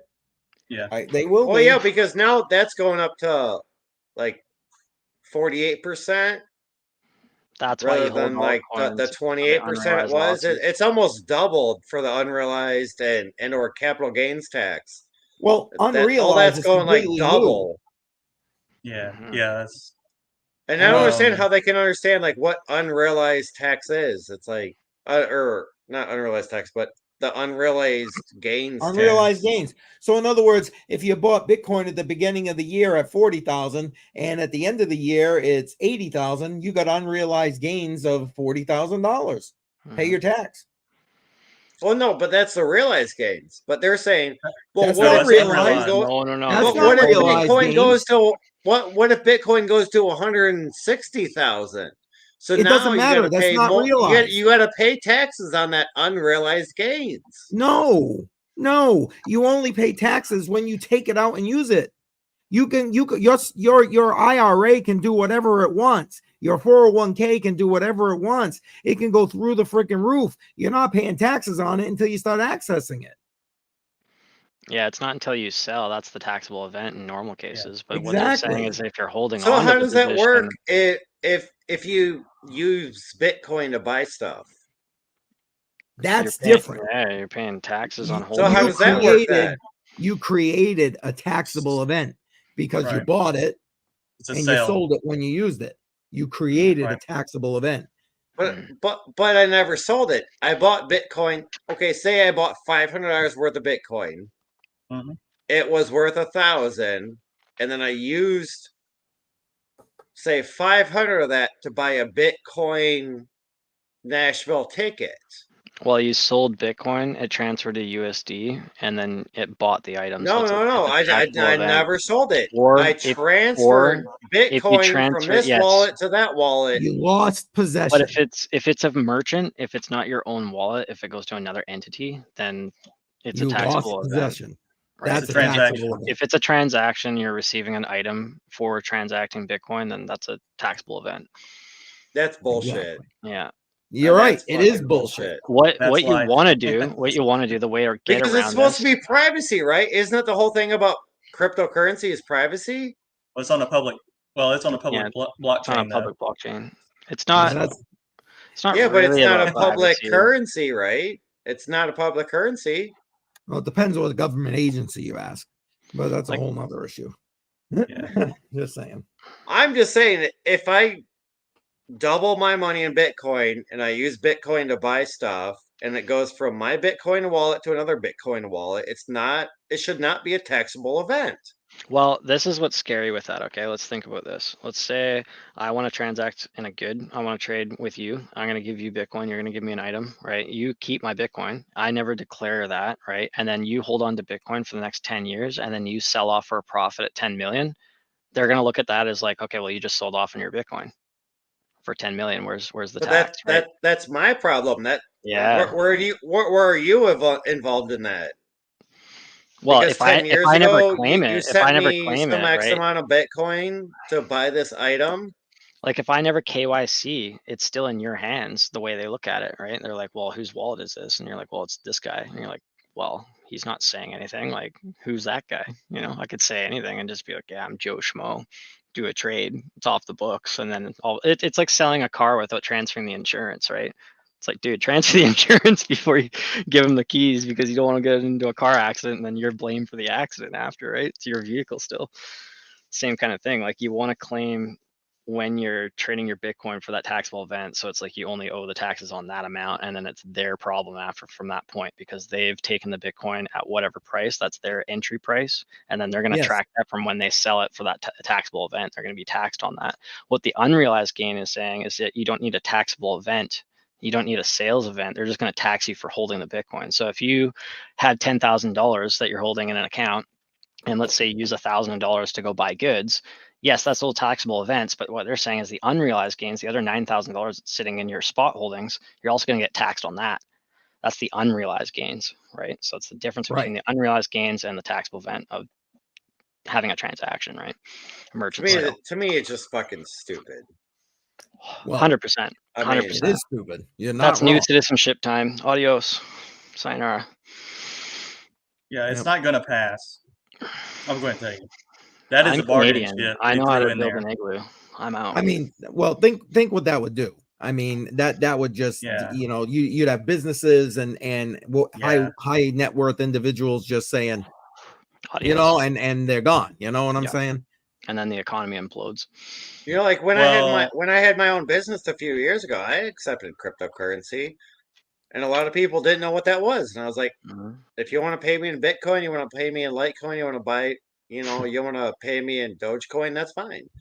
I accept all that, but this is your bill. Here's your ways to pay it. I mean, not a lot of not a whole lot of people took it up, but I had one contractor that was buying $700 worth of ETH when it was fucking $1,200. He was like, "You take ETH?" And I was like, "Sure." He was like, "Fine," because I just started another company and I'll pay you $700 a week in fucking Ethereum, and I'm like, "That's fine." Yeah. A couple of years I'm a later, winner. I'm like, "Yeah," you know, when Ethereum was like $1,200, I'm like, "Fine, I'll take 0.45 ETH every week. Not a problem." Yep. But if you're sending that to Coinbase, there's going to be some point where you own ramped, and they're going to figure it out. There's very few ways to own ramp without a trace, and mining would be one, but you would eventually have to sell, and that's when they get you. So it's Yeah, but why can't you use that Ethereum to buy stuff? You know what I'm saying? Like, say you it's a got purchase. something you want to sell, and I offer you X amount of ETH for that Okay, you want to know the item way that you want around to this? sell. I'll give you the answer on how to get around this. Tax free. It involves risk, but you can do it. Okay, so what Well, you yeah, want to there's do? a risk in everything. 100%. What you want to do is you want to wait for the big crash in Bitcoin, the big 80% sell off or 70% sell off, right? And then you want to borrow against that Bitcoin, right? And take that cash and go acquire goods. So loans are not taxable events. So then the value of the Bitcoin goes back up. You never really lost exposure on the Bitcoin because that's posted as collateral, right? So that goes up in value, and then you could just borrow more against it, or you can take a little off the top and pay off your loan, and then that's your taxable event.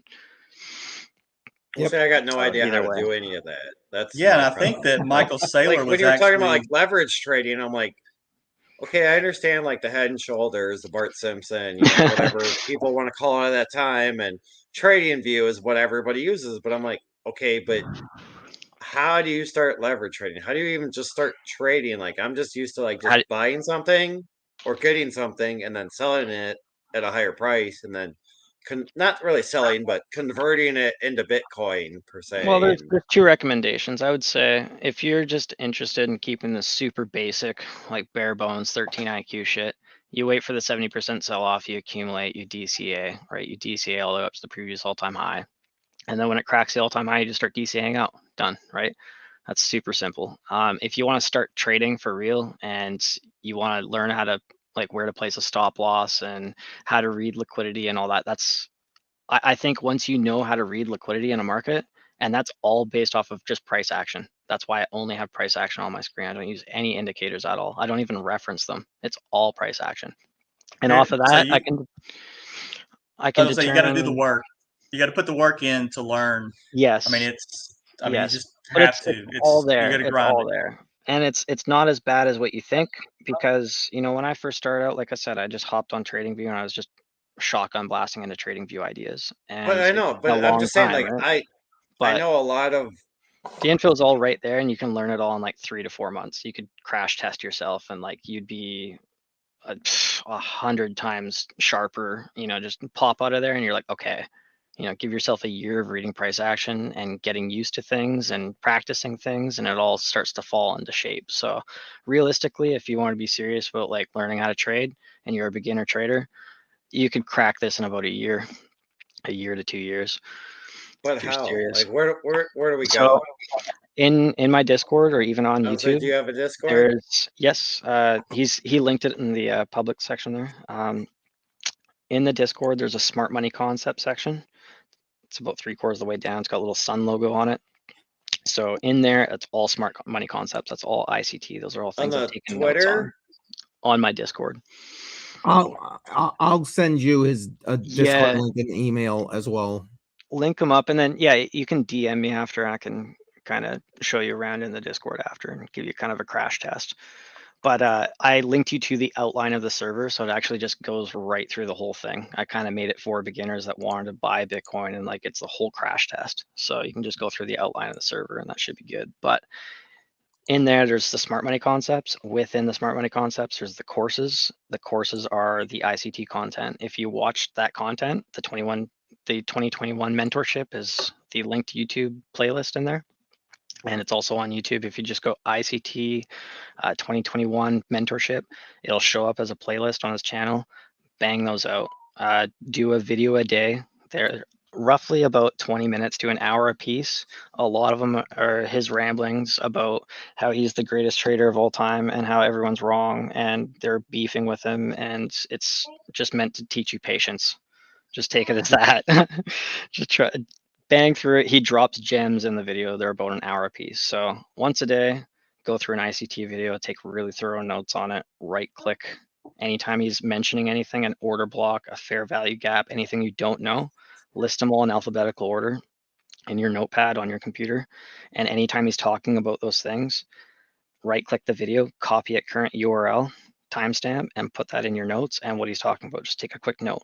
And then that way, at the end of the course, when you're like, okay, what is an order block? You can just go right to your notes and you have 5 little clippets, little 15-second segments right in his videos, done, done, done. And it'll explain everything. It's perfect. It's concise, right? So you're going to take That's proper a notes. lot more Good to knowledge go. than I've gotten from anybody else Yeah. ever before. Yeah, he's going to set you up. And if you take good notes, he's going to teach you the psychology behind it. He's going to teach you the proper trade setups. He's going to teach you where your stop loss should be, where your entry should be, where your take profit should be, how to read liquidity. You're going to know directional bias on the market much better than what you do now.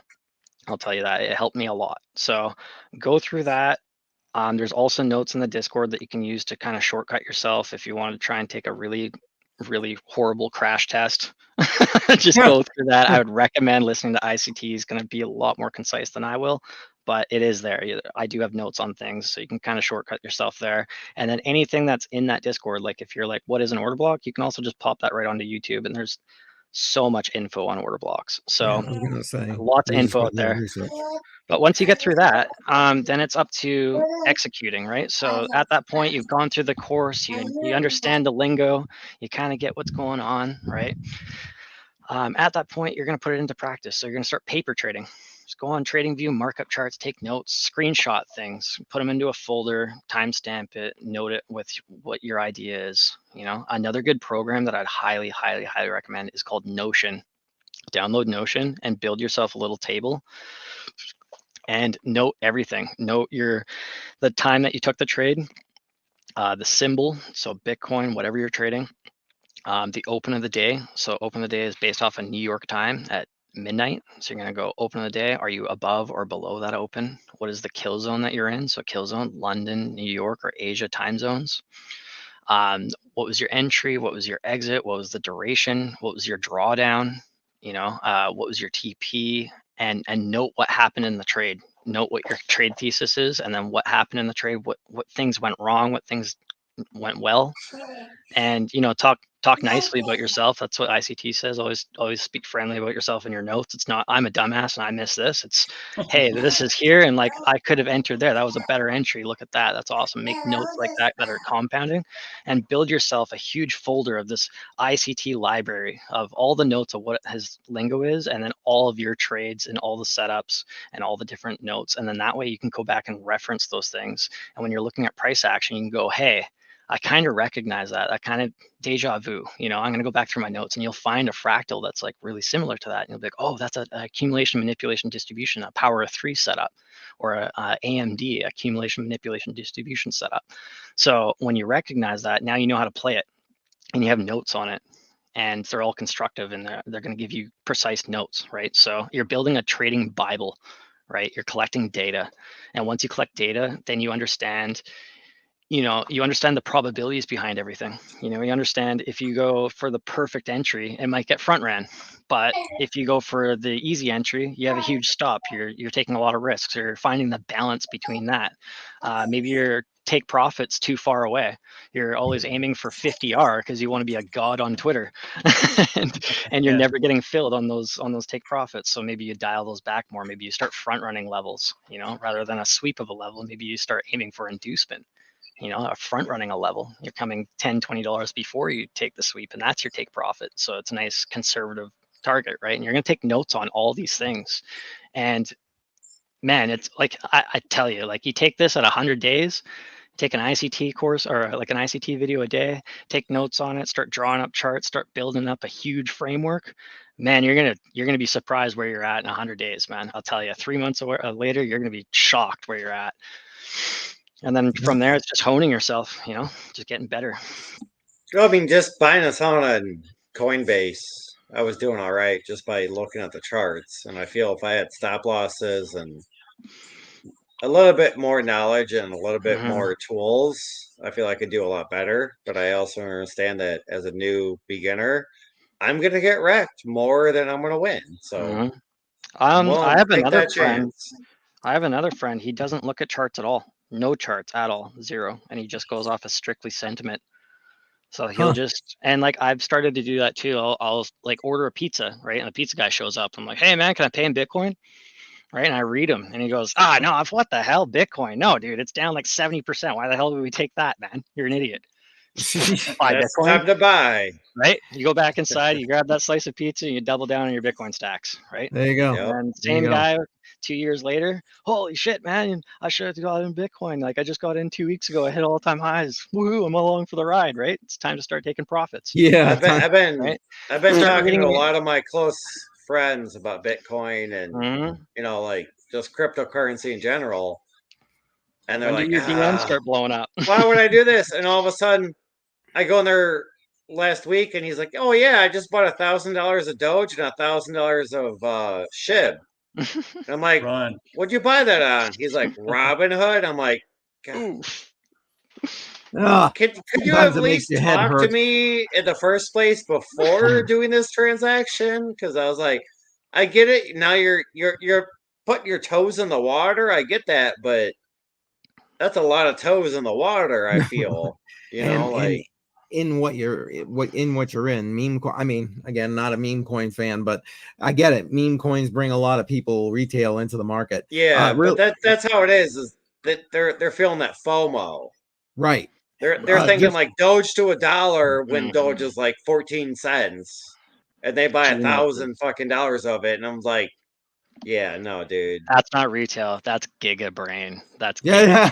There you go. Well, whatever you want to call it. Listen, It's not well, a I just smart wanted to move, let in my opinion. Red Hat Mining, put in whatever you want in the comments. We'll take a look at it.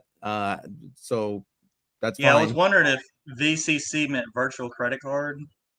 Is that what that meant? I'm assuming that's what that means. Yeah. That's why it's like, yeah, go ahead, put in whatever you need to in the comments there. But yeah, I also noticed sentiment-wise when I was making posts back in the day on Facebook, I didn't get a whole lot of engagement until we're at all-time highs, right? So that's when retail starts to come in, and nobody, like everyone's like, you're an idiot, you're nuts, you're crazy at the bottom, and then all of a sudden when you're cracking all-time highs, it's all of a sudden, oh, you're really smart, dude. You're a genius. When you're smart, dude, it's time to sell. You're an idiot. Remember that. You're always 40 IQ. You're not a genius. When they start calling you a genius, get the hell out. Amen to that. Amen to that. Guys, I got to step away for a minute. I'll be right back. Okay.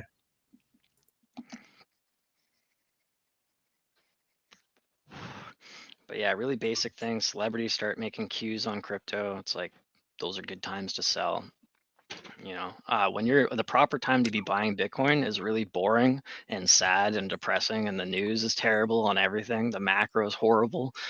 Bitcoin's low. No one's really involved. Your friends and family aren't talking about it. The news isn't That's talking what I was about to it. say. It's Is not like on the when nobody's radio. talking about Bitcoin, that's the time to buy. Yeah, it's When stone everybody's talking cold. about Bitcoin, that's the time that you should be like, oh, I should start thinking about selling at this point.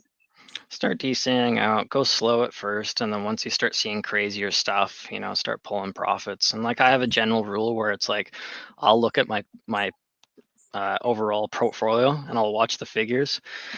And I'll just be like, oh man, that's pretty high. That's crazy. Okay, a little higher. I'll wait out, and it's like, okay, that's really high. Holy. And it's like once you get to the third one where you're like, okay, dude, I'm hitting all-time highs. Like that's nuts. That's way overboard, man. Like So it's time to sell. CryptoCoin Mindset, the host, knows about my little like 1 month journey. I put $1,500 into Bitcoin, like towards it was like the third week of February. I mean, I can pull it up if you want to know the exact date and time, but it was Nice, literally man. like Nice. 5 weeks later, and I had a $500 profit, and I cashed out in that $500. And then I put that other $1,500, just to the side. Kept it in Bitcoin, and Bitcoin started dropping, so I sold it. Converted that to fucking Solana, and I'm like, Now I'm like, fuck. I should have just cashed it all out. No, at this point, what I do, see, I came from a background of gambling. Okay, and a lot of people frown upon that, and I go, "Oh my god, another gambler! This guy's nuts." I like gambling. I mean, I go gamble a few times every week, a couple of $100 here and there, and I'm like, you know what? Every time I lose, I'm like, God damn it! I should just put half of this money in Bitcoin. Exactly. But the thing is with gambling, what it taught me was money management and risk management, right? So I used to go in there and I just play it patient. It's almost like waiting for a trade. You got to wait for it to come to you. You got to wait for it to come down to the high time frame POI before you take a low time frame trade. Same kind of thing. It's like you're sitting at the roulette wheel and it's got your red and blacks. And it's like, all right, I'm going to play when black hits like 10 times in a row. And it might not even do it while you're there at the casino. So you're just walking around drinking beer the entire time, hanging out with your friends. But when it does, then you start bidding red. You go over there right? and you play red. Yep. And what do? You put down $5, right? And you lose the first round. So what do? You double down because you're a degenerate gambler. And that's the proper thing to do in a casino because that's a proper martingale. So you come in, you double down for $10, and then you lose the round. And what's the probability of it going to 13 rounds? A little lower than going to 12, but every round is isolated. So the show goes on. It goes up to 16 rounds, and you just martingale all the way through it. 5, 10, 20, 40. Eventually it hits, and then you get your initial $5 back. So like I used to attack crypto the same way. I used to go, okay, hypothetically, if crypto is going to set a higher low every time and bounce off that 7.5 fib, roughly, then I should be able to just weather the low to the previous all-time low.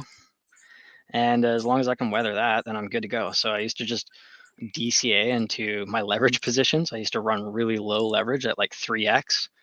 And basically what you do is you take 3x, right? And you divide that by, you divide it into 100, right? So you take 100, you divide by 3, it gives you 30. So 30 is roughly your pillow in leverage. It's a little less than that because of fees and spread and whatnot. So I'll call it 25%, but 25% is roughly your liquidation.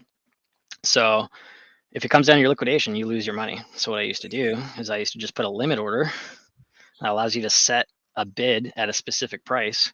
So I look at my liquidation and go, oh, okay, I'm going to get liquidated at 10,000. Okay, I'm just going to put a bid at $10,100 to double my stack. So on the really bad days, it would come down, it would hit all my limit orders, and it would just double me into position. And I'd be like, woohoo! Now I'm partying. That's the position I wanted, and I got it on a really discounted rate. And then I would just pray that the market would turn around and go back up. And once it did, I would just have to hold on. That's the other balance, holding on long enough, having the patience to sit on your hands. So that one's hard. And general rule is that, like, just aim for the previous all-time high. That's a really nice but that's kind of like target. how it is with gambling. Like as soon as you Mhm. double or triple your money or quadruple your money, you should just walk away. What but do? Good. You double down and you lose half the it, time right? you don't. Mhm. You So just that's the top of the increase market. your bet and you keep going, and the next thing you know, you're Boom. back to zero. Yep. Yep. Round trip for the boys. 100A, do you see the answer from Paperclip on Yeah, the I screen? saw that. I was Okay. the only thing about it is getting it to where. All right, so MetaMask Consensus owns MetaMask, right? I mean, for the most part. Yes. MetaMask, So in my opinion, just sucks in general. yeah, it's horrible. But my question would be, if your MetaMask already has a trail, a blockchain trail to it, they already know that you're spending it. What you have to do is get it to anonymously to your wallet, your web wallet. That's the key right there. You can use a non-KYC MetaMask, right? Can you fire up a fresh? Well, what I'm saying is, if you move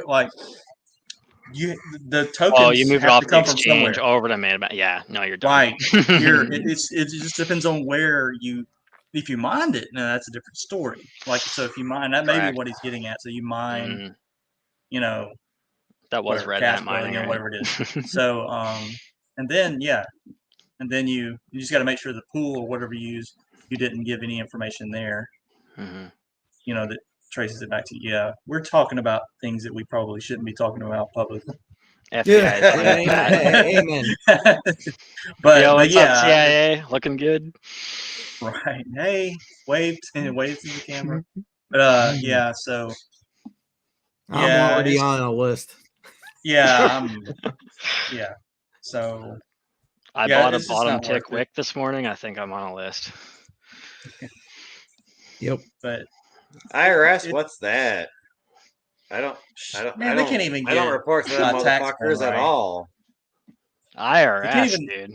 What PO? Yeah, IRS can't even get our tax forms right. How are they going to be able to trace that down? Like, I guess you really got to be worth money before they start running you down.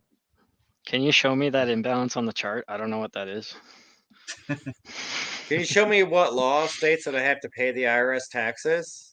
Because I already pay taxes like 3 times. I mean, Only isn't there a three? double Part. taxation Only law? three? See, that's my game plan, man. This is my game plan, all right? This is retirement status. This is the shit. I pay no taxes, all right? I hold Bitcoin and I just wait 3 cycles until it's like way the hell up there and there's no way it's coming back for a higher low. And then I just borrow against it on the higher low and I spend my cash. Good to go. And then it just goes up like another, by then it'll be boring. It'll probably go up like 10% on a year. It's going to be sad.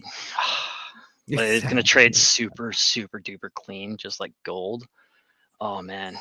I just found gold over the weekend. I never realized how clean it was. I just found it. I'm an idiot. Should have been trading it all along.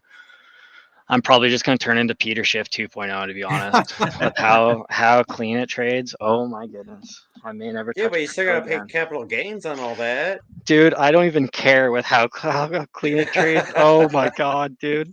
I'll pay According to the 80% Illinois, capital or gains. I don't even care. I'll according face to it. the United States IRS law provision 12.1, you gotta pay this because you made money. Well, as long as the You capital know. gains are less than 100%, I mean, you get something back. It's true. And you can Yeah, compound it. The power of that's compounding. pretty sad that you got to look at it that way. But Have you guys ever looked at that? The daily That's how the compound rich calculator? get richer, because they know all those fucking little loopholes and gray areas. That's the most wild thing I remember finding when I was beginning. I was like, the daily compound calculator. Okay, if I made 1% a day, right? Like what you're talking about on Coinbase, where you like buy in and then you sell like 1% up. I'm like, man, coins are moving like 10% every day. I could find like 1% in there. I'm like, all right, daily compound calculator. If I start with 5K, make 1% a day, it's like something like 55K at the end of the year. And then if you take that 55K and do it again, it's like 300 and some thousand or something. It's like, what? And you got to think on average, get this, Bitcoin goes up on average 100% a year. So think about that in a compounding nature. It's not going to But be then you gotta pay not going to what? be long before you're rich. But then you gotta pay what? 40% of Nope. that gains Nope. and taxes? No, because you borrow against it. You use that cash. Loans aren't Well, taxable. If you As long don't as you're if on a you higher don't low, borrow against it, according to the then you're IRS, paying you gotta tax. pay like Yeah. 38% taxes on that Now, capital I will gains. note, since I have brought this up, if you do get liquidated on that Bitcoin that you've borrowed against, that's a taxable event because it's selling your Bitcoin. And if you make Yes. profit on that USD that you're borrowing against your Bitcoin, that's also taxable. So if you take out USD, make 10K on it, taxable 10K. Disclaimer noted.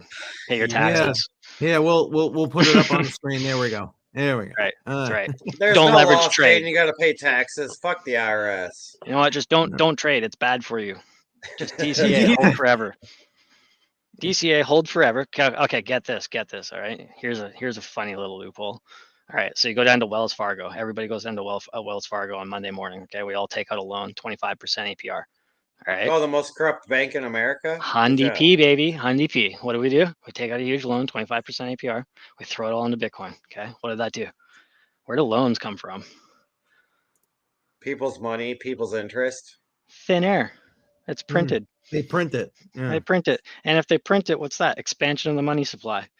Debasement. If they're debasing the currency is worth less. What does that mean? It takes more of the currency to purchase the same amount of goods as before. Yep. Right? So if they've done that, what does happen to assets? It's gone up.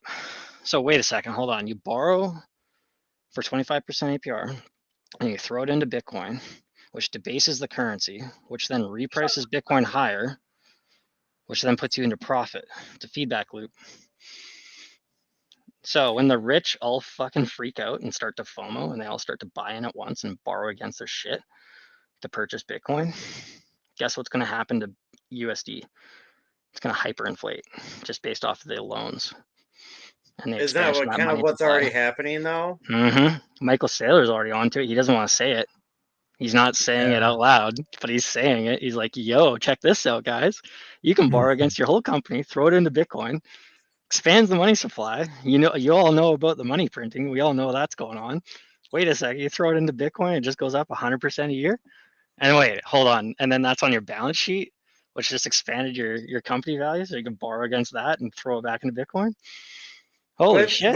But if you know about Michael Saylor, like I don't want to say anything bad about the guy because he's a really smart guy. I feel He's smart. but He's a cool dude. he doesn't own anything.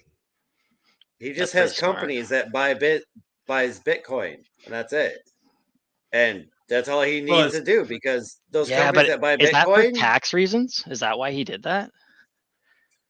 He's not like he's not his own entity. It's like he's acting on the behalf of the company, so he can split well, up that's what I'm his saying. Like capital, his right? companies are buying the Bitcoin. He doesn't own personally Yeah. any Bitcoin. And then It's I think his you can companies that own it. I think you can roll over salaries and shit too, right? So you can take like profits and owe it to salaries and then roll them over through the year to deduct on your tax obligations. I think. But it's like Elon Musk, he's like one of the richest men in the world, but he only makes what, $2 at $250,000 least. a year? Like he doesn't even really make that much money considering what he's worth. Yeah, that's Because funny he doesn't take too, a right? salary because he just rolls all of his shit back into the Tesla stock. Well, I mean, why not That's at what he that does. point, right? Like, what the fuck do you need? I only need an R32 Skyline, and then that's it. I'm happy. So you boys can do whatever the hell you want to the market. I'm getting my GTR. I already got it in the books, baby. I'm just waiting for one more double. And buy a house too. Fuck it. You're Yeah. waiting for that poop coin to like 100x, and then Oh, you got your baby. Skyline. I can't even fucking sleep, man. I'm having dreams. I got a decal machine. I'm gonna do a big silhouette of Doge and just plaster it right on the side of the car. And then I got Doge plates. And then I'm gonna buy Bitcoin right on the back of my windshield, huge bold letters, and then probably fire up. Okay, so when you do get that is people when I gotta DJing in. sell. Yeah, bro, that's top of the market, baby. If I'm buying a Skyline, get the fuck out of the market. You know what? General rule. If you take 3 screenshots in a day, sell. You look at your Well, P&L and you're taking 3 screenshots, get the fuck out. You're going around posting on Facebook. What you were saying about Michael Saylor, so Robert Kiyosaki kind of has. No, it's not really related, but it's kind of thinking. He uses debt to make money. Yes. He doesn't, and it's Yeah, not. well, it's not the same story, but if you kind of use That's the kind of what he same was talking ideals- about. Like yeah, the with guy the just Bitcoin below and me. shit. Sorry, I can't remember your name. You're not showing your Altcoin face. Cody, but it's chill. Yeah. Cody, Orange I'll Square. Cody. I mean, that's what he was saying. He's like, dude, just maximize all your shit and buy Bitcoin Yep. because it That's always what I did. 100%. My Well- bank is fucking hilarious, man. It's like negative 5K. My cards bounce at the grocery store. People are like, "Oh my god, I'll cover." It's like, no, you don't understand. I'm just an idiot. I'm over leveraged in my gambling. Don't worry about it. I'll figure it out. You're a nice lady. Thank you. Here's your karma. Yes, yeah, right. How about I return the favor and I'll pay for your groceries, there, lady. Right? Yeah. Exactly. That's the Yeah, kind of guy I 100%. am. Like, That's 100% it. people try to help me out. I'm like, you know what? No, I may look like an idiot because I used the wrong card, but no. Oh, Here, dude, let I me did use this something. card and I'll buy your groceries along with mine and it'll clear. Like, I don't Yeah, give 2 that'd be fucks. fucking cool, man. That'd be cool. I did something Yeah, like- so stupid and retarded today, man. I got off work and I drive, so I took a corner and my car keys fell alongside the seat, and I thought I left them at my house when I was on my lunch break. So I called an Uber. I'm like, the Uber shows up and I find my keys in the car. I'm like, dude, you know what? Just clear the ride, dude. It's all good, man. Just take my $10. It's all good, bro. Take my He's money. like, what? He's like, no, just cancel it. No, I need the good karma, man. I'm about to go home and start trading. Like, don't worry about it. Did you at least give him a tip? Yeah, exactly. I gave him a tip on top of that too, man. It's hilarious. Fuck, at least where I live out in rural Midwest America, fuck, we don't have Ubers out here. Oh man, they're great. They're great.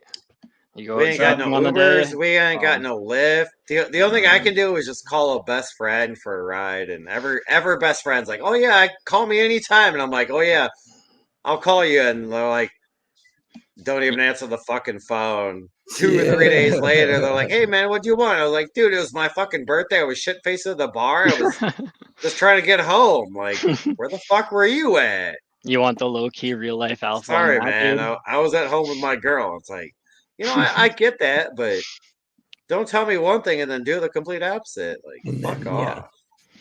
Dude, go on eBay and search up Look KG and just go buy a $900 carbon fiber road bike from 1999. Comes with full equipped Durace. Used to be a $10,000 bike back in the day. Go order one in for like $1,100, two grand. Those things teleport, man. Throw them in the back of your car. Go get drunk. Hop on the bike on the way home. Boom, you're in bed. Like what? What happened, man? How did I get here? It's crazy. I think about that and I see an accident waiting to happen. I'm just saying. Yep. That happens too, man. That's what'll teach you not to drive drunk. You're like, holy shit, that was nuts, man. I should not have gone over that curb like Yeah. that. What the hell? That's why we don't Alright. drive drunk, man. What bike did you say? A Look KG. See if there's anything on Oh, there. LOOK. Yeah. Like if you're looking at GE? something, LOOK, and then KG, kilogram. KG. Look, KG. And then go like highest price down. Yeah, it's around like 5K, 3,500. Oh, 2 grand. There we go. That's not bad. $900. There you go. 131. That's not bad. Yeah, that third one down, the black one. I think that's a 54.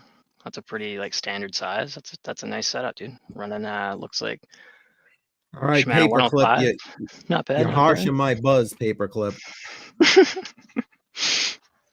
Paperclip's probably harsh for my mellow talking about bikes. Well, Hey, he's like, you paper- can actually get a paperclip in my DUI on a town. bicycle. No, you Oh. can't. Dude, you can't. Yes, you can. You can't insure the bike, dude. I'm going to court on that one. I'll fight that one.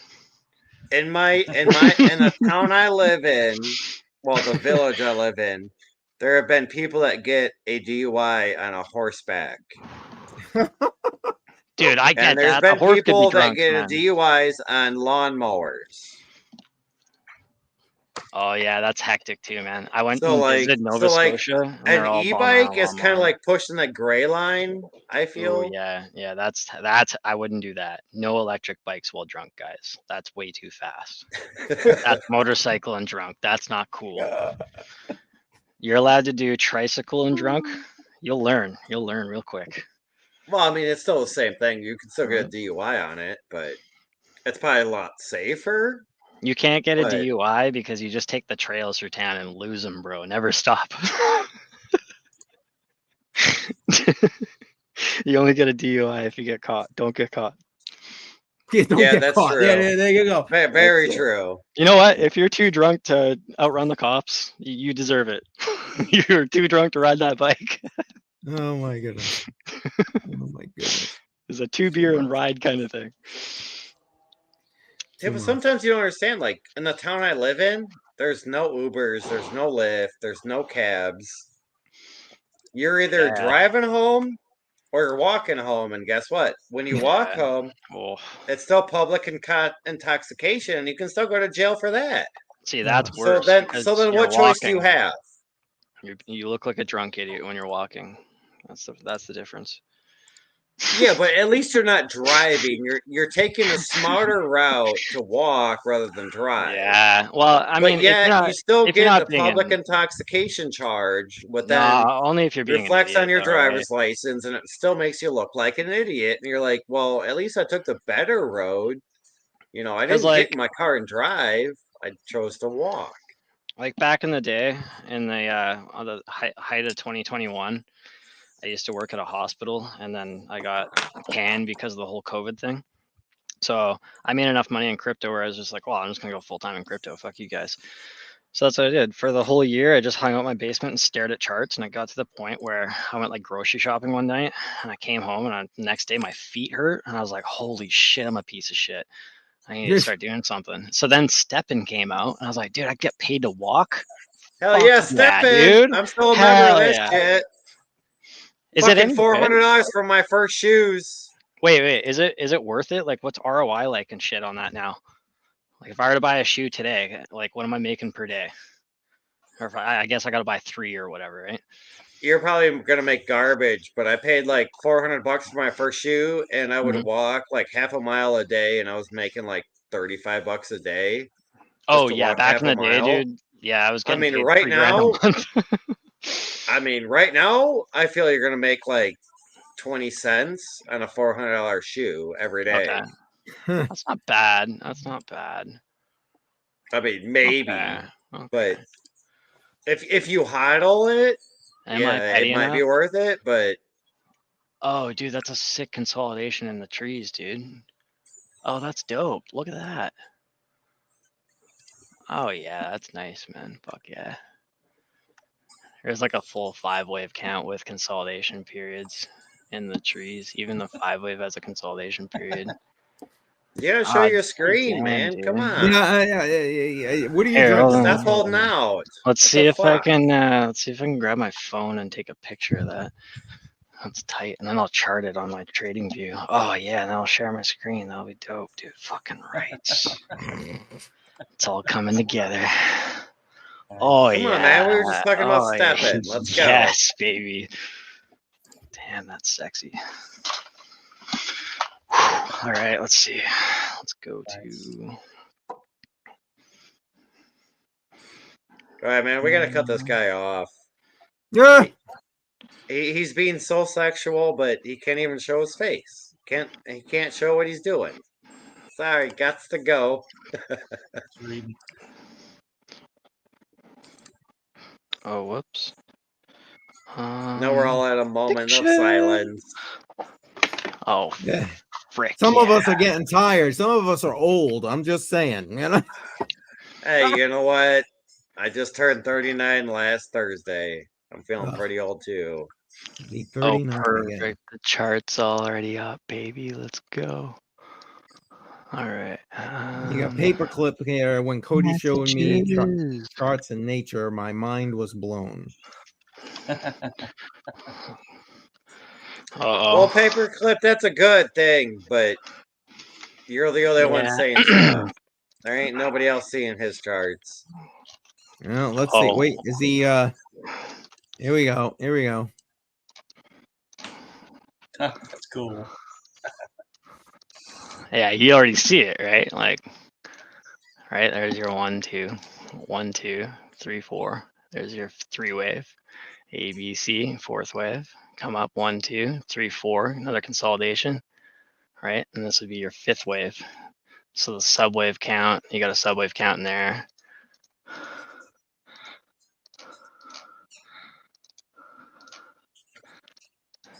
Oh. Right, there's your ABC down. Do you guys hear my kids' phone in the background? No. No. Okay. And oh, my bad. And there's the ABC up. And then you got one more ABC back down to complete the C wave. And then you got another 5-wave count back up. 1, 2, and then this is 3, 4, 5th wave. And then a 4-wave pattern. A, B, C, and then you got another 5th wave count in there to complete the 5th wave. And then you got an ABC back down. And the C wave should have a 5-wave count in it. 1, 2, and then 1, 2, 3, 4. And this is 3, 4. 1, 2, 3. 4th, 5th wave down here. Yeah, it's a full Elliott wave count. That's dope. So in the consolidation periods, this is where you get your ranges, right? And this is your 3-wave.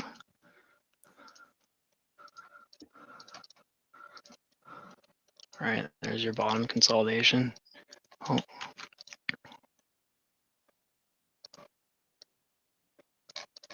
And then same thing up here. You got like a ABC triangle pattern kind of thing going on.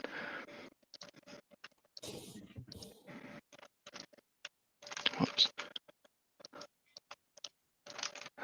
Stop doing that. What the fuck? How many of those did I copy? There we go. Yeah, so there's a full 5-wave count to make up your 1, 2, 3, right? There's your macro 3, 4, macro 4, and then there's your 5th wave. So there should be a subwave count in each one of those. And then you got your macro ABC coming down. You have a subwave count in those as well. Okay. I don't know that I would have seen that, but Yeah. I appreciate Oh, it. here we go. Here we go. Hold on. Bring up the Elliott wave. 'Cause that's what you're missing. You're missing the schematic. Elliott wave. Okay, let's bring up the blue guy. Where are you? There you are. Minty, buddy. Minty.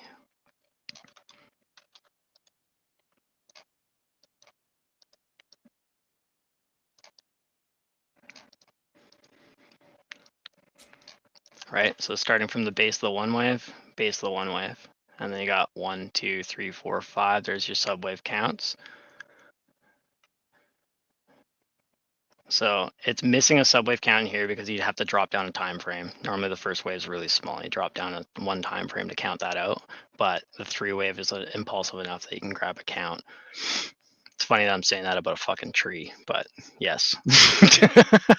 Kind of my point. Yeah.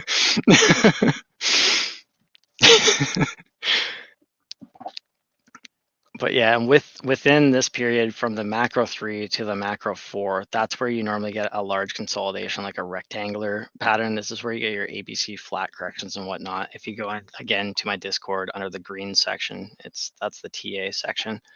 That's all like retail concepts, but you know, majority of them work pretty decent. They do a good job. But yeah, within there's Elliott wave, and it's got all the rules and the links to shit and the diagram. But yeah, basically you have 5 impulse waves: 1, 2, 3, 4, 5. The first wave is like your first wave coming out of the bear, and then your third wave is normally the biggest wave. This is Right. 1.618 times bigger, or sorry, 1.618 times bigger. And then you get a retracement in the 4th wave. And I actually have a targeting method that I put in with the Fibonacci section that tells you how to determine where the top of the 3rd and the 5th wave might form. So that works about, I'd say 60% of the time with that targeting method, but it's pretty accurate when it does. Normally you get a little overextension, so it's between the 2.618 and the 3.618 when you do the fib extension. Again, the instructions are in there, but it'll tell you the fib levels, and then yeah, I can tell you where to take profit roughly. I used that in the previous cycle and I did okay. Okay, so on the way up, your odd numbers are your top impulsive even. moves. Yeah, Those so are your down to bullish 2, moves. 2, 3, 4, 5 crest, then A, B, C is your bottom. 1, 2, 3, 4. Okay, that's cool. So, I never really, yeah. Yeah, so if we look at the BTC cycle, you can actually relatively see it on the previous cycle. It got a little tricky towards the 5th wave, but I'll show you what the count is. You basically want to draw it like a fucking 4-year-old, right? You're just like, okay, yeah, perfect. That's awesome. So 1, 2, 3, 4, 5, right? Sorry, 1, 2, 3, 4, 5. And then you got a 5-wave count within all these. So you can go down a time frame, or you could just like zoom in on that. You got like the 1, 2, and then you got to do a 5-wave count for the 3 waves. So 1, 2, 3, 4, 5. So there's the 3 wave. And then you got a consolidation. So there's the 4th wave.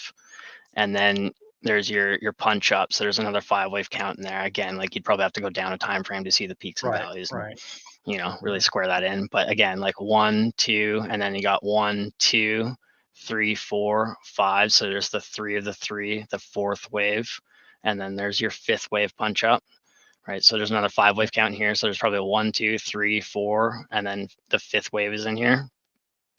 And there's your 5th of the 3, and then there's your macro 4 that came down. That's that big correction. Is there any time frames that does not work on? No, it should work on all time frames. What you're looking at though is the cyclical nature behind things, right? So you're going through the full range of human emotions, from the bad emotions to the good emotions. And that's why I call it ourselves recyclers, because at the good emotions, when it's really easy to buy, that's when people are buying. And when it's really hard to be buying, that's where they're selling, and that's where we're buying. Right. So we're recycling emotions. We're taking on the grief of saying, like, nah, dude, I'll hold it down here. I got you. I'll take the risk. And then that's why you're getting paid. You're holding through all this. Like, that's hard work. Well, I mean that's that whole like rumor, what is it? Buy the news, sell the rumor Oh, kind of buy the concept. rumor, sell the news. Yeah. Buy the Yeah. rumor, sell the So, news. so really, you're tying psychological cycle to a technical Yes. routine, or routine, I guess you'd call Yep. it. But yeah, And these are the that fundamentals is in so nature. wild. Yeah. That is The so cyclical wild that nature that shows up in nature Come on. is yes, the battle between smart money and dumb money, and how that plays out in the chart. This is the volatility that comes with that. So they're extracting the max amount of greed, right? They're making it as efficient as possible, and that's how we're getting these peaks and valleys. So So how does you're the looking at the battle. I was gonna say, How how do does the Fibonacci levels fit into this, or are they correlated? Yes, they're correlated. They fit He in. he doesn't really do any of those levels. That's what I was So asking about earlier. yeah, here. So if we draw from the top of the one wave, now people might argue how I draw this, but this is just how I backtested. This is how I learned and started backtesting back in the day, and it just works. So this is what Yeah. I've stuck with. But the 2618 to the 3618 is where your top of your three wave should form. Now this is where the 3 of the 3 formed. So this is where it got kind of crazy.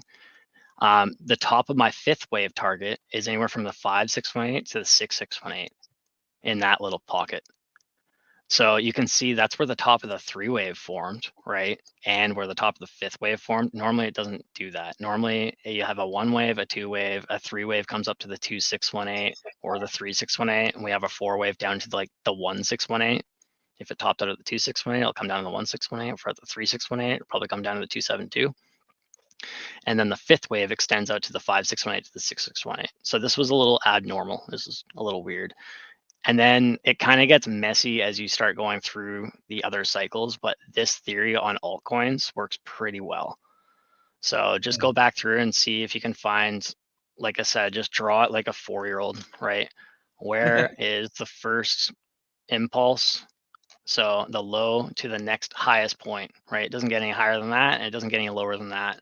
And it doesn't get any higher than that, it doesn't get any lower than that. It doesn't get any higher than that, it doesn't get any lower than that, right? You're drawing the extremes. And once you got the extremes, you should be able to see roughly a 5-wave count, right? So if you see the first one, this is what I like to see, is like you have the accumulation period, and then you get that first 5-wave count coming out, right? Like right over here. So yeah, we should do this cycle because this one's actually relevant. Might actually help. 1, 2. This is 3 ABC. There's your 4th wave, right? And then there's your top of your 3, sorry, top of the bottom of 4, and then the top of the 5th wave. And then A, B, C, there's your macro 1, 2, right? Going back to the Elliott wave. Do I have it still pasted? Sick, look at that.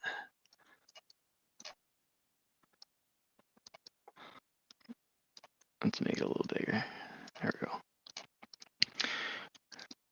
Now we gotta get our next 5-wave count. So 1, 2, and then this is your 3rd, 4th of the 3. 1, 2, 3rd, 4th of the 5th. Right, Well, I so we hate to haven't had the interrupt, top of the but 3 wave yet. it's time for me to go. That's fair.